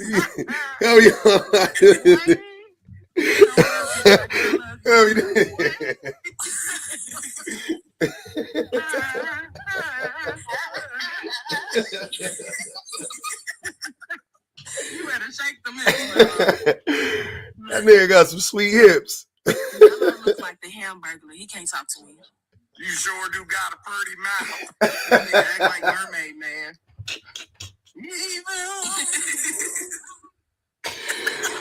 Hey, you know what's bad? But here's the thing. You know what I realized? There's also something that goes along with not being an idiot, right? Is the level of jokes you can tell is it's just a different level. Like the dummies be getting flamed all the time. Every time y'all try to take a little shot. Who don't have jokes? Ain't something crazy to do. I lied and I say, hey, y'all, send me a picture. And then I put their ass on the Summer Jam screen. It's a wrap. 6. And they be so upset. 6. They be blocking me. 6. I don't even block them. 6. I mean this from the bottom of my heart, my nigga. I will flame you whenever, nigga, I will cook you just on. You're 42 with nail polish on, buddy. Chill out. See what I'm saying? You think that hold on, wait. See what I'm saying? You think that so you stayed in the obvious. I swear, hold on, chill. You think that's like a joke, like hard, like what the? Time out. That was not a joke. I will exactly. Oh hell no! This nigga's in the nail salon right now, getting it done. No, he's at home. I'm doing his nails. Oh hell no! Hey, This guy's getting you his worry nails about his done, nail polish, but I bet you no Reds. Hey, I bet you he eat her from the bite. Right? Yeah, that's a double L. That's a double L. He don't like eating from the back. But we already know this nigga corny. Hey, he said he is. Hey, he's scared of that pussy. He said he don't eat it. All right, that makes sense. He said he don't eat it. He already told us. That makes sense. Listen, my mouth doesn't go anywhere near no crotch. Say that like DJ Khaled. My mouth. To be proud at 29 of not eating box. It's just gonna be him and that little dog until that dog is gone. It is just gonna be him. I'm beyond That's proud. why you look scared like 100. that. That dog nervous. No girl can ever say I bowed down. I don't even know what that means. Reese Scott said, sis can't put his money away because it's smug money. I like to watch that money. Hold on, say that. That shit dirty. Hold on, let me bowing down to do. You're afraid of a vagina? Yeah. No, I don't. I just don't. Yeah. No. That's what it is. That's what it is, sir. Why are you bowing down? He's short. Why are you bowing down though? Yeah, you can lay on your stomach. You can lay on your stomach, prone. eat it? No, you can eat it while she on the counter. You can eat it while she, my nigga. You can pick her up and do it. You can stand up and put. Bro, have you ever had no? And that's why I asked that. Like, hold on, are you a virgin? We back to that bag. You a virgin is crazy. Wait, y'all. Is you a homosexual? That's crazy. You're asking me that in not public. Over there. No, they be doing the most, man. But wait, hold on. Why would they ask me that when I like vagina? And I eat He's it. up there getting his I like that shit, We nigga. not the same. Yeah, you're right. We are not the same. I only came up here so the chat can hear me screaming in person. That's what I be trying to figure out. I'm like, how you gonna try to shame niggas that eat it from the bike and be like, oh, they must be gay? What? Right. When? Like, we live in the houses with our wives. I didn't say eating is gay. I didn't say that. We live in the houses with our wives, The and dog they know don't the mind truth. our fingernail polish. You live in a house with a chihuahua. Bro, we are not the same. A terrified chihuahua. And 100K under the mattress. A skittish chihuahua. A chihuahua, actually. It's a Pomeranian and a Shih Tzu. That motherfucker ugly. That's what. Hold on. I don't know what it is, but it's ugly. Whatever it is. You must be smoking crack. That dog ugly as shit. That's the type of dog it is. Everybody loves my dog. That dog. I probably love your dog too. I love that little ugly motherfucker too. Dog, so you can try to get next to the vagina, but it's scared of the vagina. He just want to look at it. He don't want to do nothing with it. That nigga just like to look at it. Like, why it got that on me? Like, he probably was sitting down there, like, analyzing. Listen. Can I say something, please? You don't fuck with the lights on, huh? This is nice and all. Actually, I don't. But yo, look at this. Oh I knew it. I knew it. I knew it. That nigga sneak. Hey, he cut all the lights out and run and jump in the bed real quick under the cut.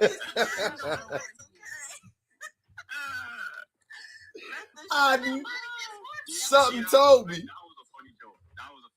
I knew it, man. You gotta wait till it get nighttime every time. Oof. You don't like doing it in the morning? No, you listen, in the morning. You ain't even getting a two-fister twister? Not even. You don't like doing it. You don't like to look? Because you don't like women. You don't like women. This ain't enough. What? The Netflix is on. Netflix. This nigga. Hey man, y'all be exposing yourselves a lot on these apps, man. He ain't no real OG. He a YN. Between that dog and that thread on that sock, I promise you, it's a story to be told. Oh my God. You just need to go bump pocketbooks. Yeah. Because Pocketbooks is crazy. How you? So you He saying? opened his mouth and a Louis Vuitton purse jump out. That nigga crazy. He diabolical as shit. That nigga said, "I seen enough." How could you ever see enough vagina? No, he said he can see enough. Like Who can see enough? Yeah, he can see enough in the Netflix. Standing in the Yeah, dark. hey, bro, listen. That closet got a glass door on it, fam. We see it. We seeing you inside that motherfucker. There's a lot of light. Hey, come outside. You stay under the cover the whole time, sis. Come on and join us out here, brother. Hey, he be like, is it in now? Because he don't want to look and see. wait, how often you change them sheets? How often you do your linens? Remember, my girl comes and do it. This don't happen all the time. I don't know. You don't have a girlfriend. He I do. think it's just my body don't want to cooperate this time. I don't get why you guys think I have to come up here and lie about having a girlfriend. I don't think you got a lot about having a girlfriend. Yeah. Y'all, it's in the picture with him. Y'all seen it? Y'all He done taught the dog how to change his linens. I got a dog do that shit. I want to see that shit. Hey, listen, that dog, it's like a service dog. Like they teach him how to do like different little shit. And he ran to the one end of the mattress and he ran to it with his mouth. Not his girlfriend go to a different school. She live in Detroit. Across the river. Across the That's why. You a liar. They got a long If distance. if you think your dog could eat this dog the way that these Detroit girls would eat six, they had that nigga broke. Yo, Detroit girl. he could never. Ma said, tell 6. Peanut butter and Netflix. Netflix and peanut butter is crazy. Funny, I'll give you that. Hey, Ma said, tell 6. It's a disconnect. We don't call that money over here. Drop. That's 25 on that boy head. Jared Nation, appreciate you. Don't have any more than that. Smokey Court said 10 on his. Damn, that's 35 on his head. 10 on his head. I was 16 with the zombie. Moved to tears at the thought of taking a woman out to eat. Shaking my head. Yeah, that nigga hate taking women out to eat. And he hate looking at their vaginas, apparently. Jared Nation said Mello was complaining about name calling, but now when 6 does it, it's an opinion. Clock that. Clock that. I just figured out why he doesn't like eating out. Double entendres, nigga. Double entendres in this motherfucker. He think he Kendrick. Ebony said 6 up here sounding like Remy. Yeah, Kendrick Lamar. I forgot. You the 6 guy. My fault. You know what side I'm on. Oh, we know what side you. Wait, you talking about the rap or you talking about sexuality? Hey, yo, let me say something real quick. Hey, Aubrey posted a new picture today. Hey, Aubrey posted a new picture today. He doing that duck face shit again. He like this. That's a nigga you riding with, huh? Yes. You like that shit. Some girls be thinking You colorist. Hold on. 6 colorist. That's what I just clocked it. 6, you colorist. That's what it is. He like bright skinned girls. Bright light skinned girls and light skinned niggas. Okay. Yep. He was talking about your nail polish, but Drake has Did you see tonight? Did you see Drake's nail polish today? He had the dollar signs on his nails. Coloring his nails though. He wear Boris. He do. Wait, can I say something? She said that nigga wear barrettes. I don't like that. Listen, I don't like that. Listen, but let me say something real quick. I don't like the nail polish or the dunk. I hate that shit. Who's nail polish So created? let's not get that twisted. Who's nail polish created for 6? Oh, I'm so happy you brought that up. I'm so happy. You guys keep saying, oh, nail polish was made by men. The wig shit was made by men. That was Caucasian drip. Let's leave them with that No, shit. it wasn't. It Yes, was it was. created They were by wearing that actors. shit. What? No, it wasn't. 6. Your dog is No, white. it wasn't. No, I forget. You're white, bro. You said it's Why would I come up here and get so wild, bro? You got that white man dog. Literally laying in the bed with a white bitch, and you're telling us. Wait, what? It's a white lady? With a bad white bitch. I didn't say a white lady. No. Bro, when I come up here, you guys are all talking at the same time. That's Scientifically. Hey man, I'm about to choke. Y'all tripping. Wait, what made you guys think I like light braids or light skin, whatever you said? You give 2 red bones kissing in the back. Because you talked about pub nail polish, but you won't address Drake's. Mm-hmm. Nah, I just said that. I don't like that shit. Then why you riding with that nigga? You should tell him. Because I'm running for the city, of course. Fuck that West Coast leprechaun. What city? Girl. It's Canada. Y'all have like the lowest unalignment rates. It's safe in Canada, man. Toronto, like, please. Yeah, that's very ignorant to say that. Bro, ride for the city. Mean streets of Canada. His name is Aubrey. I can't stand against Canada. That was the You worst ain't time. lying. I hate this. I'm not gonna lie. That's very ignorant to say. Oh my god. We have to factor in the population difference. Hey, I'll tell you something right now. You see the car creep slow, but then when you see the Canadian flag, you're like, oh shit. Never mind. See, hey, put your pussy lips on live. I get Hey, what the? You always get so wild when I come in here, yo. No order. You put maple syrup on everything. Like, Yep. we don't take you seriously. Y'all niggas eat poutine. Poutine is busting. You're crazy. Yep. Hey, it's all good, man. I like y'all. I like the way y'all talk sometimes. I ain't gonna even hold you. You guys be hating on us. I don't know why, though. I've never. See, that's projection. Because you just said, fuck that West Coast leprechaun and all of that shit. Why would a nigga from LA, hold on. Why would a nigga from LA hate on a nigga from Toronto? Nigga, we don't give a fuck about no Toronto. Why would we hate y'all? Don't know, but hold on. And I gotta tell you this. What'd you say, Shan? Nobody really cares about Toronto. Nobody cares about Toronto. Not in America. We don't give a fuck. What? Who? In what way? Who? That's not talking about Canada. That's not talking about Canada. Only thing I like from Canada is the fucking Canadian clear. Only thing I like from Canada is clearly Canadian and goddamn Vanity. The rest of you motherfuckers. Vanity is the only thing I like from Canada, baby. Y'all did that in Canada. Clearly Canadian. That shit is top tier soda. I'm not hating on LA either. Tupac's the GOAT to me. So Tupac ain't even from LA. Oh God, Nigga, what are you talking about? Where's he from? Oh, this nigga. He from New York originally. Bro, come on, are you serious, bro? You know what I mean? He's Tupac's LA. Oakland. Way. That's not the same shit. Oakland is 9 hours away. Is New York the same as Toronto? I didn't know that. I thought it was the same shit. New York and Toronto is closer than Oakland and LA. Is Windsor the same as Toronto? Yeah, I never knew that. I thought it was all the same. Exactly. I don't know. They don't teach y'all geography in Toronto either, I see, huh? Well, we all know Tupac's LA, though. Like, come on. No, we don't. He's actually not from LA. We know he's not from LA. That's what I'm trying to tell you. Tupac is from, like I said, if anything, you can say from Oakland. Okay, cool. He's from Oakland. you disgust me. You sound disgusting.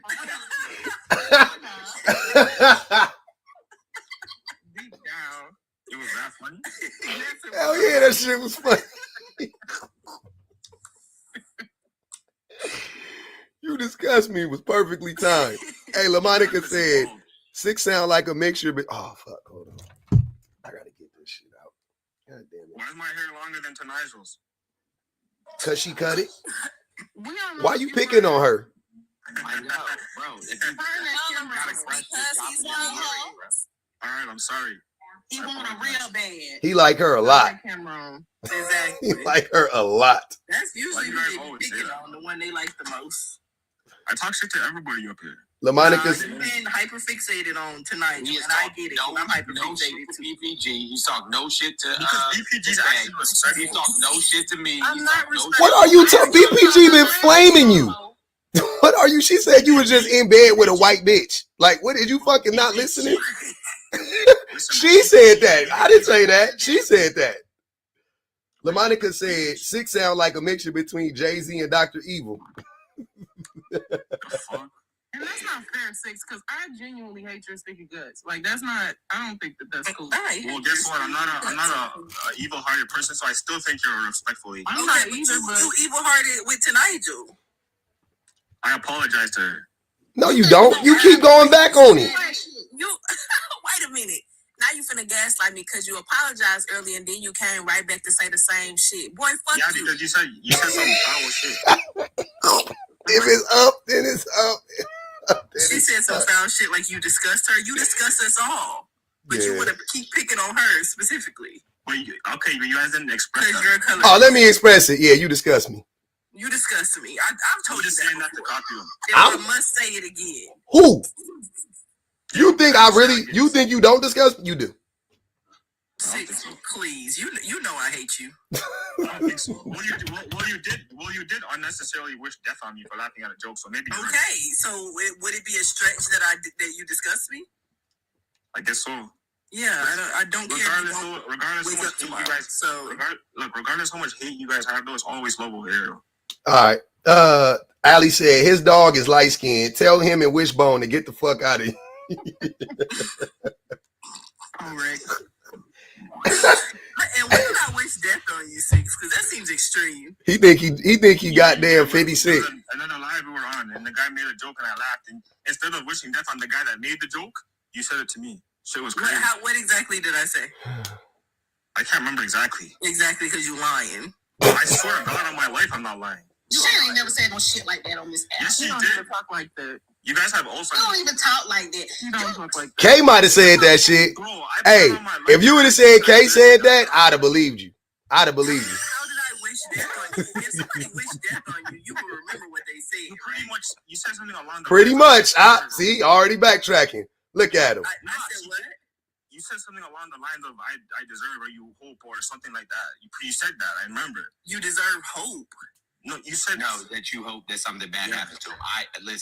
I'm not going front. Like, I'm not going to speak for Shan or BBG or Pub. I know it's going to say some fucking bullshit. You know what I'm saying? Like thoughts and chairs, my nigga. I don't give a fuck. Throw them motherfuckers. I promise you, I don't care what a 4-year-old man with nail polish on thinks. Angel said, "This is for." Hold on. Angel said, "This is for the attention his mama ain't give him." That's it. That's all he looking for. And I wish that on him. Boy, you did shenanigans. You're lying. He think he 50 Cent. Your life is worse than death could ever be. we want you to keep living. Keep living. That's what I'm doing. These teeth don't have a gap in it. Keep God in your life. Hold on. What did you say? Hold on. What did you say about the gap? No. We about to do this again. No. Did you say about what you say about the gap, sir? You guys stood out my teeth.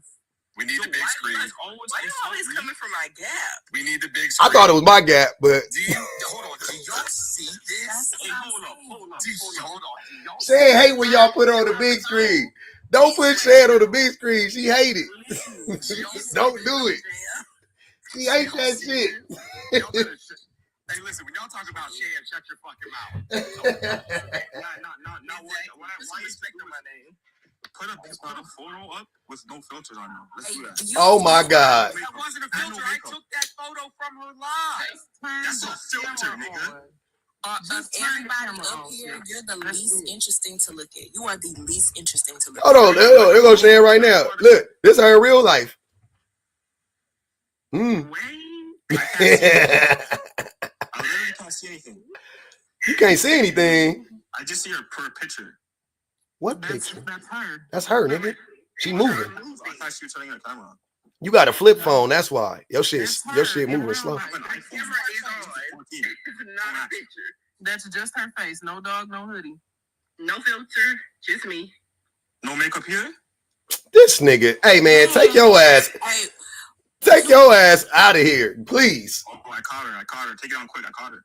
Your fade not as good as mine, and I need you to get over it. Yo, my girl was spitting. Listen, your girl don't exist. She doesn't exist. She's a figment of your imagination. Next question. Show your girl. Show your girl right now. No makeup. Y'all chill out. I'm not gonna do that to her. Yeah, exactly. I'm still waiting for him to cam up, put his pussy lips on live.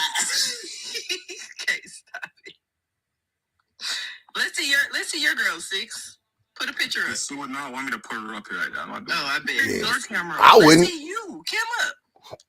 Because you got so much to say about how everybody. You guys insult me, and then when I do it back, You've been insulting everybody. you're so soft. Okay. We don't care that you insult us. That's the difference. We don't get. I don't think anybody up here is triggered or mad at anything you said about any of us. Nobody. We acting like you said something like what? Something insulting? Yeah, but I'm responding to your insult. No, you're not. No, you're not. To me. To Nigel, what's the first thing I said to you when I came up here? You called me bald-headed. That is one of the first things you said to her. I'm a liar. To Nigel, when I came up here, the first thing I said to your bald head. When I came up here, I really don't care. I'm so bored of your voice. You want her bad. Look how he's saying her name. Why the fuck are you talking to me? And then when I respond, you say that. I don't know, man. What you want to say to her though? What you want to say to her? I'm not talking to you. You're talking to me. What do you want to say to her?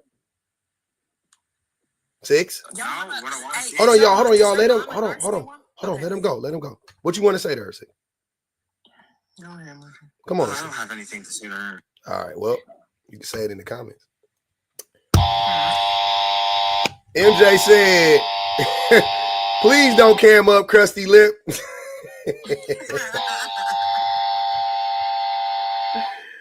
Oh man. It's so weird. Like, oh, that's a filter. Okay, turn on the camera in real time. Okay, with no makeup, take the makeup off. Okay, well, take the braids out. Like, and they're gonna be like, "Get naked."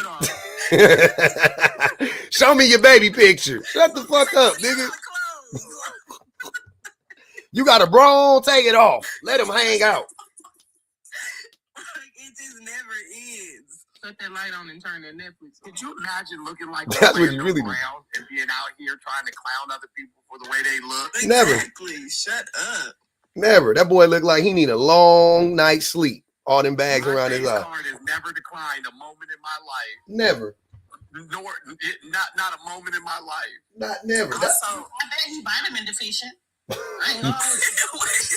Because of Toronto though, they don't get no sun though, man. You got to be careful, especially if you black up there. Fluoride in their water. Hold on, we do too. Not too much on the fluoride, the fluoridated water. We straight. Hey, Shan, did you want to say something? You didn't address. I know you just came up here to kiki. I didn't know if you want to address. That's okay. it. I just came up here to laugh in person. All right, that's cool. I appreciate that, y'all. I gotta go. I gotta go get my babies, man. Y'all know what time it is. We did it, y'all. Shout out to the panel today, man. Round of applause for the panel, man. I love the panel. The panel held me down. The panel held me down.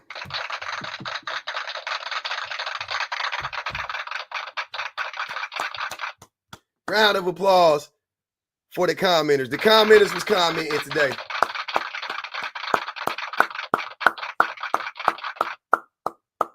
Round of applause for the haters that came up. Absolutely. Absolutely. Round of applause for the haters, man. We love y'all. Oh, man. Come back tomorrow if you dare.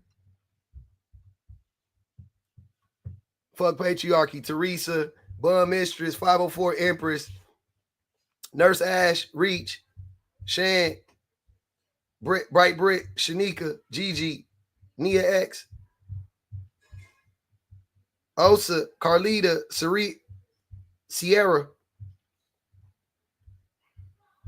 Maud, Jared, Smokey Quartz. I appreciate y'all. That's the super chatters. Y'all know what it is. All right, y'all. Let me go eat some food. My baby not feeling too well, and I got to go get my baby from the bus stop. So we got a lot going on. But I'm going to holler.